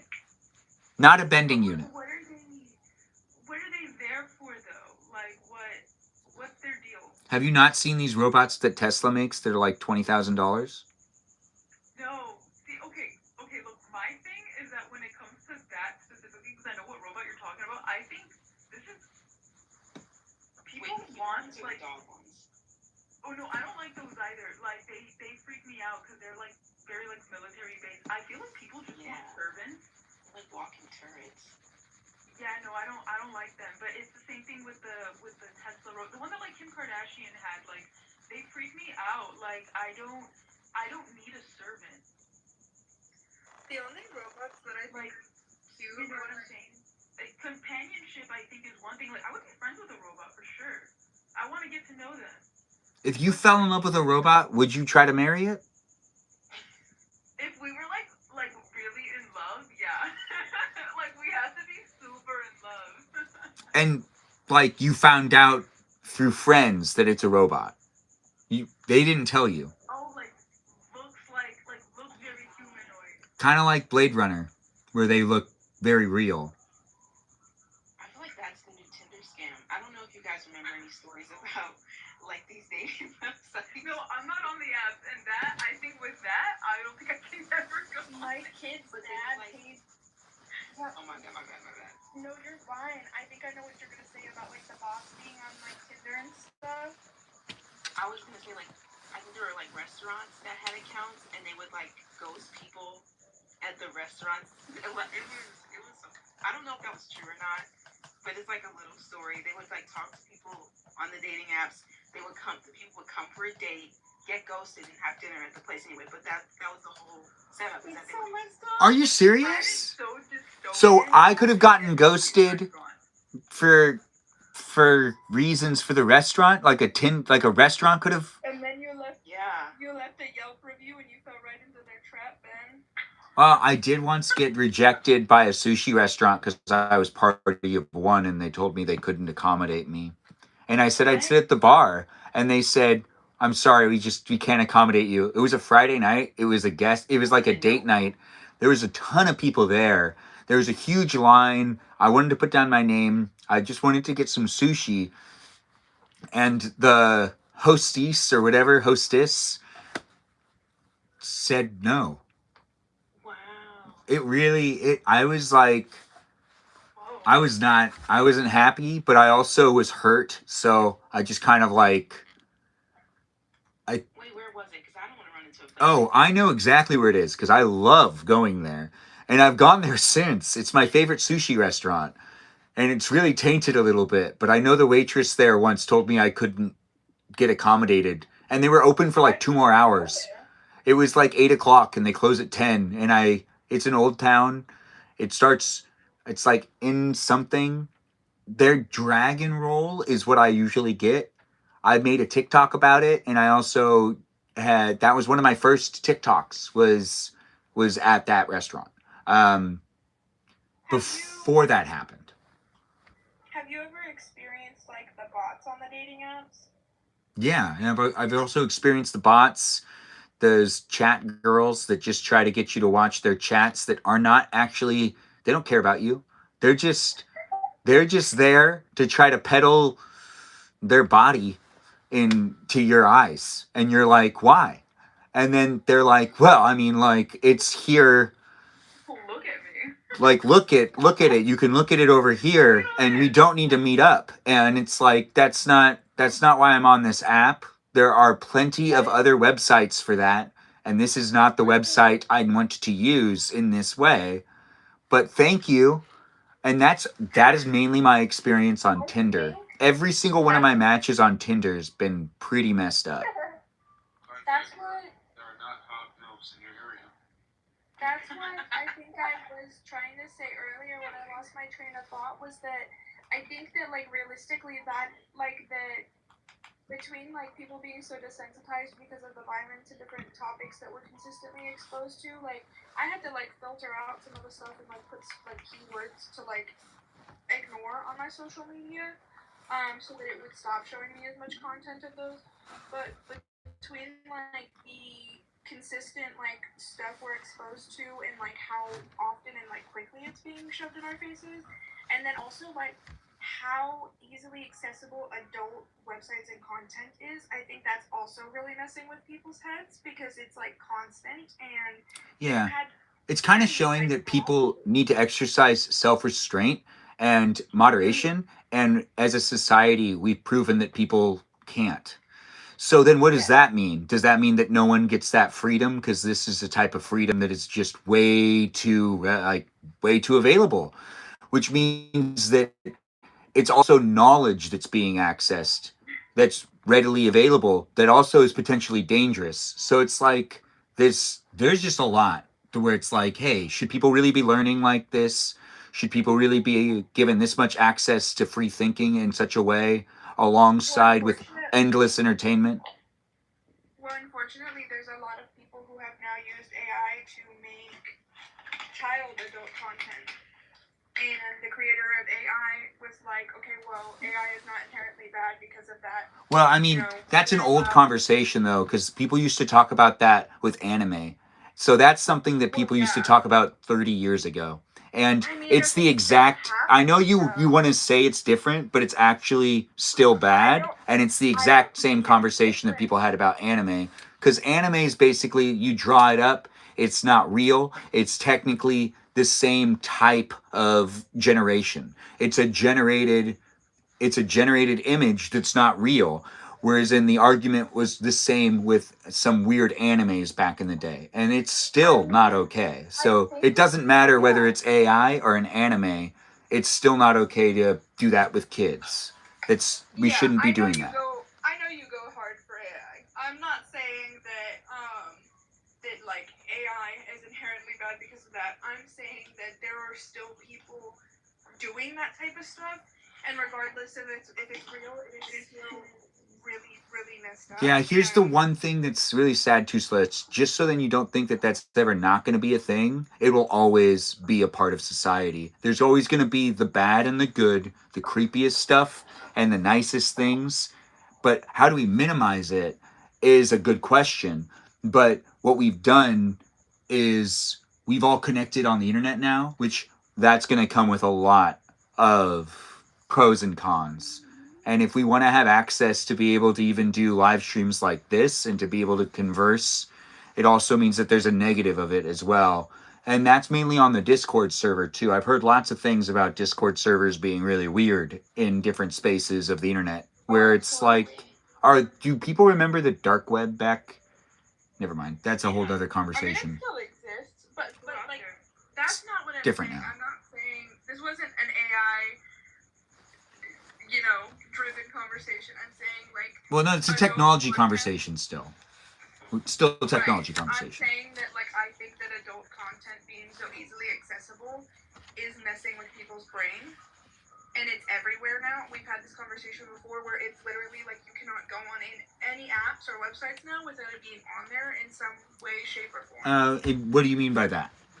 Okay, so like the videos you were talking about recently on your 18 plus live, where you were talking about there is videos that are like alluding to something, or there is like things in the background that they might be showing, or different things like that in order to get past guidelines.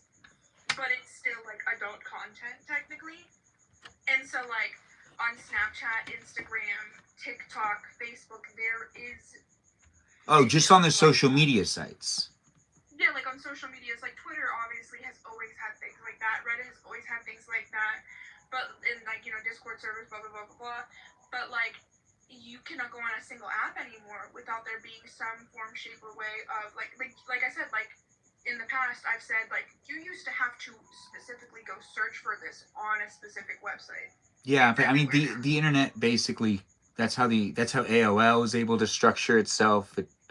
The weird things are what made it so we could, it's kind of like, here, another way to think of it is most of the advances that we've made in society that were like breakthroughs in science and technology that really benefit our lives and things that were invented that are constantly used, where a lot of that stuff was made by Nazis. And like that's a weird thing to bring up sometimes, where it's like you don't know what like things we just as a society really weird how we get to the conclusion of being able to use something. AOL was perverts all over the place with that AIM thing. That was, but with that growing the way it did, people were able to move on to the next device and move on to the next platform. They all kind of have their dark side that is what fueled them to be able to be what they are. Except for Instagram. It was just food when it started. But now it's like really weird. Instagram got really weird. But Instagram used to just be food. It was the one that was like, I liked using it because there was nothing weird on that platform at all. And Tumblr was starting to get really weird. And this was back in 2010, 2011. But Redacted was trying to say something, I think. You raised your hand, Redacted? Hold on, I was thinking about, this adds to Celeste's point about how like that stuff is so easily accessible. I want whoever stays up past this live later tonight, go on YouTube and tell me how fast you get an ad that doesn't just straight up either one hint at it or just makes it blatantly obvious. Oh yeah, I see those on YouTube Shorts. Wait, what is it? So perverted. No, like just any YouTube ad that sponsors like some type of AI or just a chat room It's so blatant. I don't even know how Well, it gets past guidelines. And like Black and Tan is saying, like it's on YouTube Shorts a lot, which is really harmful because like they've proven time and time again that like being exposed to violence or sexual things at a young age is very detrimental to development, and it causes a lot of issues long term. And a lot of kids go on YouTube Shorts, and like you can on YouTube Shorts and TikTok, whatever the case is, if you look up Spider-Man, the first, like, if you're a child and you look up Spider-Man, you're not gonna immediately find like some fun, cute little Spider-Man videos or like actual comic book Spider-Man or anything. You're gonna find a girl in a skin-tight Spider-Man suit advertising her adult website. Oh yeah, you're right. You are gonna find that. I've been sent those videos before. Not sent them. I've just seen them. My brothers got into Screen. Did G One of send them them? searched up Ghostface to see edits, and he's like, "Why is there a girl?" He was like, "Why is a girl in the Ghostface suit?" And I was like, "What girl?" And it's so obvious too. And I'm like, "Okay, that's not what the costume's supposed to look like." Yeah, or like like the girls that like masked guys on TikTok and stuff. That's like a new thing now. Like I said, like it's very easily accessible. It's constant. Like my son is not gonna have TikTok until he's like basically a teenager because it's everywhere. Yeah, I mean, like, there's a lot of talk about how technology is affecting kids, but it does seem like what my sisters are doing, that makes a lot of sense. But then you look at some other people and you go, well, why aren't you guys? Or like my cousin did this thing too, where she was really good at making sure that like the kids had designated TV time, and like computers were only used at school. And it's easy to be able to maintain those things. And there's a lot of people talking about how technology is having a really negative impact on society. And as adults, people need to come to the table and realize they need to show restraint. And they also need to be mindful on how to show up for themselves. Like I hear people are going to the gym and taking care of themselves, even in this community. And that's really important. That's important stuff to do. It's important to keep your body moving and exercising because that also helps with mental health a lot more than people give credit to. But also at the same time, as a society, people need to not be so like, quick to be like, oh, we are in such a bad spiral, but start to do like we can show up for each other. We can make some healthy habits. We can make sure that other people know the best things and best practices to do, or to make sure that there's a limited amount of screen time. It's such a simple thing for kids. Limited amount of screen time. That's it. Just like screens, not necessary for all day. And if you're doing it all day, it's going to make it so you'll eventually get bored of what you're watching and you'll be looking for something else. And that's part of the problem.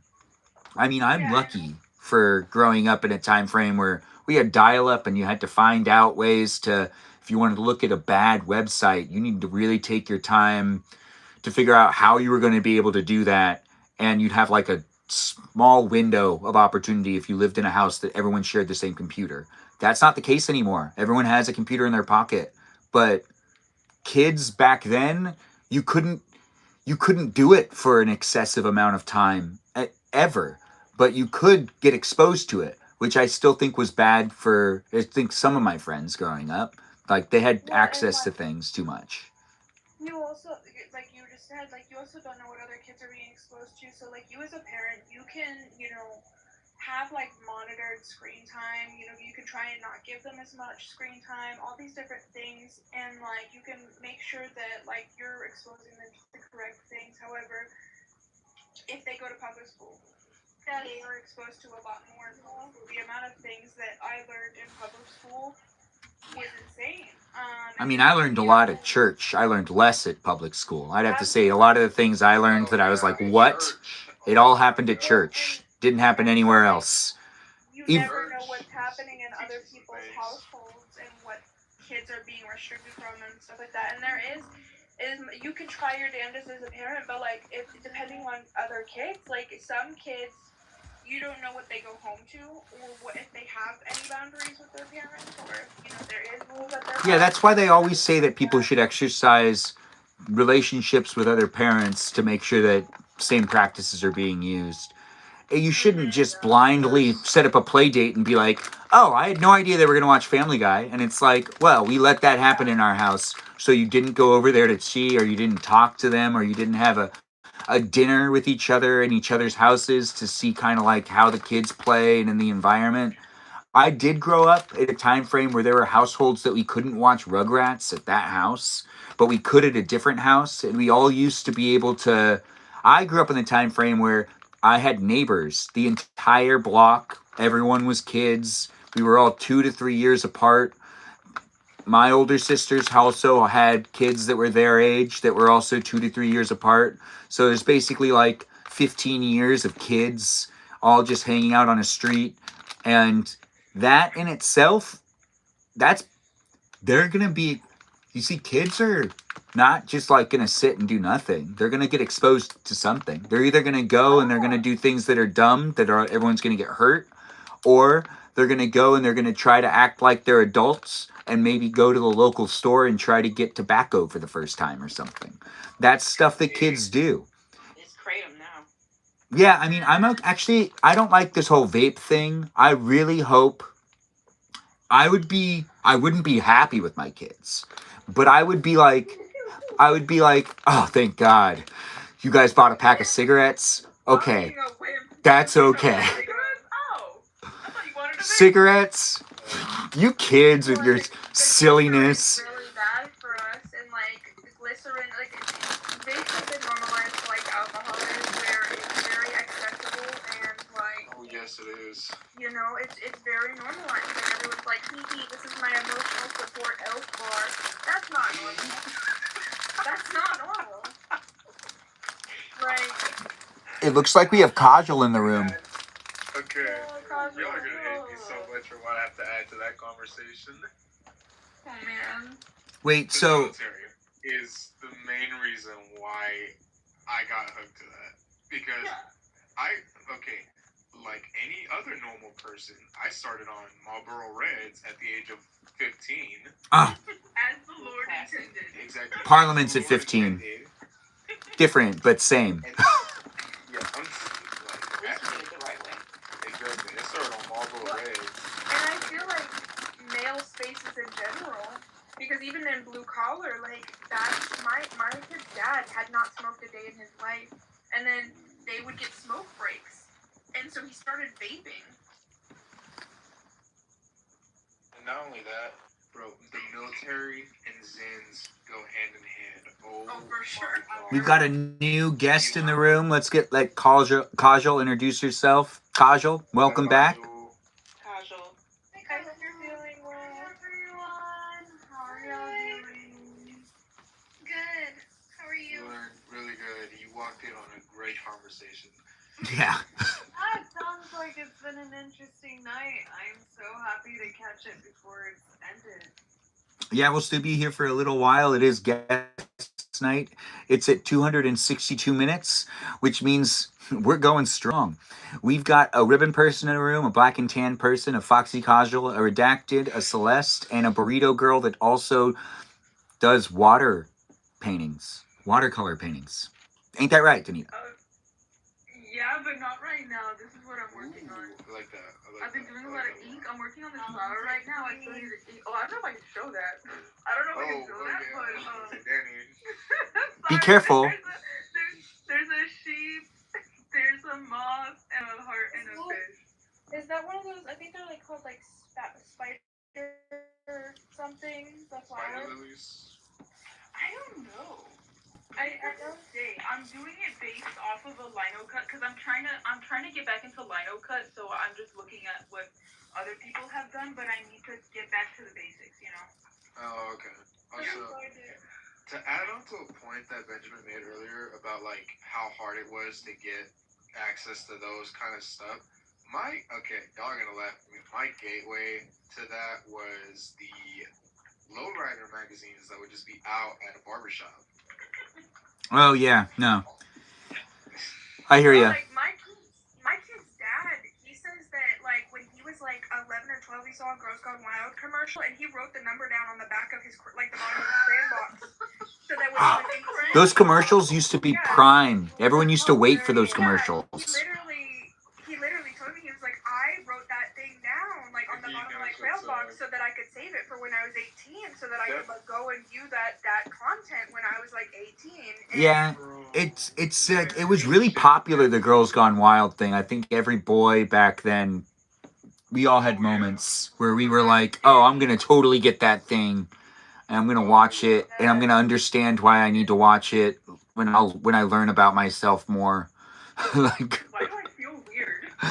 yeah, Crazy that y'all are talking about this. I was just talking about this with one of my friends yesterday about how like back in the past, like Girls Gone Wild was like just an ad-on TV that our parents would try to hide us from. Yeah. yeah, because it would But- be intense. Like, we were talking, Kajal, about how everything's like everywhere now. Like it's unavoidable. You used to have to go on a website to find that content explicitly, and now it's absolutely everywhere. And that's what we were talking about, is like how that's like shaping people's brains. I don't know. I still kind of feel like there's this.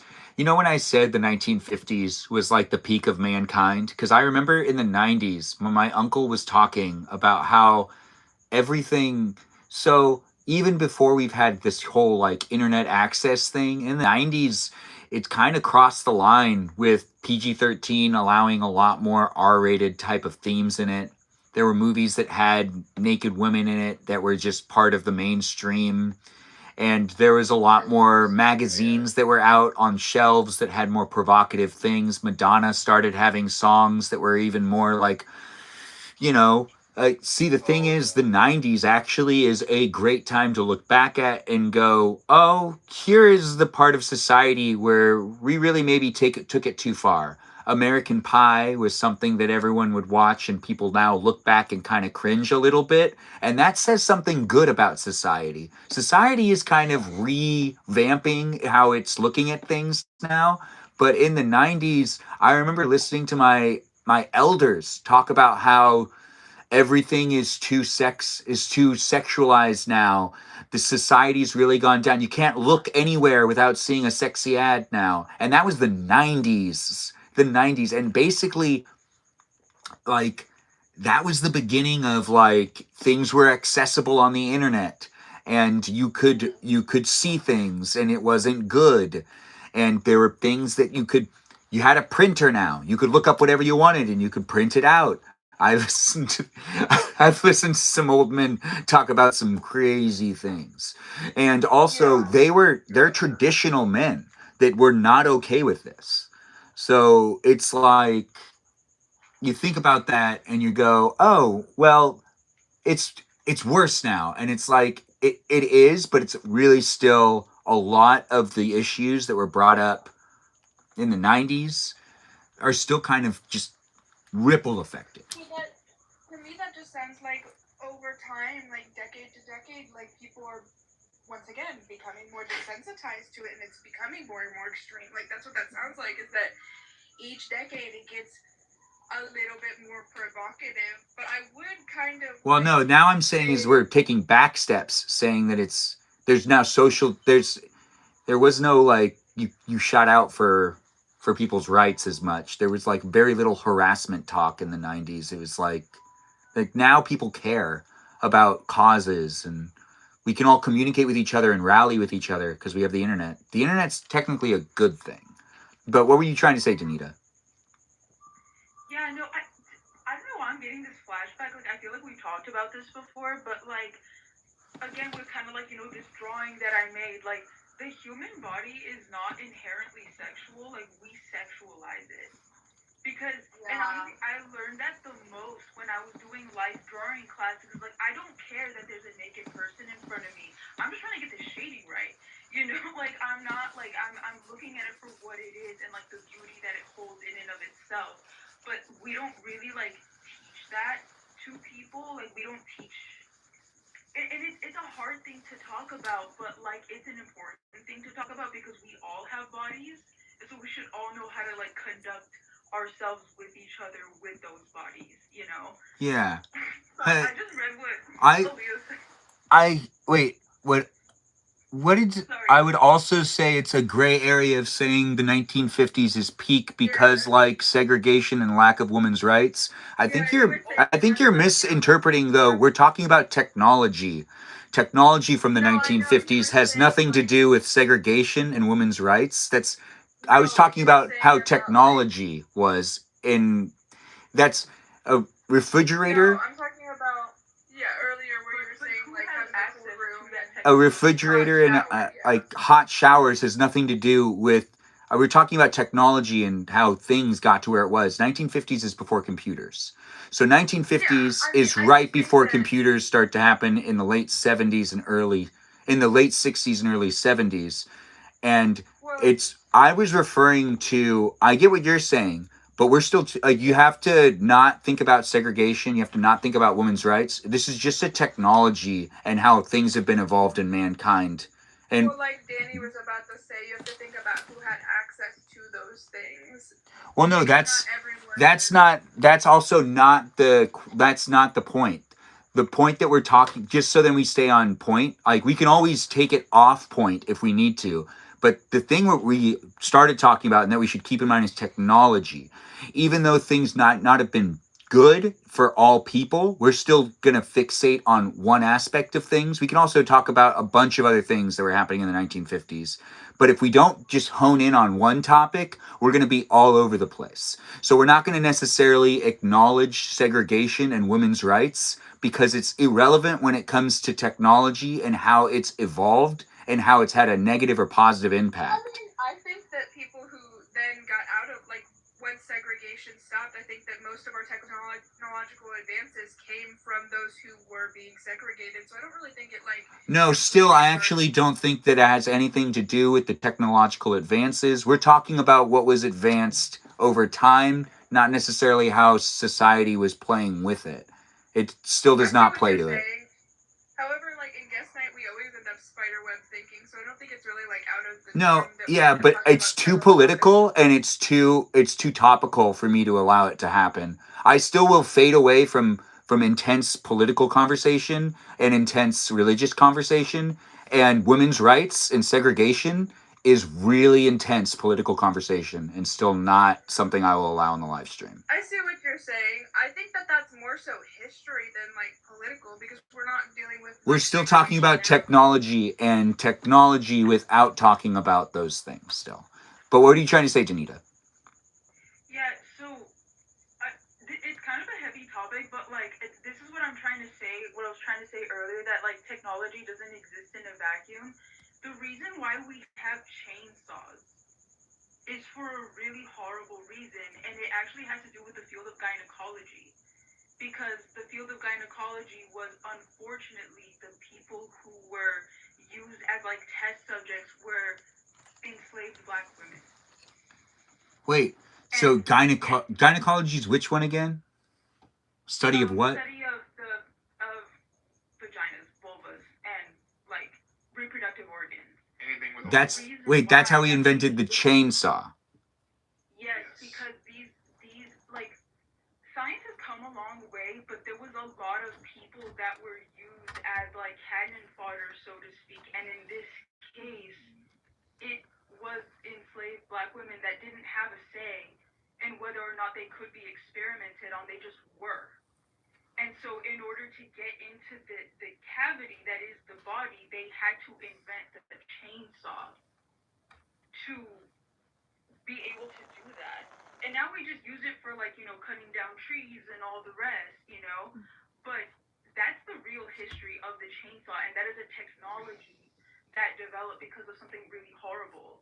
And it's not necessarily political, it's not necessarily religious, but that's technically not political. But when you say segregation and women's rights, that's 100% political. You understand that part. Danita, what you said is not political. Yeah. Technically, that was just a comment on people being like, I just have to say that it is technically, I still don't like talking about politics in the live stream. Even though guest night, I do encourage conversation of things.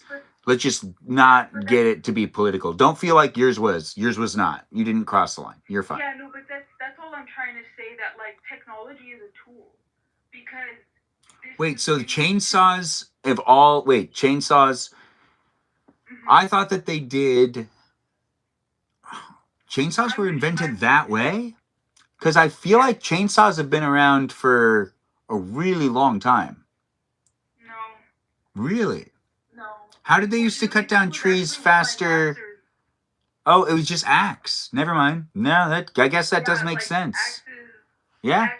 Axes and hacksaws. For these experiments, but that wasn't enough.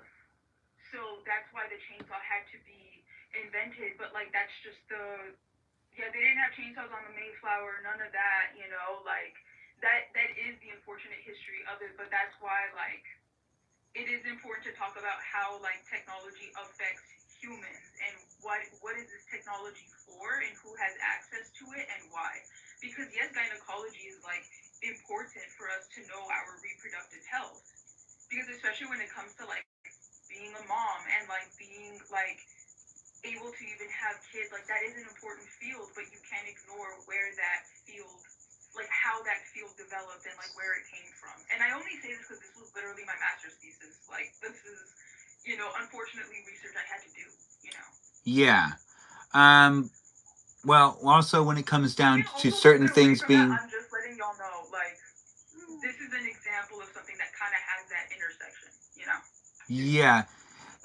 Just for people to keep in mind, we've been talking about a lot of different topics tonight, but if you guys have any questions for the guests that are in the room, we've got Kajal, Black and Tan, a Leia Ribbon person, Redacted, Celeste, and Danita in the room here on guest night. That's here on Twitch and here on YouTube as well to be rewatched. So if you do want to jump in, you can be part of it and you can be remembered in your conversation with me and the others that are in the room, along with the nice ASMR that Leia Ribbon person is contributing to the live stream, which is making it a lot more fun in general for us all to be hanging out and having a good time. And it looks like the guest night chat discusses the 1950s is what the AI prompt is thinking that we're talking about right now, along with telling me I'm doing a great job.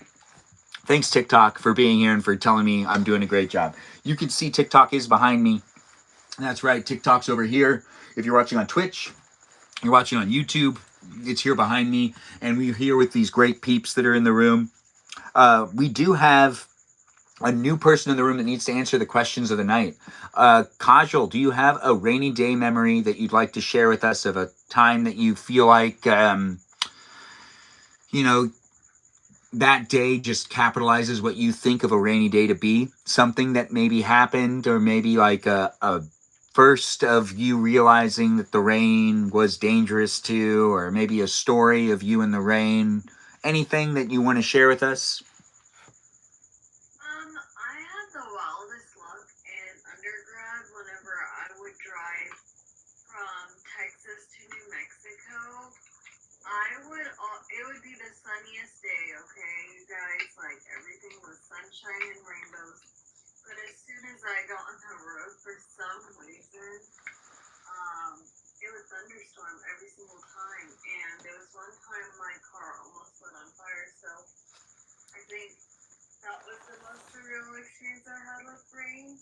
But I still absolutely love rain and thunderstorms. I mean, it didn't really scare me away from it or anything. It was just like eye-opening, and it was crazy because like you couldn't really see, like it was hailing really fast that day. But yeah, every single drive that I could remember, I was always calling my parents being like, okay, there's a thunderstorm, I'm gonna lose service, so y'all call me, like, don't worry, I'll be calling y'all after I get service back. But yeah, that's kind of my memory. Do you have anything else you'd like to share about rainy days? Maybe like a movie you'd also like to watch? What's a good movie? Just asking more questions. Oh my gosh. Ever since I was little, I loved like the Polar Express. I don't know. Wait, but that's like a Christmas movie. Is that a rainy day movie for you too? Yeah, like I loved growing up with like, I don't know, like in school too, like they would just play it on a rainy day, and I would remember like we loved like just making like hot cocoa and like, yeah, it's a Christmas movie, but it was fitting for any rainy day. Yeah, I guess that works still. Wait, what question was this one? This is the first question. Rainy day memories. Oh, I don't think I answered this one. You didn't answer this one? But I asked you questions.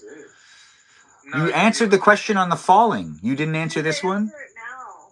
Yeah, no, I didn't answer this one. Okay, well, you got to answer this one, and then we'll ask Kajal the falling question as well. So it's kind of the same.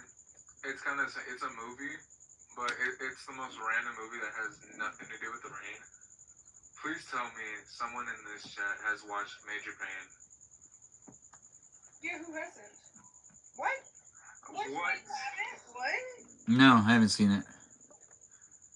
That's wild. I'll look into it. No, it's basically the same structure of like it's basically another like military movie, but it's more hilarious than like traumatizing. To put it lightly. My Who's in dad it? watched that movie and made us watch it all the time. What's his name? Celeste probably knows the actor's name. I don't know don't. his name, but he was on. What year is it made? Oh. Before I was born, I know that. Is it the 90s? Yeah, it's a 90s movie. Is it the same guy that was in that space movie? That was in the Rocket Man movie? That you're talking about? Yes, I think it's David around Wayne. Yeah, I've seen it. He had a show on, I feel like, Nickelodeon. Yeah. He was the daddy of the children. Yes. Yeah, I've seen that movie. I just forgot. What was that? There's a lot of movies. George Lopez with full confidence when Celeste gave it. Absolutely not. It had like the same like vibes though, like where it was like one dumb kid that was always getting in trouble. Junior was his son. I remember that. Like, yeah, Marlon. I think Marlon Wayans. Marlon something. Yeah, I forgot his name, but he was like a slapstick actor, which meant that he basically would get hurt and we'd all laugh at him getting hurt. Kind of like Mr. Bean too, but Mr. Bean was more of like facial expressions, which I was thrown off. I recently found out how many episodes Mr. Bean's show was, and I was like, I was in disbelief. I was like, nah, there's no way. But yeah, there only was one season. There wasn't multiple seasons. I thought there were so many episodes, but there apparently weren't that many episodes. When it comes down to us all being in the live stream experience, we're all from different backgrounds of basically us being from different ages, ranging a good 15 years. Does anybody want to share something that they feel that their generation or their year is like, known for, or something that they take pride in for the generation they're in? Kind of like mine. Yes. MySpace? Emo kids on MySpace, yeah. I was gonna add to that. That was part of what I was gonna add, but also just the overall angst of the early 2000s. Like, I don't know what it was, but we need that again, where everything just felt like a hell yeah moment. Nah, that was like getting groomed on Kick and wearing like studded and wearing Not like that kind of studded hell yeah belts moment. and Not that kind of hell yeah moment. the That like was the the real like 2000 experience. I Heart Boobies bracelets and like the one like yearning for sky high Converse, like those like boot cut Converse, like yearning for them. And I was always so Going to mad my mom Hot didn't let me have them. I'm like, why not? They're so swag. Yeah. literally wearing skinny jeans and the studded belts. Consumerism back then was more fun. I'm the only one who still dresses like that. Hot Topic, like actually like was cool, or like looking back then. Like now it kind of is like adjacent to like Spencer's. I miss seeing ads and actually wanting things. I never want any of the things I see in these ads anymore. There was time that I was like, oh gosh, there's so many cool things you can buy. 7 jeans. Yeah. There was that fad that everyone went through where women's jeans was even popular for men to wear. And it was kind of like all over the place. The thing is, when we realized we were losing our pockets, we went back to just getting our regular jeans back. We lost like, why would we sign up for this? I remember there was like a couple of people like, I mean, we look good in these, but like, we don't get pockets? Stupid. Yeah, exactly. Beauty is pain. Skinny jeans were very popular in like the 2000s, though. But then you'd lose your pockets. It's not worth it. Like, Yeah, we don't get pockets. They're they're like no rights or pockets. But then, you know, if you lose your pockets and then you need to have a bag, that means you need to have more material and more stuff with you. Like, I mean, sometimes our butt pockets are like deeper, but we just don't get pockets in the front. Like you can put things in your back pockets, but they don't give you pockets in the front.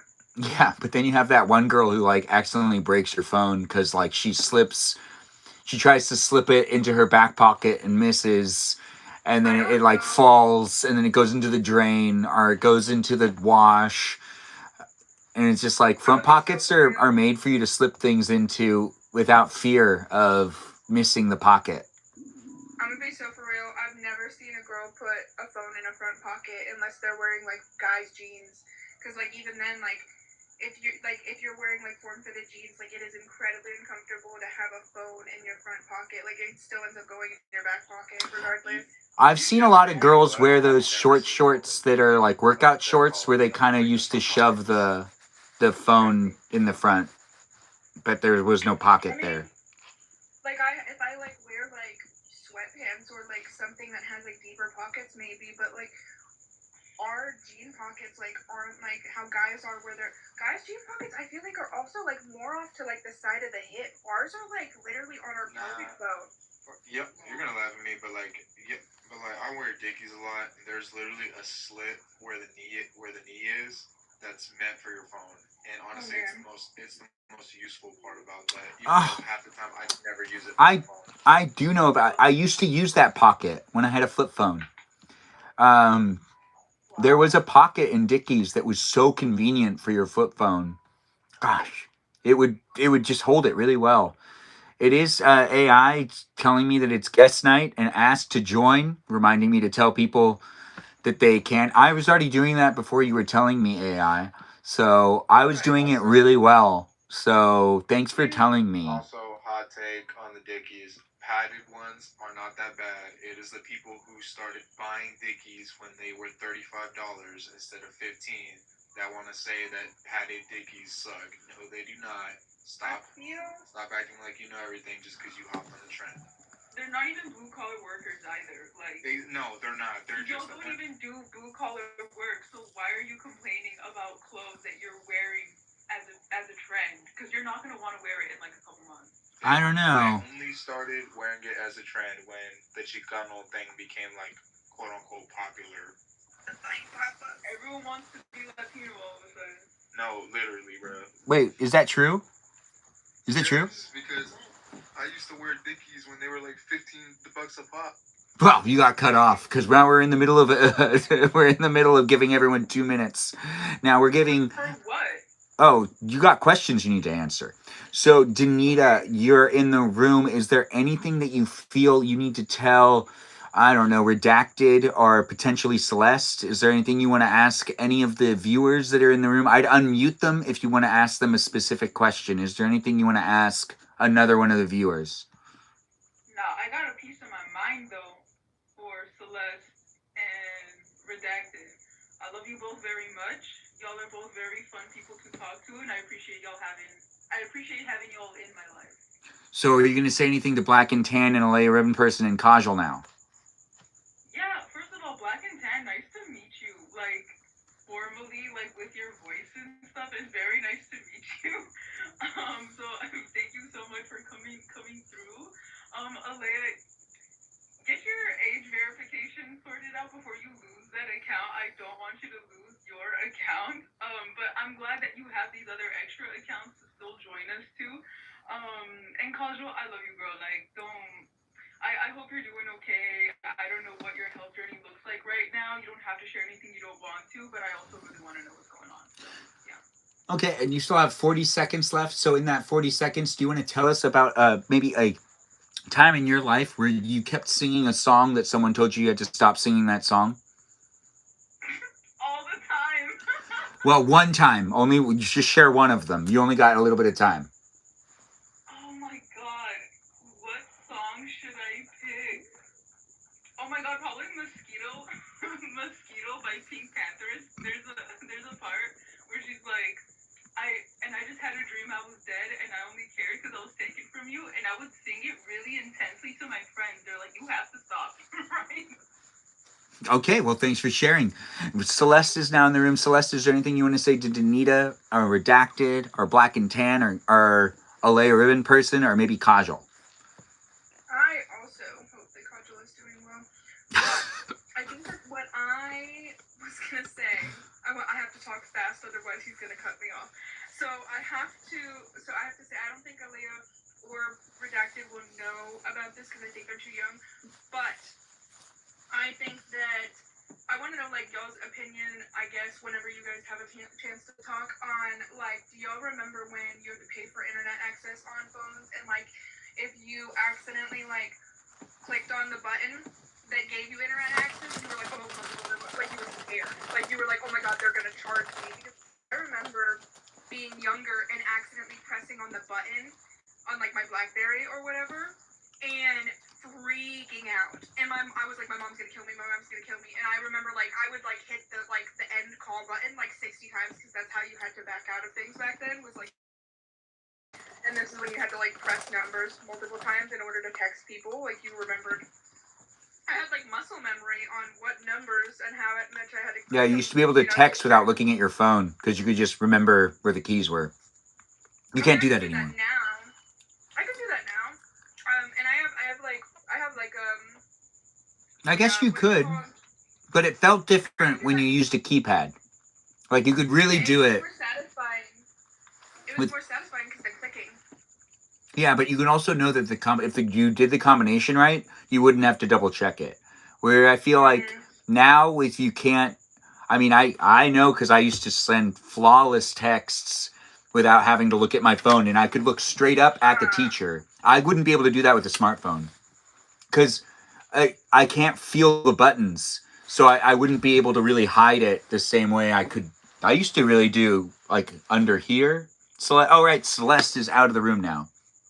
Redacted, you're in the room. Is there anything you want to say to Danita, Celeste, Black and Tan, Alea Ribbon Person, or Kajal? Yeah, let me get those out a little bit. Danny, it's okay that you haven't been active online. I know that life is pain, so yeah, take care of that before anything else. Celeste, tell Orion I said 6'7". Black and Tan, nice to meet you. Yeah, I haven't ran into you until tonight, so there's that. Alea, I see your stories, I enjoy them, and yes, the fits eat. And Kajal, hope you're doing well with your healing journey. And yeah, that's basically it. And before we begin, little I guess news. I wanna point out this will probably be the last guest night I attend for a while because I am deploying this Sunday. Oh, well, it's good to have you here. You still have the floor, and it is nice that you shared that with us. But you also get to answer the question that. Well, now tell us about you getting. So you're just going to be away for how long? How long are you deployed for? 3 months. Okay, and then when you come back, you'll be able to be more present on. You're not going to be able to use any social media, really? Probably. No, I will have phone time, but not to the extent that I have right now. That makes sense. That does make sense. So it's like probably a couple hours here and there. Nothing crazy, right? Yeah, give or take a couple hours. Yeah, that does make sense. I have friends that have also. Anyways, Black and Tan's next. We'll come back to Redacted. Redacted will have more time. Black and Tan, is there anything you want to say to Danita, Celeste, Redacted, Alea Ribbon Person, and Kajal? Well, this is my first time meeting everyone and speaking to everyone, like actually speaking to everyone, and it's been so nice to meet you all. You're all so cool. Much cooler speaking to you like this than texting. Oh, 100%. 100%. And then also, we played Fortnite last night. We did. And you did a great job. Now, I'm not sure if Fortnite, like, puts very, very, very, very new players into this fake lobby to allow you to get your first win and get that over with. No, that's not normal. All the real players. It's not normal to win the first time. If that was your first game, right? Yeah, I made that account like the day before. Yeah, I didn't win my first game. I don't know, but that was amazing. That was really fun. Yeah, you still have to like try to win. But to go on to your next question, well, is there anything else you want to say to the other people that are in the room before you go on to answering the question? No, I was just saying that it's really nice to meet everyone and talk to them. And it looks like Celeste is telling Redacted to check the Discord. On top of that, though, we still got Black and Tan in the room. And Black and Tan, do you want to tell us about a time that maybe you were singing a song that everyone told you to stop singing that song? Friday by Rebecca Black. Wait, what was it? Friday by Rebecca Black. I sang that song to my throat was sore. Okay. And was it family that was annoyed by it or friends? Everybody. Friends, neighbors, strangers, family. There wasn't a single person who didn't hear it and got irritated.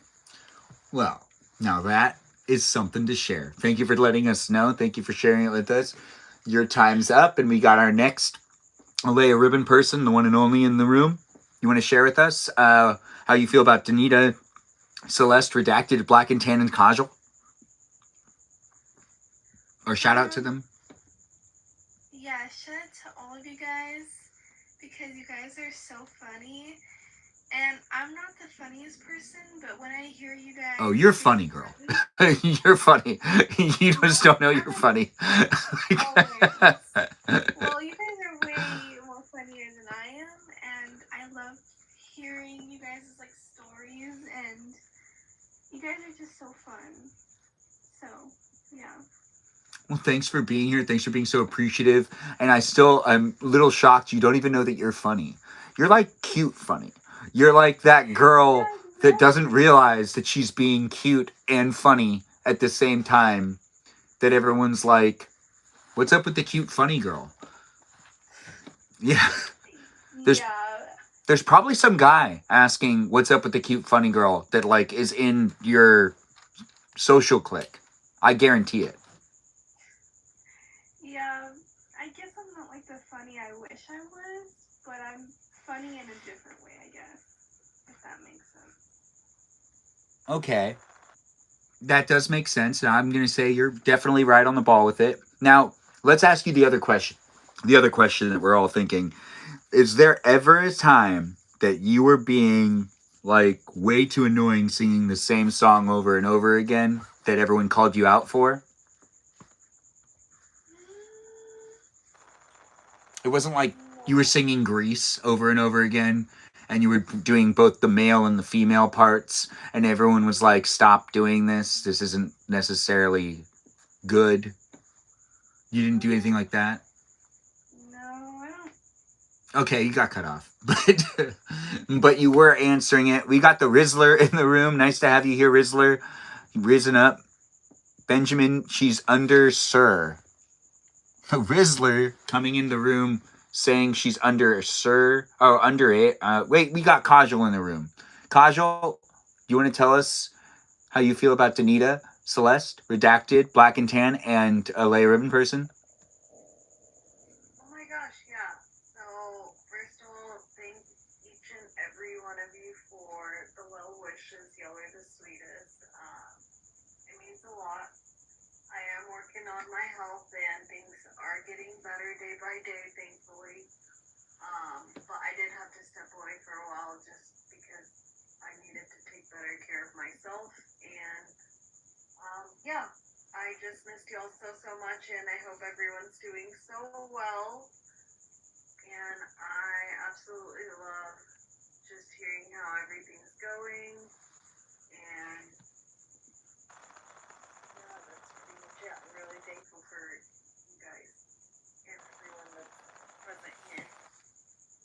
And I missed y'all so much. Well, you're here with us now. It's good to have you here. Thanks for being appreciative and thanks for being part of it. It's nice to always have people jumping in the room. Kajal, do you also want to answer the question of when was there a time that you were singing a song that was like definitely kind of getting on people's nerves and you just kept singing it anyways? I don't have a specific song, but my dad would always be like, hey, who sings this? And I would like be all excited to tell him, and he'd be like, all right, let's let them sing it. And it would just make me feel so stupid for like singing out loud. like he was trying to be funny, but low-key I was hurt. Oh, I hear that. I used to go through the same thing with some other family members. They used to say the same thing to me because I used to sing all the time. The reason my voice was able to get to where it is because you have to actually practice your voice. By practicing your voice, you're definitely putting other people's ears into some sort of situation because that's just how that works. Like the voices I used to make up, they used to be so hard to listen to for my sisters that they used to be like, you can't do that. But eventually they turned into voices. I eventually got Goofy's voice down, and it took a long time. If you're going to learn, you're going to have to kind of make some noises where people are going to be like, oh, that's a little too much. But They yeah. have this thing that I saw where it's like a lot of theater people use it, but it's like a singing box where you can like literally like scream into this box.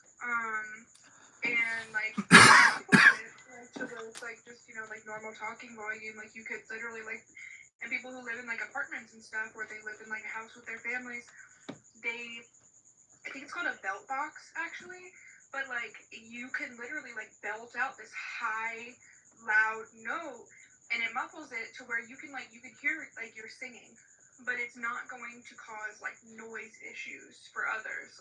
Yeah, but isn't that something that also makes it hard to breathe while you're trying to do it? Because like there are tools, but I've heard of a lot of people just making sure to go to their car or to sound booths. So I'm gonna have to invest in that. They've had a couple different models, but I think the newest model is like intentionally, because I think it used to go over your mouth and nose, but it had like a breathing hole. But now they have it to where it just goes over your mouth, so that you don't have to deal with that, and you can breathe out of your nose properly, and it's not blah blah blah. Brett, it's called a belt box, I want to say, but like people who work in like theater and stuff, and they like, or I've even seen people who have like autism and ADHD who stim a lot. Get them because it helps with you not disturbing like neighbors or like your family that you live with or roommates and like things like that. Well, I mean, you're supposed to go to rehearsals, but you're also supposed to let your voice rest. So you shouldn't be you shouldn't be using it. Rehearsals enough. Your open spaces to be able to practice should be with colleagues, anyways. A lot of people would say it's not necessary for you to do that, but I mean, like vocally, I mean, it'd be good to practice to learn how to do voices using that in places like apartments. I could see that being, but for people in theater, not so much. I don't know. Those are the people I've specifically seen use it. It's people who work in theater. Also there's people who like to sing just for fun or, just make voices for fun and things like that. But also I don't work in theater, so I don't really know how all that works. I just know I have specifically seen it from like people who have like auditioned for like Wicked and things like that in theater. Like I've seen it from people who are doing these like higher notes and vocal ranges. But also humans are known for not listening to things that they should listen to. So like there's also a good chance that they're just not following the advice of not practicing outside of rehearsals and that they're doing it anyways. Oh, I mean, it's like if you want to be a really good performer and you stress out your voice, then you're going to sabotage yourself. And I guess you could say some people do intentionally sabotage themselves, but a lot of people are going to allow their voices to even like from my perspective, anyone who's a performer, they need to take the time to make sure to not lose their voice. If you lose your voice, you can't perform. And even though you might like think it's best, a lot of people just tend to do minimal rehearsals. People tend to skip rehearsal. I've seen people not even rehearse at all, and that never makes any sense to me. But I think it's more likely that people aren't going to practice rather than practice. People need to show up to rehearsals. That makes sense. Yeah. Moral of the story, though, is if you stim a lot or sing a lot or make a lot of voices, there is a belt box that muffles it. So I'm gonna need that. Yeah, that's nice to know. I'm gonna need that. when it comes down to a lay urban person, you do a lot of singing. Do you do singing just in your house, or do you sing out and about yet? You've done some singing videos. Yeah, so I'm in my church choir, and I do sing a lot at my house, like, I mean, every day, so and I was in choir in all 4 years of school when I was in high school, so.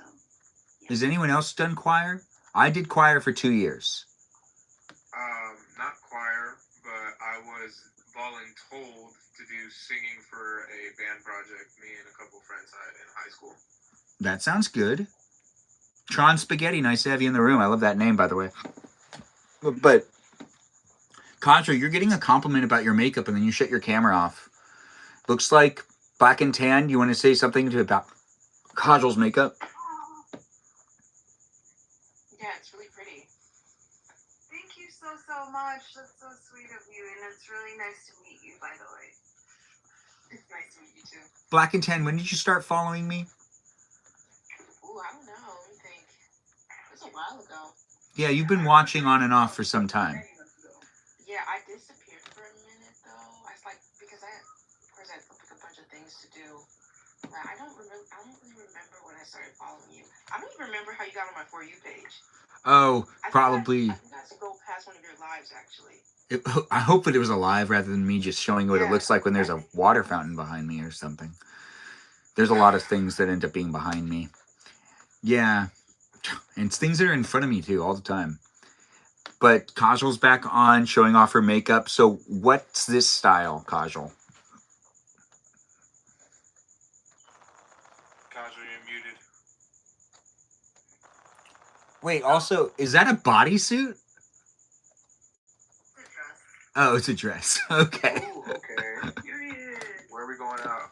Yeah, where are we going tonight? Honestly, I didn't go anywhere, you guys. I just decided to dress up. That's fair. Yeah, we dress up for guest night. I'm wearing a trench coat and suspenders. I bet you didn't know I was wearing suspenders.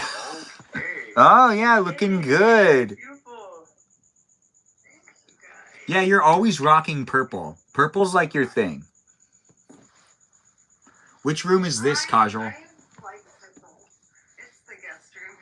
Again? I'm Okay. gonna head upstairs and get some sugar, you guys. Yeah, purple's her thing. She's brought purple into this live stream multiple times. When it comes to colors and people wearing colors, we've heard people say what they like and what they don't like. And I think Kajal does like wearing purple, but I'm not going to talk for her. Kajal, do you like wearing purple? I do. It's a pretty color. I actually would Celeste say it was dropped my out. favorite color for a while. Where did Celeste go? Did she say goodbye? Or did she just accidentally close her app? I think she probably accidentally closed it. She'll come back. We'll let her in when she comes back. Yeah. Continues. Kajal, what were you saying? It used to be one of my favorite colors. That's all I was saying. Wait, so does anybody have a past favorite color that they look at sometimes and wish it was still their favorite color? Yes. All right, what's your past favorite color that you look at sometimes? You go, man, I still wish I liked this color, but you don't like it anymore. For me, it's navy blue, and it's not that I hate the color or that I just don't like it, but I just never anytime I bought something in that color, I just never find any good outfits to make it work. Oh, yeah. I have a really hard time wearing purple, and I love purple, but I can't really make it work for me a lot of the time. But Celeste, if you want to come back in, no, wait, you're getting rest? You can always come back in if you want to come back in, but Celeste, get some rest. Are you going to bed? You used to love purple, but I've been a diehard green person for a while. I see that. I see that in you. Black and tan, what's your favorite color? My favorite color? Actually, your least favorite color. Make it more interesting that way. Least favorite color. Probably pink. skin, so I try to avoid it. And I'm assuming you're black and tan at the same time. Yeah, definitely. Yeah, okay, good. Yeah, that does make sense. So, what are you trying to ask, Anita? You said you were Choctaw? Black and Tan? I did? Who's your nation? No, somebody in the Oh. chat a while back said that they were indigenous, black and indigenous. I'm trying to remember who your nation is. Oh, no, I definitely didn't say that. Okay, then I'm thinking somewhere else. Yeah. But do you want to say that? Because, like, No, I'm not. No claims to that. okay, you don't have to say it. We're not forcing anyone to say anything. But I just, sometimes I don't want people to be wrong, and sometimes I want people to be right. It doesn't matter. I can be wrong. It's okay. No. You don't need to be wrong, but you're not right in this situation. And if everyone could bring attention to the numbers, Danita has 533 points this round. She's been doing great. She is killing it. What has she won? None of the hot spots, because none of those points were given to her when she was in any of the rounds we did, but they were still given to her. But that means, And I appreciate it. yeah, Celeste put in the work there and made it happen. We've still got some great peeps in the room. We've got our ribbon person. We've got our Foxy Zitalita. We got Black and Tan, which we'll have to make up some nicknames for later. We have Redacted, which Redacted's here on the last guest night for probably 3 months. He probably won't be back in guest night until next year. But Yeah, it's gonna suck. I mean, there's a slight chance you might be able to accidentally run into us. You never know. Actually, you probably won't. Well, where are you being deployed? Okay, so I can't say that specifically until I'm there. But Oh. just know it's the East Coast. You watch the news, you probably know where. But yeah. I don't really watch the news. I do watch monologues by Jimmy Kimmel, and I do watch John Oliver, but then I know the news a week later. So I really try not to pay attention to it too much. The news tends to make me sad, and I don't like being sad. Yeah, that's fair, but yeah, I'm gonna be on the East Coast, so chances of running into any of you guys pretty low. Yeah, unless we start doing guest night at like 2 p.m., you might run into it accidentally. I don't know. You never know. You might run into another me traveling thing. But you probably won't have that much time to be in a live stream when you're... I could just imagine how that would go. Be like, this is what it looks like when National Guard's behind me or something like that. Yeah. No, that video's still to happen. There is a video where ICE was behind me, and I haven't posted it yet because I don't want to be controversial. So I didn't want to do it. But I still made the video just in case. I didn't know if I wanted to post it or not. Turns out I don't want to post it. I'd say keep it in the drafts. Yeah, I'm not going to post You it. should also, if anything, you should be posting that in real time so people know where they are, so they can avoid. Oh, no, I posted it in a story, but I didn't post it as a video. I did post it as a story, but I didn't then post it for it to be a video for people to be able to rewatch. But that was when it was happening. And yeah, it seemed topical, which also seemed a little inappropriate for the live stream experience. It's not supposed to be political in any way, but that was different because that's like sad thing. I guess our ability to communicate is honestly something that made it so then it was lesser. It still was bad.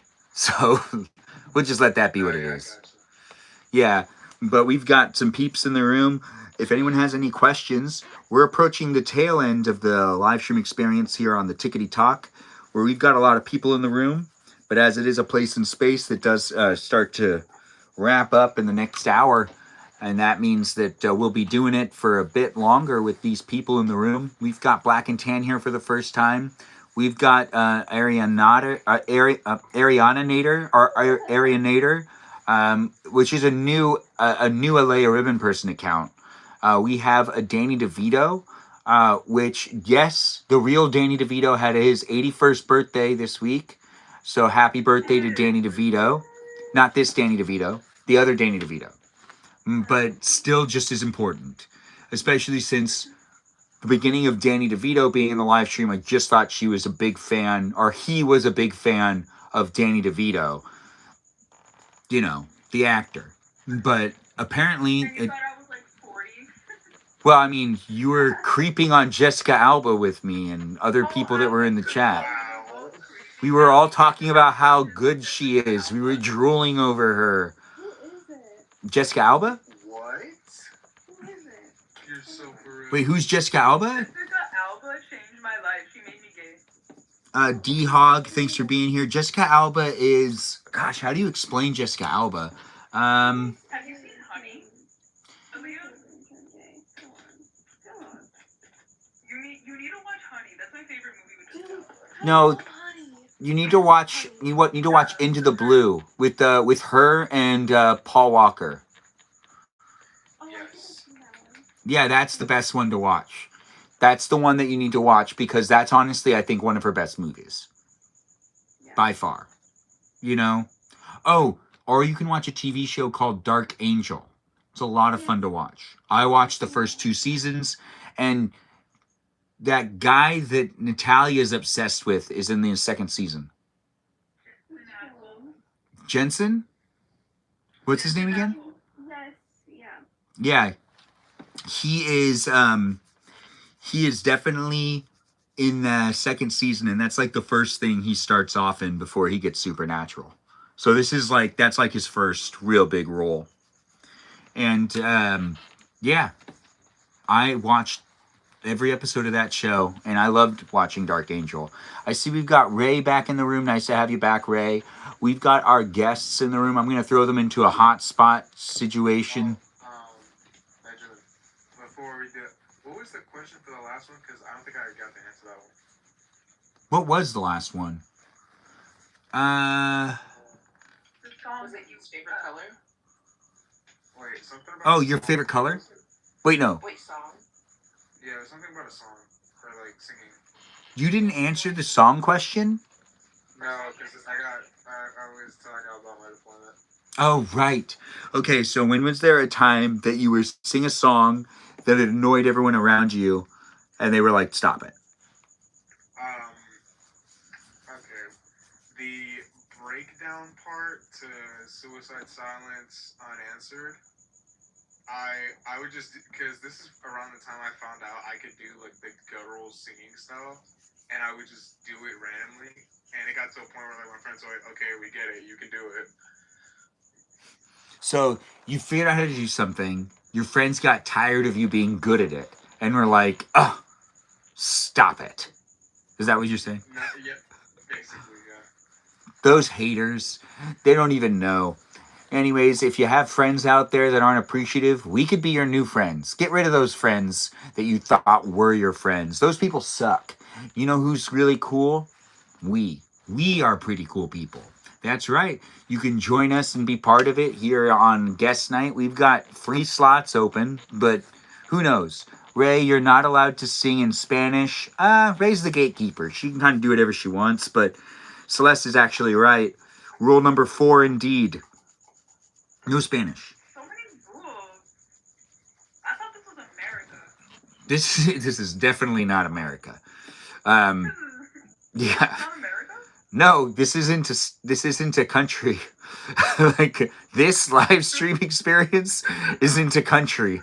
It is a live stream where you get to interact with me and other people. And as there are rules, these rules are just to make it fun for us to be able to engage and interact. And if you're not fun, my rules are going to show you that you're not fun, and they're going to push you out of the room. You don't run a rules, it's too restrictive. So here are special rules. Yes, special rules. Por favor, no española. What's everyone's favorite dead language? Mine's Latin. I forget what it's called. Danny probably knows the answer to this. The like ancient Aztec language. What is it called? I mean, there's classical Nahuatl. Yeah.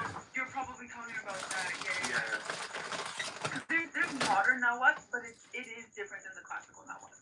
Oh yeah. Okay, so with that said, is there any like really cool places or any like really cool like I would try to go and find El Dorado. Is there any cool places that people would try to be like that would be something they'd go and discover? Let's put people on a hot seat. What's something you would like to go and discover if you could? If I could discover where El Dorado is, I probably would. But if I found out that it would destroy half of the Amazon, I'd probably still want to discover it and let people know where it is. Even though then it would lead to some situations destroying probably an ecosystem. Maybe even historical relics would get like mismanaged or maybe things would get stolen. If I discovered it first and put it out there, I'd be proud of myself just for doing it. All right, the hot seat is now starting up. What would you like to discover if you were an archaeologist or an explorer of sorts? Oh man, and I used to do archaeology too. I've always thought underwater archaeology was really Anthropologically cool, speaking, or archaeologically speaking. oh right, Um, okay, yeah. Yeah, archaeologically though, you can do underwater archaeology, and but you have to get a scuba license in order to do that, you know. And I did consider that for a long time. Um, I would I would love to go to Atlantis, like So I you'd would want to be the totally person want. that discovers Atlantis. Like confirm. But the thing is, I don't think I would be able to come back to give my research because I would like stay there. I Oh, would be because able of to the Milo thing? You'd survive. be like Milo at I Atlantis, would right? be like Milo. Atlantis was very formative to my brain for sure. So you'd want to stay in your discovery, not be known for discovering, and die with the discovery. The Why secret of the not, right? discovery. Yeah, why not? Okay. All right. A little different than where I thought that would go. Well, you still have some time. Do you want to fill it with any other things or do you want another question? What's that? You want Yeah, another another question?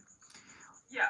Okay. Well, when it comes down to the things that you think need to be in the kitchen, what's the number one thing that needs to be in the kitchen? Like knives. No, like something that you'd need to eat that you'd be like, oh, there needs to always be that. Oh, food. Oh man. Oh, at all times. Apples. I love apples so much. Like Fuji apples, Honeycrisp apples. I gotta have that. Maybe Oh, plums. I really like plums. okay. So that needs to be in your kitchen at all times. Yeah.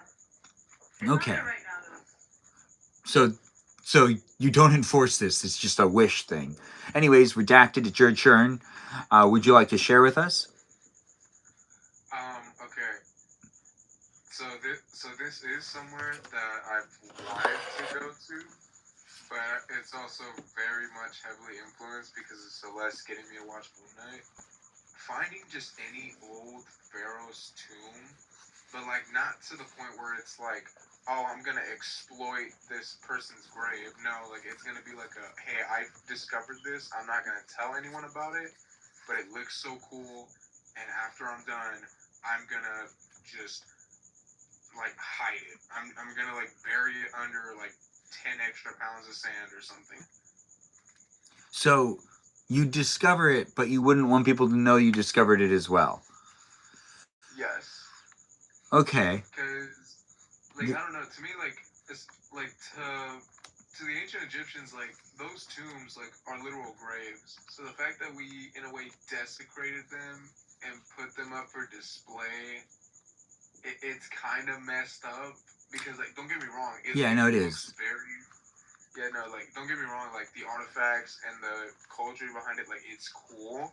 But at the same time, like there's always that thought in your mind that like we basically just desecrated a grave to make this happen. Although some of them are really crazy, where like they're pharaohs that like also got buried with their servants. Their servants were mummified, so then their servants could be with them in the afterlife. And it's like they weren't dead when he died, and they were not dying. They were young.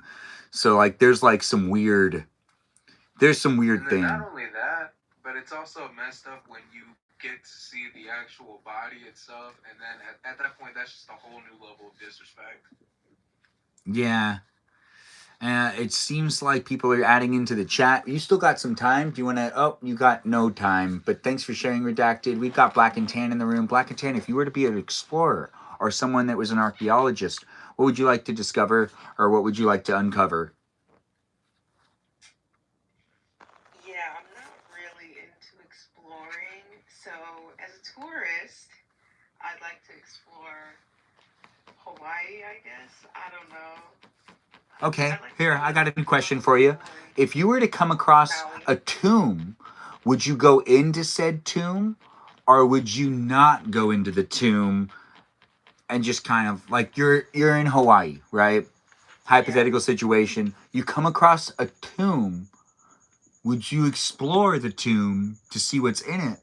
Or would you just go to the next destination? I stay out of a tomb. I'm not like totally superstitious or religious, but that seems like a little too much karmic debt to be exploring an old tomb. Okay. Either. No, that's respected. Now, if it was a treasure vault, how would you do that? Would you go in the treasure vault or would you respect the treasure vault's historical value? I would respect the treasure vault's historical value and leave it be. Really? Even if you saw a whole bunch of gold just hanging out? I mean, someone's gonna ask me where I got that from, and I'm not really gonna have an answer for them. It just seems like it's worth to it. It's not worth the trouble. Okay. Really. So if you found $1 million in the woods, you'd leave it there? Oh no, I'm taking it. Okay, so if it's gold though, if it's gold, you're gonna leave it because it'll cause more trouble than anything else. Yeah. But if it's $1 million, you're gonna pick it up. Maui gods dealing with that gold, but I will take the cartel's $1 million that they meant to hide. Okay, no, it's good to know. This is a very important learning situation. We have a Leia Ribbon person in the room now. Leia, if you were to be a discoverer, if you were to be an adventurer of sorts, what would you uncover? What would you explore? See, I don't know how to answer that because I don't know. Okay, it's okay. I'll just do the same thing I did with Black and Tan. So let's say you're out and about, right? And you're reminiscing in like a church and you come across secret passages that lead into secret rooms. Would you explore the secret rooms and try to figure out why they exist? Or would you be too scared and not tell anybody and maybe never talk about them? I think I would explore the secret room. Okay, so now that you're exploring the secret rooms, you come across a tomb. Would you open up the tomb or would you let it be? Like, I would open up the tomb. okay, you would open up the tomb. Okay, so when you open up the tomb and you come across an unalived body that has a lot of jewelry on it, would you take the jewelry or would you just marvel at it and not mess with it? I probably don't even touch it because. Wait. This is jewelry from the 1950s. So it fits your attire and the type of videos you make. Would you take it then? You know, I'm probably gonna have to take it. Yeah. Okay, I just wanted to see. I just wanted to see this side of people. There's always a situation, guys. So you'd discover the tomb, you'd open it up, you'd take the things. Would you then tell anyone about it, or would you just act like you got it from some friend or something? I would tell no one, absolutely no one about it. Okay, good. That's probably the best call. Now, if there was also knowledge in there that would help other people, you'd probably take that, right? Oh, your time's up. We've got Kajal in the room. Kajal, you want to answer the question? If you were an explorer of sorts, an archaeologist maybe, or if you had to find the Fountain of Youth, would you want to find the Fountain of Youth? Would you want to find treasures? What would you want to go? I don't know where I would want to go, but I kind of agree. Like, if I were to find anything, I probably wouldn't tell anyone. Like, I would just keep it to myself. Okay. I also wouldn't, like, mess with anything. I would just observe and, like, take it in. Now, what if you came across something and ghosts showed up and told you not to take it? Would you trust the ghosts, or would you think the ghosts were like, whatever?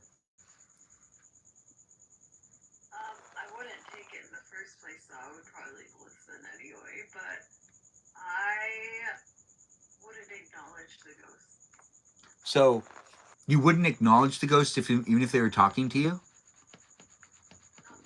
What if it was my ghost? Would you? But what if my ghost was coming back to tell you good things? Would you still say it's scary?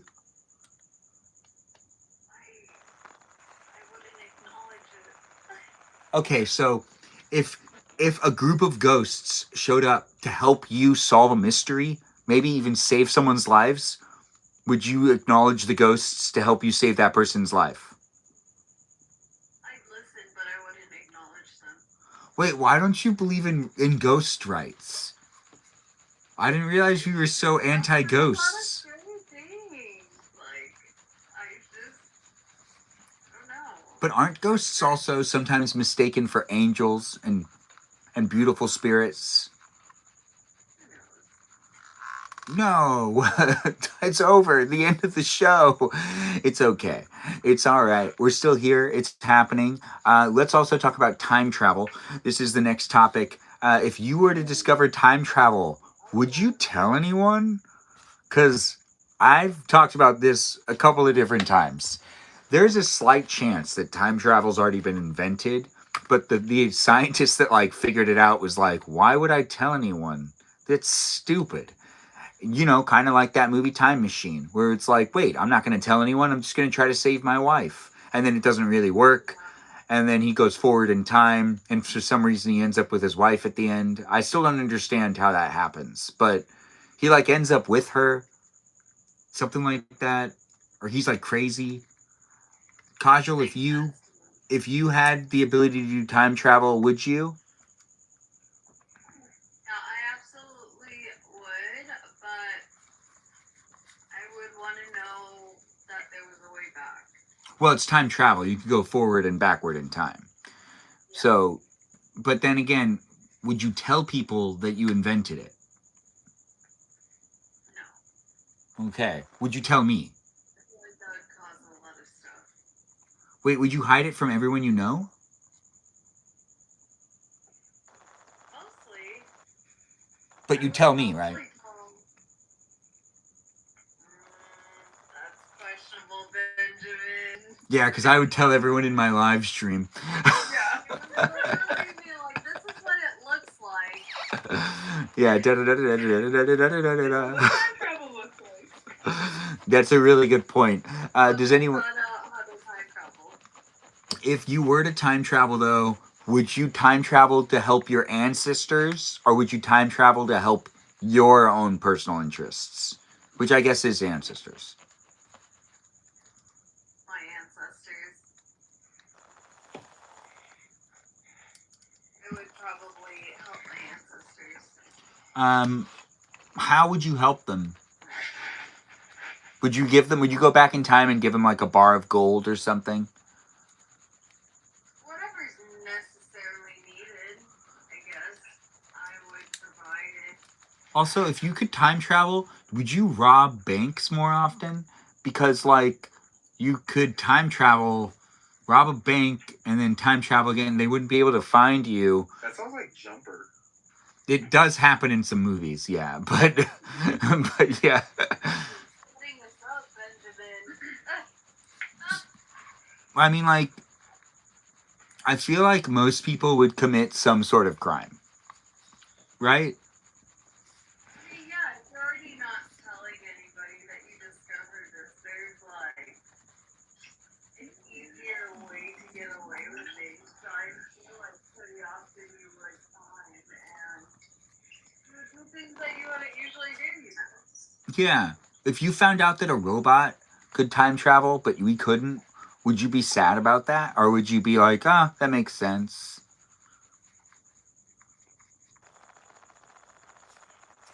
No? Anyone? Any chime in? Not just Kajal, any of you. If you guys found out that robots could time travel, but humans couldn't, would you be like, that's not good, we shouldn't let this happen? Or would you let it happen? No, I'd be like that's probably not the best idea. But we've all seen Terminator 2, right? And Terminator. Yes. Yes. I put the robots out of commission out of envy. Okay, if you could have a robot do work for you in your name and you'd get paid for the work the robot did, would you have a robot that did work for you, like on a field? Isn't it true that they're doing that with Tesla though? Like, Yeah, they're gonna be there's able some to stuff happening. articles for- There, yeah, we're looking at the world reshaping. Basically, everyone's going to be we're all going to have to be like AI specialists and computer engineers moving forward. In order for people to make money, it's probably going to be a lot of jobs like that. Was popping. What was that? I thought that AI bubble was popping. No, it's not about it being an AI bubble. It's that, it's kind of like when the Industrial Revolution happened, people were saying, like, oh, we're not all going to use typewriters. That's just going to be some people. And then there was also like, we're all not going to have machines or assembly lines. That's just going to be some people. And then everybody ended up having factory jobs. Everybody ended up using typewriters. It's kind of like that, where it's AI isn't an end thing. It's not end to end. It's a middle. It's not an end-to-end thing, as in like AI can't just do things without any human intervention. It's just, instead of it being we're factory workers that are pulling levers and part of an assembly line, it'll most likely be we're watching the robots that are in the assembly line repairing the robots and making sure the robots meet the standards of what they're supposed to be doing. There's, just like a level of human intervention that's going to always be part of the equation. It'll never go away. That's just how that'll be. It's not, that part is. But the AI bubble, like ChatGPT and stuff, but that will pop. But robots is different than. I mean, it is a lot of the same, but really, when you think about it, it's like technology just tends to keep moving forward, with our lives usually being better off with it. It's like easier now to bank, wasn't 30 years ago. You really had to go to the bank between a specific hour. We all definitely are enjoying technology. It makes our life. We all do DoorDash.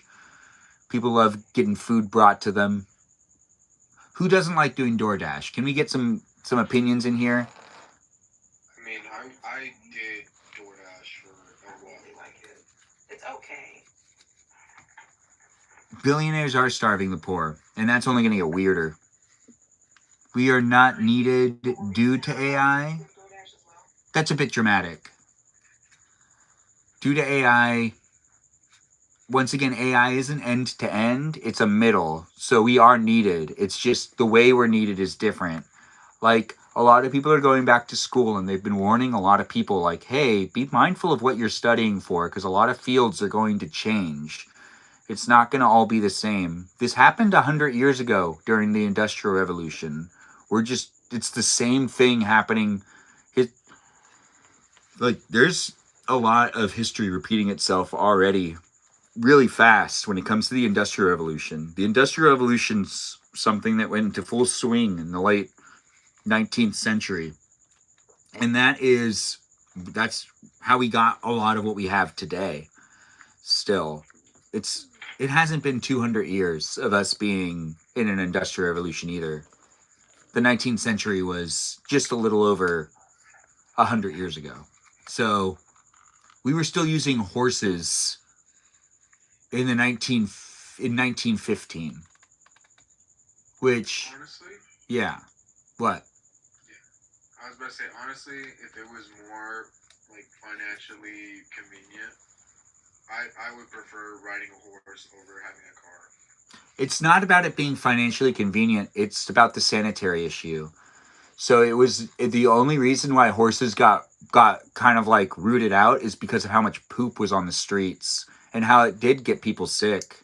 It really isn't. It's not so much. It's a sanitary thing. It's very hard to maintain city streets and to also just maintain healthy city structures if you have an animal that's being used as transportation for everybody and it poops and you have to clean up the poop. It's a weird thing where you go to where you kind of think to yourself, oh, that seems nice. And then you go, oh, wait a minute, there is a big negative. And the negative really is like the poop would make it so there were more rats in the street too. There was a lot that society really did turn around a lot after that. Like, there's these things in New York that you're supposed to put your foot there after you walk on the street to make sure you can get all the poop off of your foot, off of your shoes, because it was really common to have to walk in poop for long periods of time. And then when you'd walk into someone's house, you'd leave your shoes on for reasons I don't understand why they wouldn't take their shoes off. But apparently they were like, no, we're not going to take our shoes off. We'll just scrape that poop off of it, and then we'll walk in with tiny poop particles going all over the floor. I don't know who was thinking about that, but it was like, why not just do what they're doing in other parts of the country and leaving the shoes at the door? I don't know who wears shoes in their. I do think that it'd be fun to ride horses. I just don't understand how the poop thing would get solved. Wait, have you ridden a horse, Redacted? I do know that some, at least here in West, like, there are people who like do like ride horses in a small area, and they have like this weird like satchel bag that's like connected to the saddle. It's basically like hey, if they decide to use the restroom at any point, it's gonna fall straight in this bag and basically stay there. Yeah, So I mean, it's like a giant horse diaper, basically. yeah, they've had that for a while, but it's not like always. It's not like always gonna work. What's up with Danita? Yeah, there is an area of the valley that has a lot of ranches in like Silmar, and people regularly ride their horses out into the street like that. So I know what you're talking about, Redacted. It's just, I think that it would be possible if we just had better like sanitation, but honestly, like, they don't even clean up the trash that's already on the street. They're not gonna clean up horse poop. You know what I mean? Like, Yeah. it's not impossible. It's just that people don't want to do it. You know. Well, people don't want to pick up after their dogs. There's so many videos I filmed of poop behind me that people have left on the ground. I never really post those ones. But there's a bunch of dog poop videos where I go, this is what it looks like when there's dog poop behind me. It wasn't picked up, and it's behind me. What's it look like when there's dog poop behind you that's not picked up because someone decided to be a lazy person in society? Yeah. That might solve the poop crisis, because if people get shamed into it. No, then everyone will leave the poop there and film a video. The reason I don't want to do it is because I don't want to give those dog owners a reason to leave the poop on the ground so they could film their video. And then they're like, but I filmed a video showing what it looks like when there's dog poop on the ground behind me, and it wasn't my dog. And then and someone else would be like, no, it totally was your dog. We saw it. It's like, I don't know what you're talking about. It was there when we got here. That's why I filmed the video. Because anyone who doesn't want to do something is always going to say, it was already like that when I got here. Like, anybody who doesn't want to do something is going to say that. They're gonna do that. My brother. All right, we're going to put people on the hot seat. This is going to be one of the last times. What's something you've done that you tried to play it off like it wasn't you that did it? So, so it's like, Is you know. Is this a question that's like juicy enough for Leia? Because she wants like the really like juicy questions. Yeah, this could be a good drama question because it's like, did you break that thing and then just push it underneath the couch to act like you didn't do it? Or did you, potentially, were you the reason why something broke? Because it broke, but then you slightly put it back together, put it into place, so then someone else would pick it up and then they'd think that they broke it. Because we've all been there where we tried to make it look like we weren't the ones that caused the problem, and you try to cover it up. And then, actually, I'm perfect. I've never done anything like that. So I have no story myself. But I want to hear the stories from other people. But just to appease the audience here, a friend of mine, this isn't me. This is a different person. I don't know. I don't even know. I don't even know them anymore. I never talk to them anymore. I don't know who. I don't know them. I don't know them anymore. Anyways, this guy, he was a pool man, and he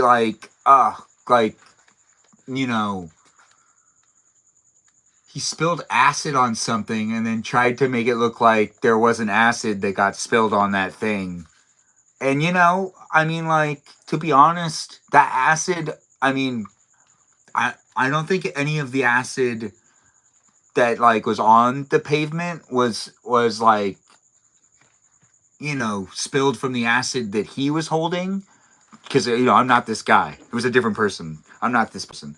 But like the acid that was apparently in the so you use acid when you clean certain pools and stuff. Well, when you clean pools in general, you need to put in a certain amount of acid and chlorine, and it's a balance, unless it's a saltwater pool. But you could still end up putting acid in it to help with killing algae and stuff like that.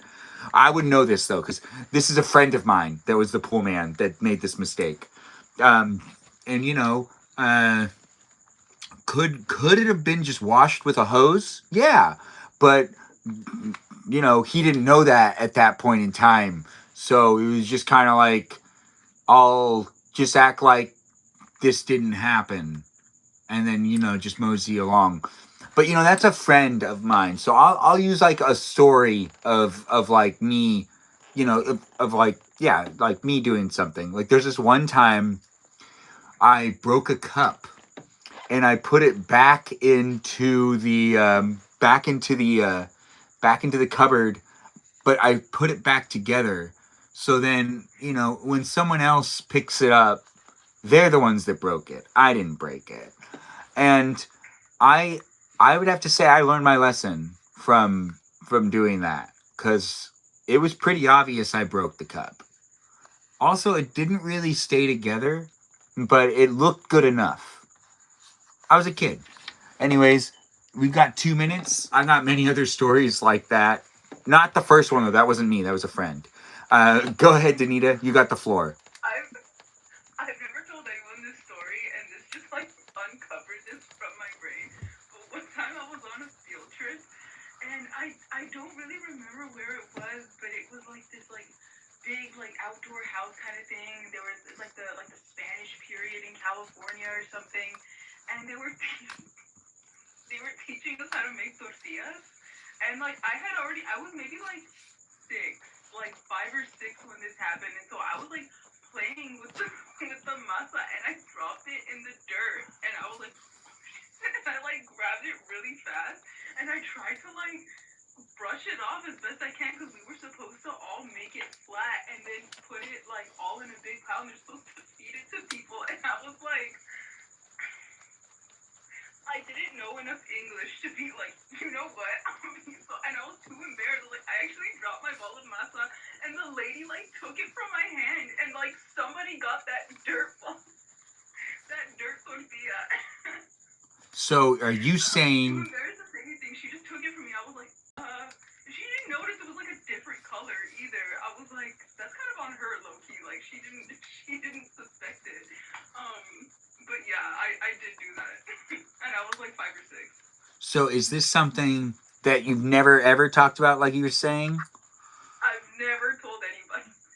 And you're telling us now, and you understand it's documented. Yes, that's okay. You know what? I need to speak my truth. But yeah, redacted tortillas de tierra. Like, that shit probably tasted so bad. Thank you for sharing. Yeah. Now, is there anything else you want to add while you have 4 seconds left? 14. No, not really. I just feel really bad about it. Okay, well, she felt bad about it. She told us about it. Redacted, it's your turn. Do you have anything that you broke or potentially, you know, want to share with us, where it's like you maybe got it dirty and didn't want anyone to know, or acted like it was like that when you got there?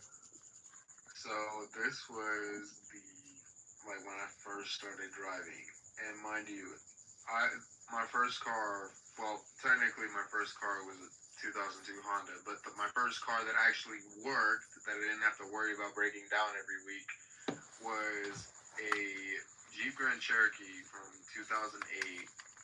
It was silver, and the way that my grandmother's driveway was, there's like a fence around the driveway. And me thinking that that like I knew how to drive and everything, pulled into her driveway like really not fast, but like with a lot of momentum, to the point where I kind of did a really wide turn into the driveway and just completely scraped the entire driver's side against the fence. Mind you, the Jeep is silver, so the scratches, like, you can tell if you look hard enough, but overall, because the whole car is silver, you don't really know. So then I remember driving my dad around because the car is still his. He's just letting me drive it because, well, he doesn't want the car no more. And he gets out and looks on my side. He's like, "What happened there?" And I was like, "Those were there when you gave it to me." And like, I basically gaslit him into like believing that he messed up the Jeep before handing it to me. Yeah, it's probably his fault. I'm gonna go with you with your story on this one. It was like that when he gave it to you. Even though you've been so articulate and you've told us how it is, I think it was like that. Anyways, thanks for sharing, Redacted. We've got Black and Tan in the room now. And we've got someone saying that they need to go. Bye-bye to you too, Laya. Thanks for being here and thanks for being Laya. Well, that's a Leia Ribbon person. You don't want to stay for a couple more minutes and give us your last answer? You can do so if you want, but if you got to leave right now, we totally get it. You'd be next after Black and Tan. Black and Tan, the floor is yours. Any memories? And I don't have any memories of messing anything up ever. You don't have a single situation where it was like you broke something and you tried to play it off that you didn't break it? There were, I think we were doing Little Shop of Horrors, and I wasn't supposed to take these dresses out of the back room, but I did. And then, of course, oh my God, I altered them, I messed them up, and I didn't know how to tell the stage director, so I just kind of stuck them back into the room. And when she finally needed them, she was like, "Oh my God, I can't believe the last class messed this up." And I was like, "Oh my God, I know, right? They're just so evil. Like, why would they stitch it wrong and mess the zipper up and blah, blah, blah?" Because I just could not bring myself to tell her that I did that, trying to help her. And then another one was, oh my God, the band room. I was told to get these 2 instruments for whatever new incoming students were coming in. And as I was trying to pull the cases that they were in out from the back, I knocked over this like small, like I don't even know, it's not a table, but it was like a container that had these saxophones in it. Knocked that over, a few pieces fell off of them. I told the band director about it, and he said it was fine. He said it was fine. Casual, it's your turn. We'll get back to you, Black and Tan. I actually am curious about that. We'll get back to it. Casual, it's your turn. Do you want to share a story? On a time that I basically did something I shouldn't have and didn't tell anyone. Yeah. Okay, yeah, I mean, I've shared this with you guys. It's the haircut story, you guys. I cut somebody's hair, and I threw away the heart-shaped note when I got home, because my teacher decided to write on a note that I had another student's hair. And so whenever my mom came to question me, like, "Do you have anything to give me? Like, is there anything you need to share with me?" I was like, "Absolutely not. Like, I don't know what you're talking about." And I was really young at the time, so my smart self put the heart-shaped note in the trash can in the kitchen, and so she found it when she was cooking. And so, I mean, I got caught red-handed right then and there, but like, I tried to play it like, "Oh, somebody slipped it in my backpack." Like, that just couldn't have been me. Like, it wasn't me, you know? And, it was very much so me, you guys. All because one of my friends dared me to cut this girl's hair, and unfortunately her hair was all the way down to her waist, and I decided to give her bangs. Aww. Well, it seems like... But to be honest, he was messing with me for a while, and that's why I was dared to do it, so... I don't know. Little Koch was interesting. Yeah, that little foxy Kajal was probably just as fox-ish as a fox. Mischievous? Foxing? Yes. Plotting? Foxing. So Something like that. back to Black and Tan. Black and Tan, do you want to tell us more about what was going on with your story? Yeah, I have to be like a little bit quiet, a little bit more quiet now because I woke some people up. But anyways, I remember I was pulling out these oboes. It was ridiculous. They were kind of huge. Pulling them out, and they were behind this jazz case stand. I didn't really look at the bottom of it. I was just busy, just doing what the music director told me. And as I was pulling it out, the entire case fell on its front. The glass part didn't shatter, but some of it broke. And as I was picking it up on the floor, there were these like pieces of the saxophone. One of the like circular press things, like metal bars. The saxophones were broken. It was horrible. So I went to go tell my band to that, and he was like, "Oh, that's fine. The legs on that thing were broken anyway. I don't really care. I'm just gonna go to school now and they'll fix it." So I screwed it up because I should have been paying more attention, but he screwed it up because it was a faulty box. But anyways, that's the boring story. Well, I actually do feel like that was fun to listen to. I feel like you dished out some really interesting stories for us to hear, along with messing up things for performances. I mean, that's Oh, classic. those dresses, I can't believe I even touched them. Like I took a few song classes and was way too confident. Well, I'm proud that you took the time to share it with us and document it here on the interweb for us to be able to reminisce about in the future. I have a curious question. So you said you kind of woke up some people. Are you in an area where you're like where they can hear me? Are you wearing like earpods and they can't hear me? Or are you like they heard you, or they did I wake them up? Is this something I should feel bad about? Oh no, I'm very loud. Like my voice really projects, and I have to really try to be quiet. So I'm basically shouting throughout the house. Oh, I do that. You're in the right place. Okay. Oh, yeah, welcome. We're all very loud in here, but yes, when it comes down to you being loud, um, did you realize you woke someone up, or are you just afraid you woke someone up? They texted me. You did wake someone up. Okay, that makes sense. Kajal, what were you saying? We can't hear you. Oh, I was talking to Soul. Okay, can you tell us what you were telling Soul then? Do you want to tell us what you were telling Soul? They come over here. Okay, good. Oh, he looks tired. Is he eating enough? He wakes up around this time to bark and wake me up. Well, we're already awake. Joke's on him. Where are you with today, buddy?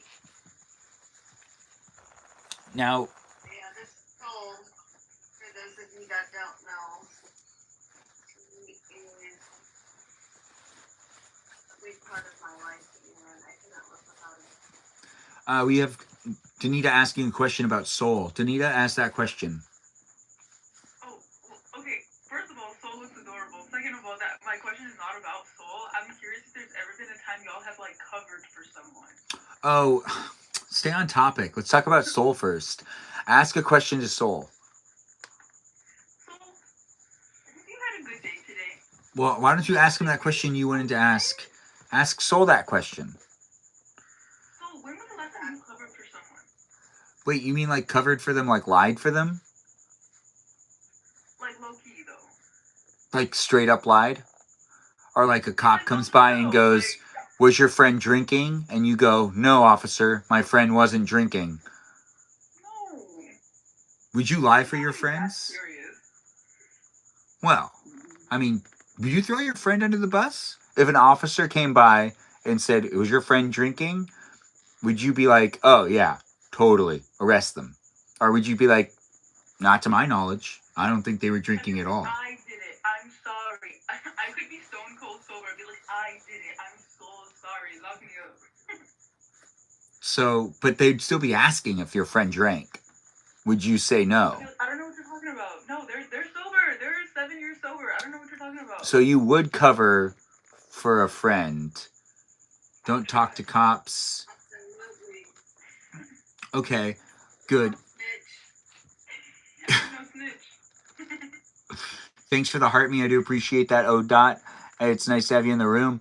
And it's nice to have people here being part of the live stream experience. It's pretty late tonight. It is about to wrap up, but before we do, we have Black and Tan in the room. We have Redacted here. We have Kajal, that Fox Citalita, and we have Danita in the room as well. If you've ever covered for anyone, that's the new topic.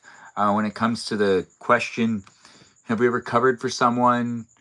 I guess yes, many times.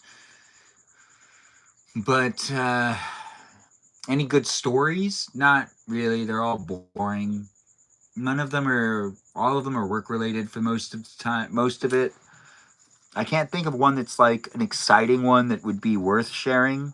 But if you've ever covered for someone, well, I guess like they're friendship moments. But I feel like talking about them, might not necessarily be. I'll do it reverse. People covered for me. There are many things I did wrong. And there are many friends who took the heat.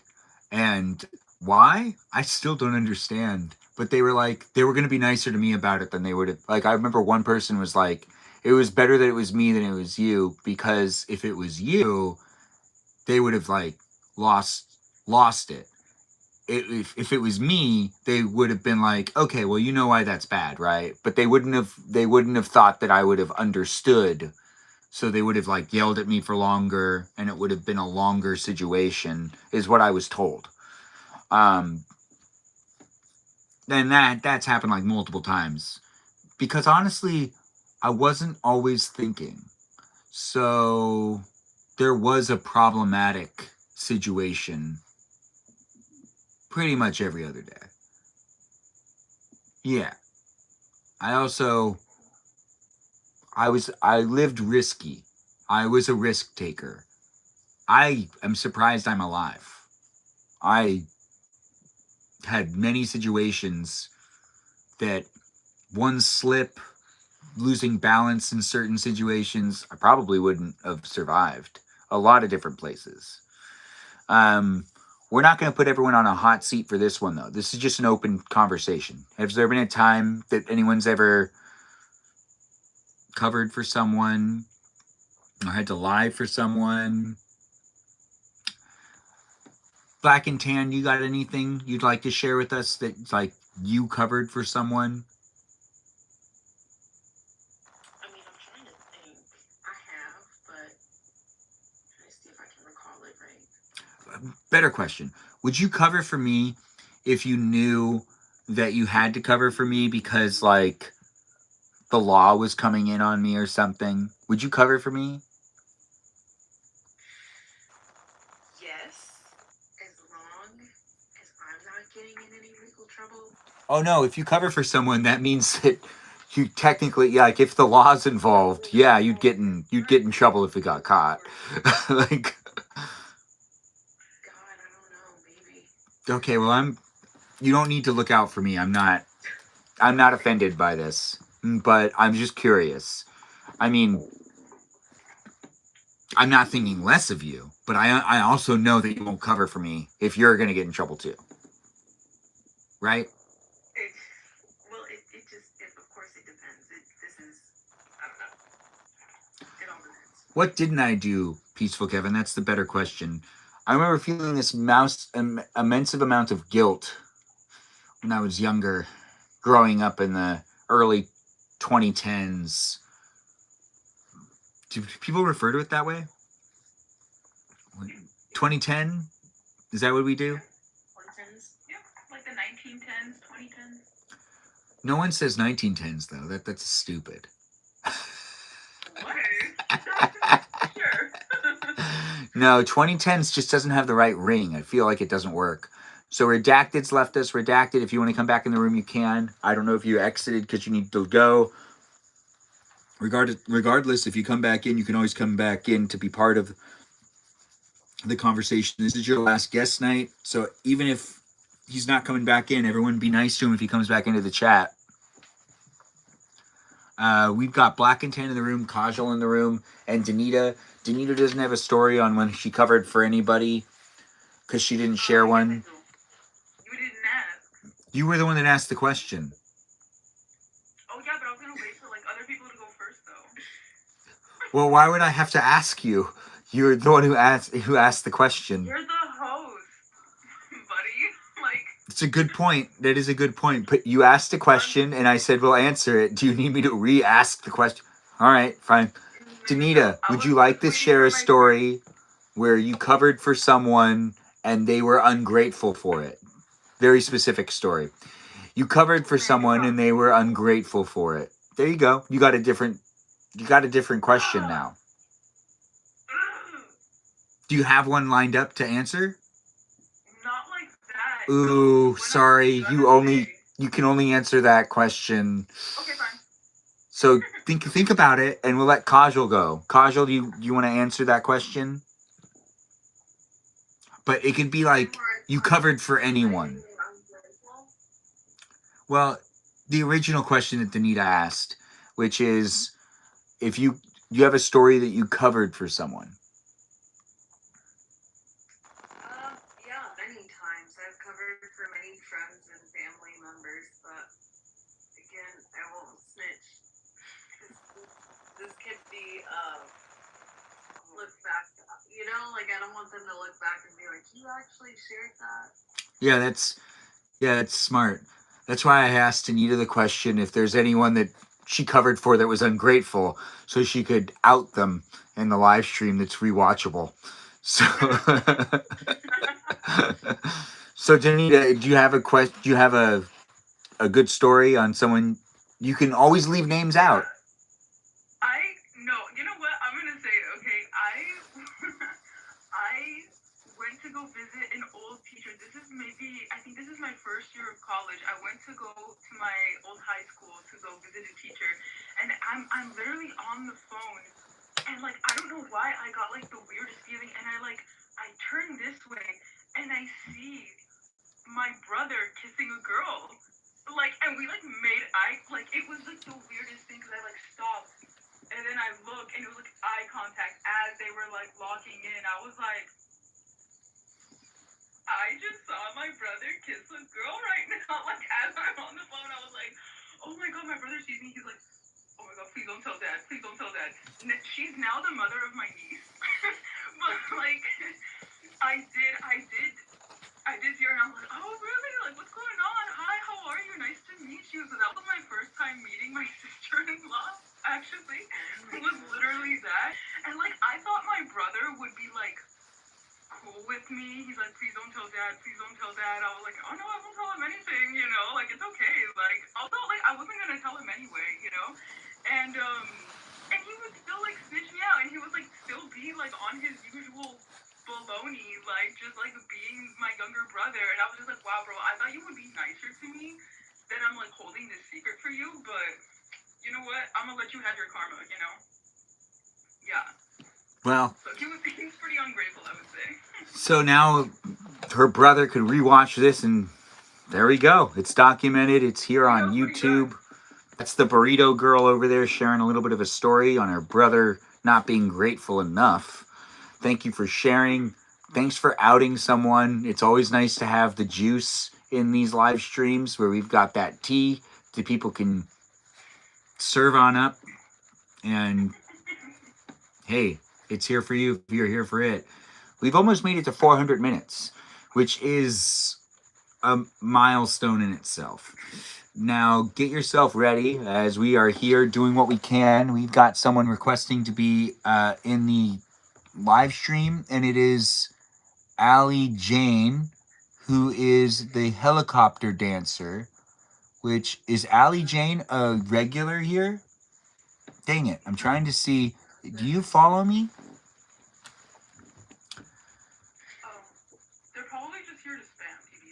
Well, I don't think they follow me. Do you follow me, Ali Jan? Yeah, okay. I'd let you in if you just say something other than helicopter dancer. But it's okay. They requested to be a guest, and it looked a little weird with the helicopter dancer over and over again. But once again, this Ali Janie person, all you got to do is say, I'm a robot, I'm not a robot, and I'll let you in. Just say I'm a robot, or say I'm not a robot, and I'll let you into the guest night. Well, I don't even think you're listening to the live stream now. That Ali Janie. Please pick me. No, I can pick you. Just say you're a robot or not a robot. Is it a robot? Your vibe is concerning. Is it a robot? It's a robot, isn't it? Oh God. It's a robot. They say 40% of online traffic and online interaction is bots anyways. We interact with robots and bots more often than we think we do. 40% is a lot of the internet. So, you know, that's like you can make a comment on a video where someone else makes a comment on your comment, and you can be like, oh, someone found it funny. And then you could probably look into it later and realize that that person that thought it was funny was just a bot. And it was something you felt good about for the rest. Has anyone ever left a comment and then felt good about it and saw other people respond to the comment and been like, yeah, I left that comment?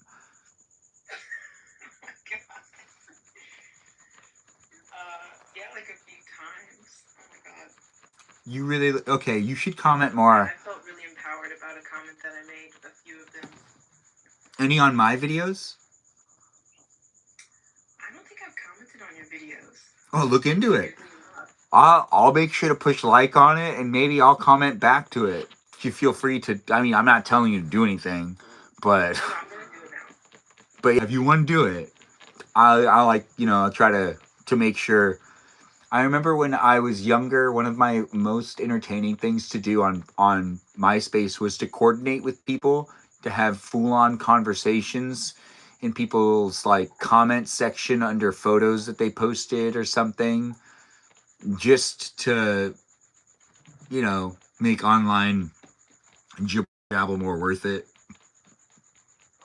We have the safety dance being mentioned by Peaceful Kevin again, which is always a great thing to see.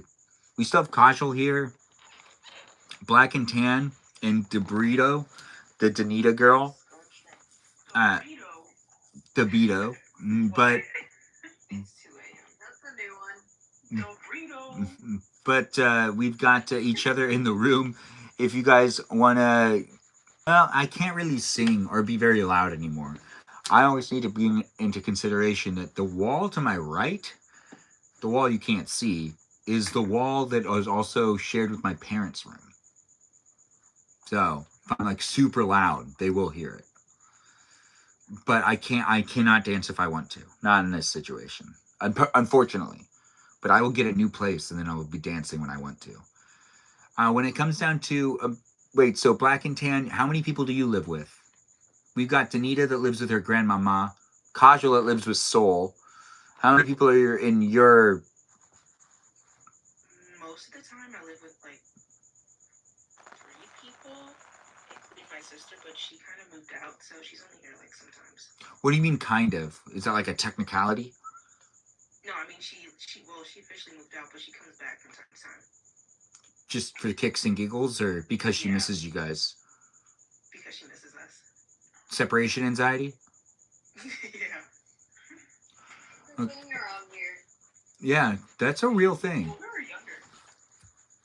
Younger? She's older? Yeah, or younger. Oh no, she's younger. She's younger. Cute. Okay, and then we had Danita asking the question. I already asked it. I just asked if the sister was older or younger. That's the question? Oh Yeah. yeah, I'm curious about the family dynamics. Is that so wrong? No, it just seemed like there was going to be a better question. Not judging the question, clearly judging the question, but trying to make it seem like I'm not judging the question. If you're cold and you're in California, well, I'm cold too. We could be cold together. And if you're not cold and you're not in California, well, let's not fixate on that. Let's just talk about California and me being in California and you being with me in the live stream experience that's here happening daily on TikTok, YouTube, and on Twitch. In these places of the internet, you can watch from different perspectives. You can rewatch the live stream whenever you want. This is guest night. It happens on Thursday nights. And it did happen later than I intended it. But I do still have it happening for a little longer. And if you want to be part of the overall conversation, ask the questions, or potentially come in as a guest, this is the last stretch of the live stream experience where we are hanging out in this place and space. I really want to make myself a quesadilla, so I'm very conflicted. If I go inside and make a quesadilla, that's at least 5 to 10 minutes. If I walk away for 5 to 10 minutes, who's to say I'll come back? I mean, I could make another quesadilla after that other quesadilla. If I stop the live stream and then start the live stream again in a situation wearing like headphones or something, is it worth it? No, it isn't. So we're going to stay here for a little while. But this guy has a priority. And that priority is to feed himself again, even though he needs to stop eating midnight snacks. It's true. Anybody else having a hard time with the midnight snacks? And then everyone stopped buying food because they expect everyone else to buy food, and now we don't have anything. Oh, that's actually the easiest way to do things. That's how I stopped smoking cigarettes. Funny how that works. Yeah, I stopped buying them, and no one else was buying them for me, and then I found out that I wasn't going to be smoking them. No, that's not how that happened. But like, that is not how that happened. But one would think... One would think that that's how that would happen, but cigarettes is like the most addictive thing. I've conquered a lot of addictions. I have conquered the hardest things. And let me tell you, like nicotine, it's up there with the big dogs. It's the big tippity top. It's at the top of the podium. It's the top of the pedestal. Burrito's asking a question to Kajal, or what's your question for Kajal? No, I'm realizing I'm happy to announce yesterday was 11 months no nicotine. That's good, but that's not a question for Kajal. I was misled. I thought you were raising your hand to ask a question. No, sometimes it's just a comment. I just don't want to interrupt. Well, that's very polite of you. Black and Tan and Kajal, have you guys, done the death stick stuff? Whatever we want to call it. The lung dart. We haven't. My mom basically drilled it into my head that every single drug was out to get me, and that it was bad, it was going to kill me. So... You weren't medicated at a young age, were you? Your parents had to convince you it's okay to take drugs. It's weird when you grow up, when you have the different perspective where my parents... It was like they had to do the opposite of what all of those DARE campaigns were doing. No, it's being given to you by a doctor. It's different. But how is it different? It just is. I don't understand. Well, okay, fine. Drugs aren't bad. They're good if given to you by a doctor. Okay, so is it okay? And then it's like, yeah, it's okay. It seems like someone's saying that they're sober from another substance. That's fantastic. But, Kajal, did you ever... do the death stick thing? I did not. Yeah, that's just not something that I Did you ever? Now this is a personal question. You don't need to answer it. But did you ever kind of say to yourself, "Man, how did I get? How did I get sick like this? I don't even smoke cigarettes." Because everyone always used to think cancer and cigarettes were always entwined. Yeah, that used to be like an initial thought, but at the same time, like, I had to be, I don't know, it's very humbling to realize, like, there can be a lot of factors that go into why illnesses do arrive in our bodies, and it's not all just down to, like, one thing, Yeah, well, apparently Diet Cokes can cause, it's weird.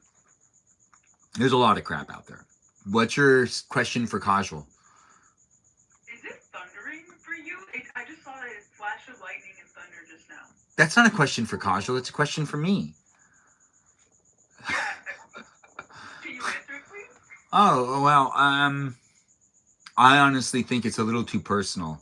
Plus, there's That's some all good. Don't there's some of these windows that are behind me. If you saw flashes behind me, it would be you'd be able to see. I'm not looking at a window. I'm looking at like a wall. I can't see, I'm gonna have to look. but I do hear a cricket. And that could mean thunder. Is it still raining outside? For us, it is. Yeah. Well, it's nice to have everyone here and to be all cozied up in this live stream experience. We've got Black and Tan here. Black and Tan, what part of the country are you coming from? What time zone are you in? I live with you guys in California. Oh, fantastic.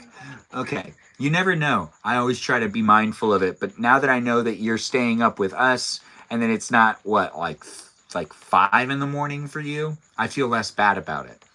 Okay, yeah. But if people are watching and you guys are on the East Coast, I feel bad being that guy that's making it so then you're staying up all night. But hopefully you're being a responsible adult. Maybe you have a night shift.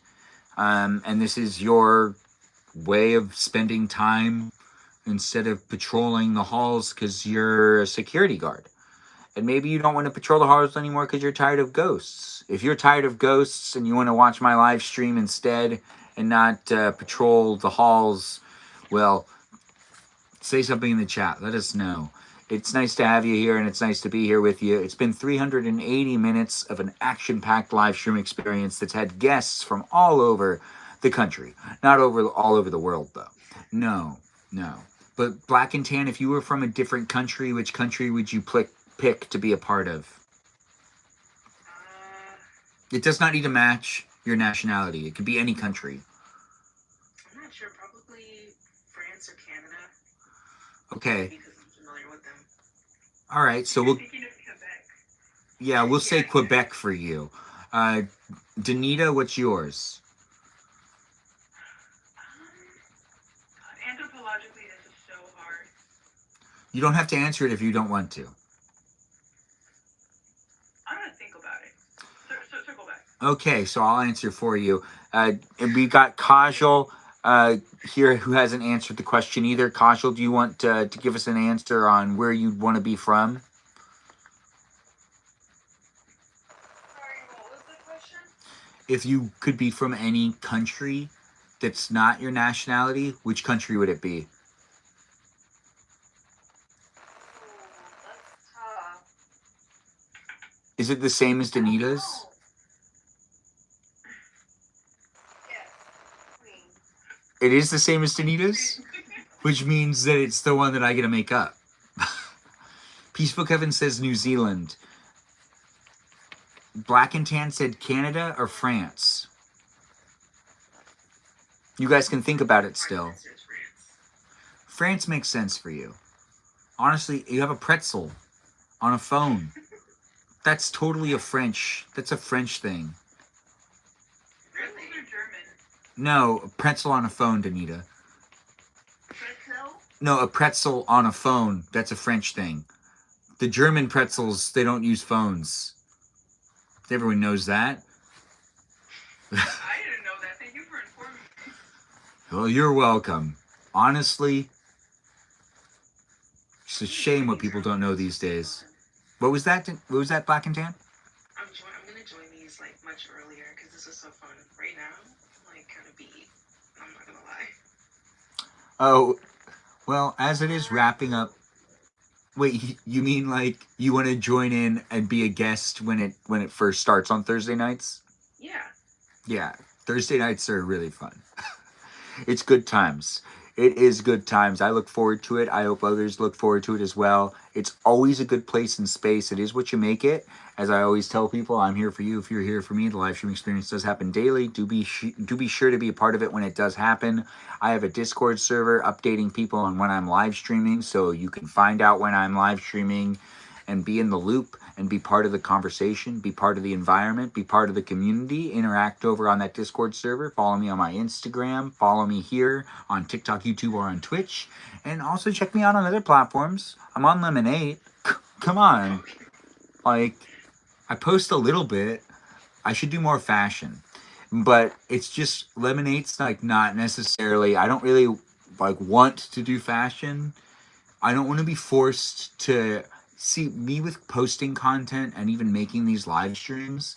I want to stay within the perimeters of what I can feasibly make without feeling like I'm being drained too much, or to keep my balance. And when it comes down to clothes, if I started posting about clothes, I'd be done posting about clothes like 30 days in. I don't buy outfits enough to be able, and I don't do enough fashion stuff to be able to supplement that if it was to pick up. I just don't have enough outfits. I don't have. I could go through it in 30 days and then I'd be like out of content. And I'm not gonna go. I do not like shopping and making decisions. I like going to the thrift store, looking at the same thing, saying I'm not gonna buy it, going back a couple of times, seeing it's still there, and then buying it. That's the way it's meant to be, actually. If it's still there, and you know, that's how I got my first vest. My very first vest, I remember I looked at it and said, I'd never wear this. But it's kind of cool. That's Thunder. Okay. Yeah, so yeah, I got Thunder too. But I remember going back 3 times and then I bought it. It was $5, by the way. That was back when Aardvarks was on top of the thrift store community. And me and my sister were talking about this the other day. There was this rule that even we had, and that was if you remotely like it or like it at all, and it was under $5, you should just buy it because it's under $5. There's no stores like that anymore, unfortunately. But Aardvarks used to have quite a bit of stuff marked between $2 and $5, and then it would jump up from there. Sellers. What was that? Nothing. Those resellers? The Depop resellers. Yeah, I mean, really, honestly, society's turned around to be disgusting. People buying up all the Taylor Swift tickets and then selling them for more than they're worth. Oh, that's okay. That's its own little bubble. I guess so.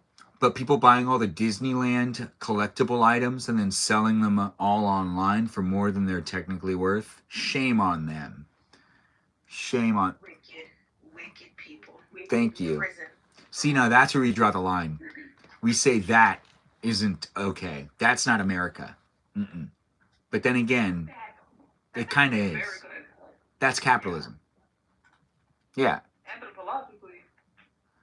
Well, wouldn't that be financeology? Yeah, financially. No, financeology? Capitalistically speaking. Yes. That is, you didn't actually show me what it looks like when there is a couch behind you. You just said it in the chat over there on YouTube. If you want to share a video of what your couch looks like behind you, you could, and I would love to see that. So show me what it looks like when your couch is behind you, and I'll definitely comment on the video. Guarantee. What would the chimps do, Danita? Danita's doesn't work at a zoo anymore. She quit that job. If anyone wants to ask, Black and Tan, do you have any questions to ask Danita about working at a zoo? Yeah. Ben, why are you on Lemonade and not Pinterest? Wait, why is it what? Why am I what? Why are you on Lemonade and not Pinterest? I think I am on Pinterest. I don't think I've done anything. We need your fashion taste on Pinterest, though. I think Pinterest got too intense. I was like too overwhelmed. I didn't understand what was going on too. Pinterest is a little confusing to me. It also feels like, I think it was a lot of, it just felt like there was a lot of ads, I think is the way. Okay, yeah. It just felt like I was being sold so much, and it kept trying to get me to buy a purse phone thing, which was like an ad that I kept getting that I was like, I could do with it, I could do without it. But I don't really know how to use Pinterest and feel good about it. No, that makes sense. I think Pinterest, they have like a lot of features now that most of which I don't use. And there's a ton of ads. Like it's a little bit insane. Yeah, I've also heard that it's having a problem funneling their AI content as well. Because there's some people that were. John Oliver did a really great episode on AI, and I think he dived into that too. Because it's like there was this weird thing happening on not Tumblr, on Pinterest, where it was like this girl was trying to find gardening tips, and every time she did searches it was like all AI generated gardening tips, and it was like it was off-putting because it was like I would rather not have it be something that doesn't look real. And it's like John Oliver is great. Yes, I do love a good John Oliver episode. You've never used Pinterest before, Kevin? You know what we should do? We should have a joint account on Pinterest. And then, it'll appease everybody. We'll be there. Who uses Pinterest daily? I do, yeah. But does anyone remember? Oh my god, it was pre-Pinterest. I think it was like the original Pinterest. It begins with style something. I used to use it all the time in middle school. Style? Style Fauna? And no, that's it. Sorry. I feel like I know what you're talking about, though. I do not know what you're talking about. And you could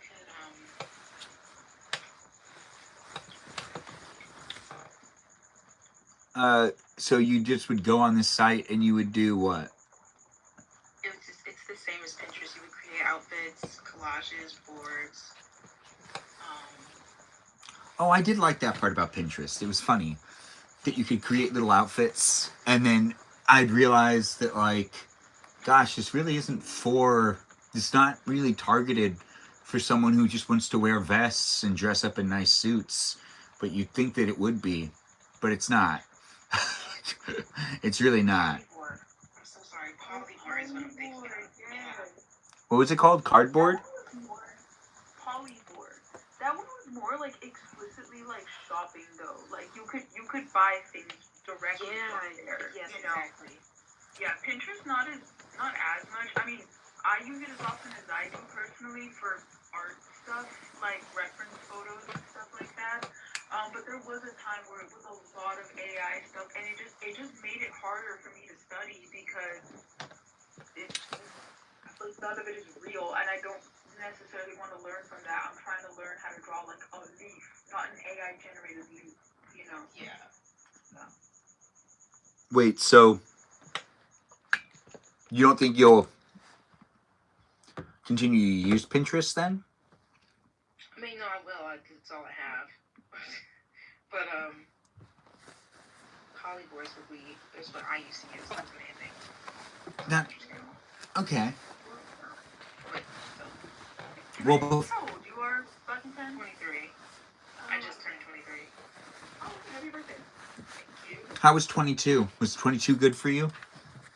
22 was fine up until the last couple of months. I ran into a couple bumps, but it's cool. It was cool. Okay, good. I liked 22. 22 was fun. 23 wasn't for me. No, but it turned back around when I was 24, and then it didn't work very well either. No, 20s is an interesting time. Yeah. They certainly are. Yeah, and it seems like, as we continue to extend life in society, it tends to be that, like, we're all still maturing for much longer. Seniors. Yes, we are seniors, in a way. I can't wait to get my senior discount. And then I will always go to breakfast. If I had a senior discount, I would go to breakfast every day if I knew I saved like $5 more than the other person. Even if it sucked. Even if the breakfast wasn't that great, I would still do it just to make sure I get the deal. And I'm going to be the best old person that I can be. I haven't really found out what that's going to look like yet. But if you stick with me and you be a follower, I guarantee you'll be able to see me and what it looks like when I use a senior discount, when I get the chance to use a senior discount, because I'll probably still be making videos of what it looks like when I use and do things and things like that. That's honestly, that's always the best, the senior discount stuff. Anyways. Would you go live from your Neuralink? What was that? Would you go live from your Neuralink? Yeah, I probably would. Probably would. If, oh, I still need to do a workout stream. But if I did a breakfast live stream where you guys could eat breakfast with me in the morning, would people want to eat breakfast with me in the morning? No, I'm too sassy in the morning. I can't do those ones. We already learned that from earlier. Yeah. It's a lot, you know? I got a lot of energy in the morning. Because unless certain people try to talk to me.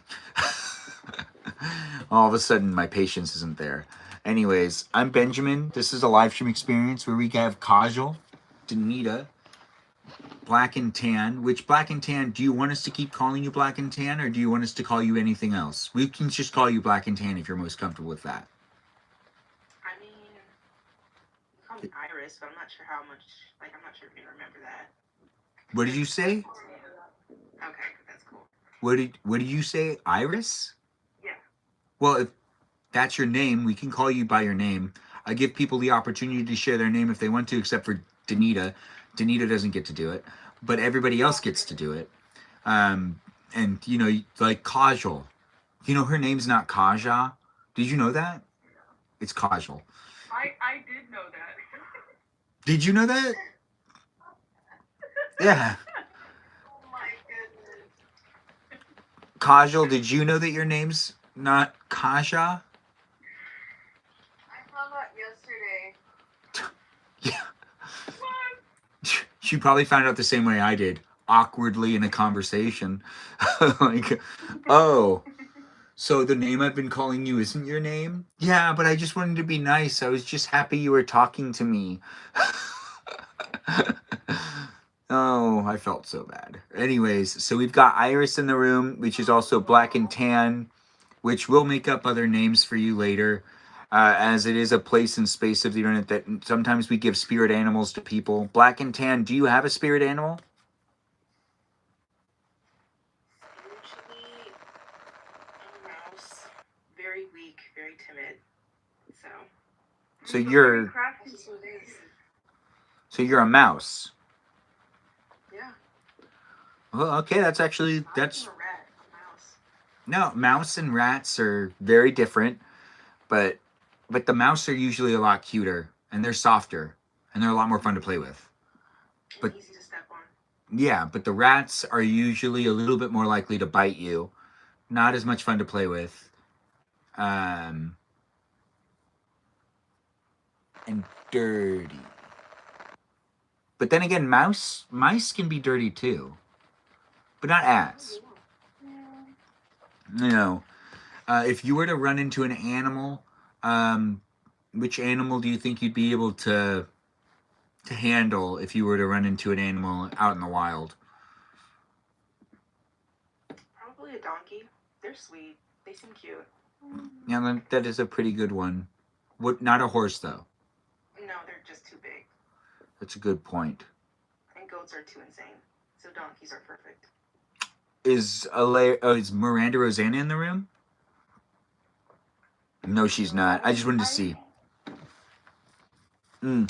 Oh, this is too itchy. This has to come off. You've been saying that for a couple days.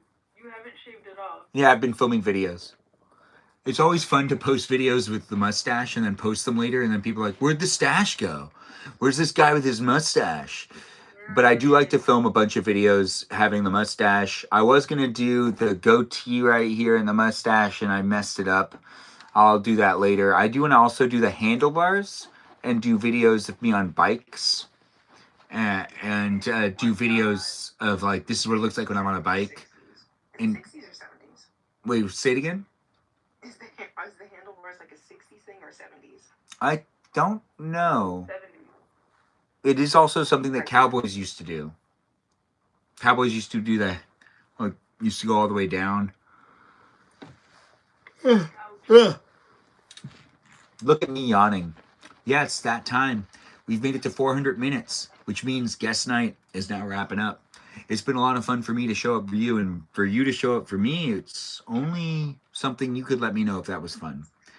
It is ending with me making quesadillas, and I might be online still. Inside the house, though, not here in these platforms, but maybe on my Balavoon account. Who knows? Maybe on the Discord server. Join me in the other places and spaces of the internet. Friday night is movie night in the Discord server, and movie night normally starts around 11 p.m. on the Pacific Standard Time. And that is something that you can join in and be part of. The movie that is going to be played tomorrow is not yet decided, but we'll figure it out when we can. Movies, like the day before or something? Wait, say it again? Do you announce the movies like the day before? No, we usually run a poll. Oh, okay. So like what I would do, Black and Tan, is, or like what one of the participants on the Discord server could do is run a poll, or I could run a poll. And we're approaching December, which means in December we kind of switch gears, and the Discord server becomes a viewing platform for us to watch as many Christmas movies as possible before Christmas happens. So it'll turn into a nightly thing, but it's just Friday nights right now. And then when we get closer and December starts, it'll change to being pretty much every night I'll show something for a little while.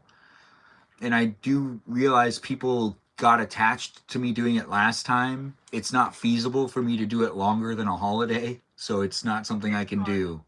But it was a lot of fun to do it for Halloween, and I'll do it again for Christmas, and we start on December 1st for that. You're telling me I missed that? Yeah, you missed it. Iris, are you already in the Discord server? I am, but I can't believe I missed the Halloween movie stream. That would have been sick. Yeah, well, we did do polls to try to figure out things. We went along with it. The last movie was never watched, which we still need to watch. It was The Shining, and then it was supposed to be Doctor Sleep. But we never did it, so yeah, we probably will do that too. But on Friday night, which is tomorrow night, there'll be another, as long as everything goes as planned, it'll start sometime around 11, which is hard for the people on the East Coast, because then that means it starts way later for them. But here, we'll end up running some sort of poll. We'll try to figure it out, or I'll just pull that card where I'm like, this movie's new, we're going to watch it because it's new, it just came out, it's going to be fun, we're going to enjoy each other's company, something like that. You know, unless like I put my phone in my vest pocket and decide to go see Wicked and then take everyone with me. Yes, take us in your pocket. It works incredibly well. When you put a phone in the vest pocket, it's like you're looking from my chest out, which means if you're short, you'd be just looking from, you know, your height.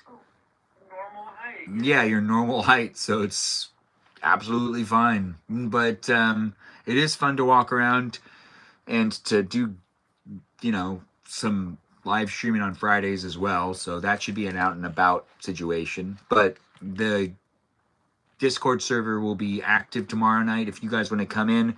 Last weekend, we watched Nobody 2, and it was fun. It was a new movie on Peacock that was actually a lot of fun to watch. So it was funny, and it was violent, very violent.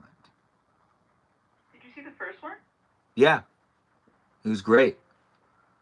Now, Black and Tan, what movie would you want to watch on the Discord server? Well, Halloween's already passed, and I probably would have watched. Maybe not. I don't know, funny games, I guess, or I know, maybe not. I don't know. I would watch it with you. Summer, maybe Hereditary, just the classics, I guess. Whatever. Okay, so you would want to watch horror movies.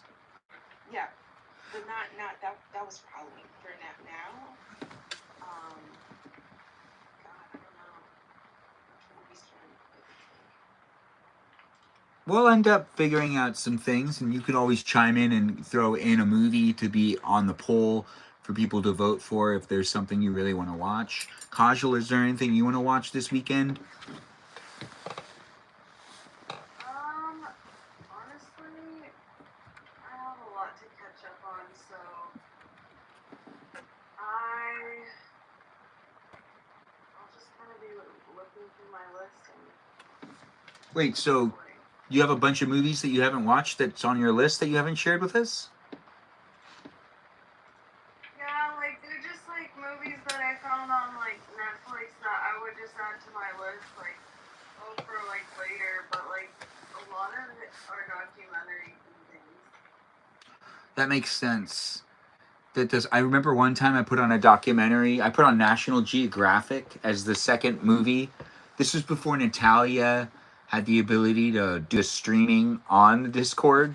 She complained very much so when I put on like National Geographic on Disney, and she was not having it, but she stayed in the room the whole time. So I really don't understand why she was so against it.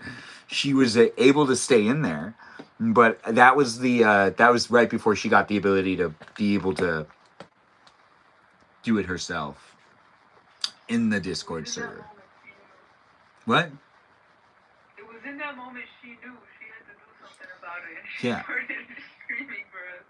And it was Drain the Ocean, because I do enjoy Drain the Ocean. It's a great little thing to watch. Anyways, we're wrapping this up. If there's any more questions for the guests before I wrap things up and say goodnight here in the platforms, just to make it a little easier for me, we are actually going to end one of the live streams first, and the one that's least suspected to end first. Twitch, it's over. Thanks for watching and thanks for being here. I want to set this camera down, as in bring it down. But we're still here on TikTok and on YouTube, so join us over there. Thanks for being here on Twitch. Give a shout out to my moderators, which are here on a daily basis. Burrito Lady, Ray the Gatekeeper, Kajal, that Foxy Ciclita, Jam, Lily, Sarah Sarita Bonita Ciclita, Natalia Papaya, Space Cheese, Cool with a K, and Kate. Those are my mods. You take the time to follow me in the places and spaces of the internet for you to be able to engage and interact with me on a daily basis. It's a pleasure to see you come back and be part of it. It wouldn't be what it is without people coming in and being in the live stream experience. So thank you again for being here, and I do look forward to seeing you again in the future. It's been 5 hours and 57 minutes. Toodaloo and ta-ta, but I'm still live on TikTok and on YouTube. Bye-bye now. And we're still here, guys. I'm just on the other side. I'm surprised he doesn't say goodbye now, like. Wait, what are you saying? Goodbye now, goodbye. Wait, what happened? Who said it like that? The genie. Robin Williams is the genie. Hey, what happened to Kajal? I literally just saw it disconnected. I don't know. Benjamin runs on vibes. What did Black and Tan? Wait, what did you say, Iris?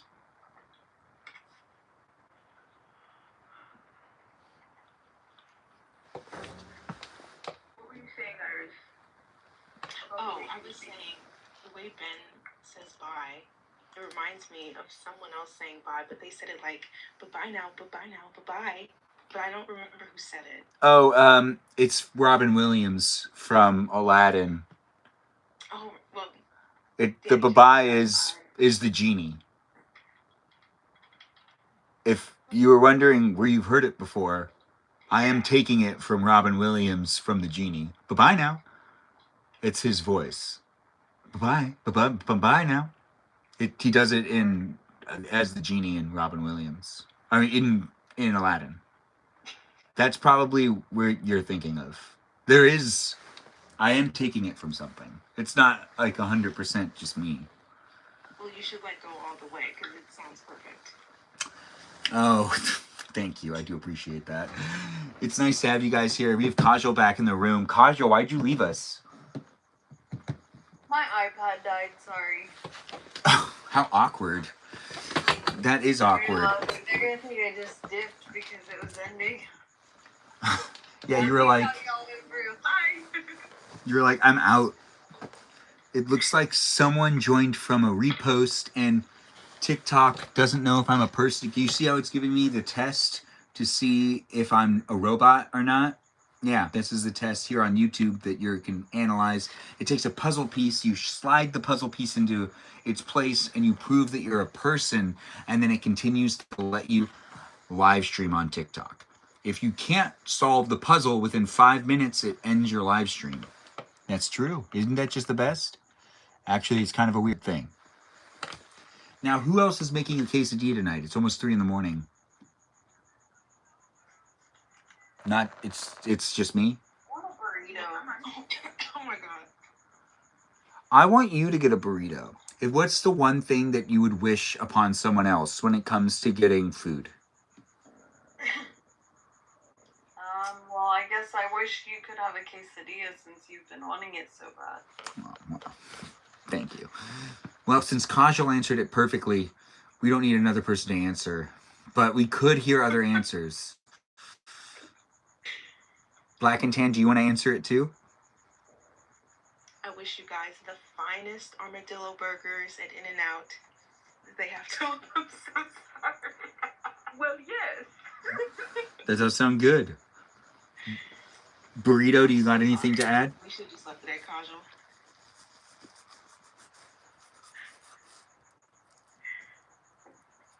But that's what my cousin says. Literally. It's armadillo meat. All of it. All of it? That's tasty. That's what I had earlier today. Just tons of armadillo meat? Yeah. Should we do a sewing live stream so we can all fix things on our jackets and stuff? Well, not me. You don't do sewing anymore? Wait, Yeah, who? what happened? Do you just not do that anymore? Like, What? Oh, theater stuff or sewing? Sewing. Sewing I still do. Theater I don't really, because it's like, it's not, I don't know, it's time consuming. Yeah, it's show business. Yeah. I hear you. Show business. Gosh. Yeah. Anyways, this has been a great time. We're wrapping things up here on YouTube and on TikTok. As I do systematically stop these live streams, we're now stopping the live stream here on YouTube. We'll continue it on TikTok for a little longer after the live stream's over here on YouTube. I can pack up this camera too. It's time to say goodnight here on YouTube. It's farewell, and I hope you come in and be part of it again in the future. But the live stream experience is now coming to an end. It is rewatchable. You can continue to watch me on the live stream experience. It's on TikTok, as I'll sign off over there in a little while as well. But here we had a great time documenting being on TikTok, which was on the screen behind me. Thanks again for being part of a great experience here on the YouTube experience. We were also in the room with each other in a live stream experience that had a live chat that was moderated by Brandon, Liz, Gabby, Peaceful Kevin, Sarita, Bonita, Bonita, Juliet, Miranda, Rosanna, Noah, Leo, Dougie, Lauren, Natalia, Jam, Ray the Gatekeeper, that River Otter, Sea Otter of the group. And we also have Kajal, that Foxacitelita. Those are the peeps that help me keep it a place and space for us all to be able to interact and engage with each other without being attacked by those trolls and those haters. But we do let haters in the room every now and then because engagement's important, and that is how social media works. But we also have the trolls coming in. Did anyone else see that? Did you see? Did you see it? Yeah, did you see the windows? There it is. Fascinating. Beautiful, right? Beautiful. power of nature. And that is a great way to end the live stream here on YouTube. Thanks again for watching. Thanks for being here and being part of it. You saw the lightning. You heard the lightning. It's now going to be on TikTok. But thanks for being here, and thanks for being part of a live stream experience. Thanks for calling me a twin. I don't know what that's all about. But thanks for being here and making it a special place and space. Do be a follower, be a subscriber here on YouTube, and check me out on Instagram, on my Discord server, and on Twitch, and on TikTok, where I'm still live streaming. Thanks again for joining in and for being part of another exciting guest night experience that's rewatchable here on the platform of YouTube. It was fun. I enjoyed myself, and hopefully you decided to come on over and be part of the live stream experience as a guest on TikTok. It is happening daily and also weekly. Guest nights weekly on Thursdays, but my live streams are daily, so do feel free to come back for at least 90 minutes to hang out with me and the others that are in the room. Do have a great night. Enjoy Dreamland, and I'll see you when I see you again. Toodaloo, farewell, and bye-bye now. Bye-bye.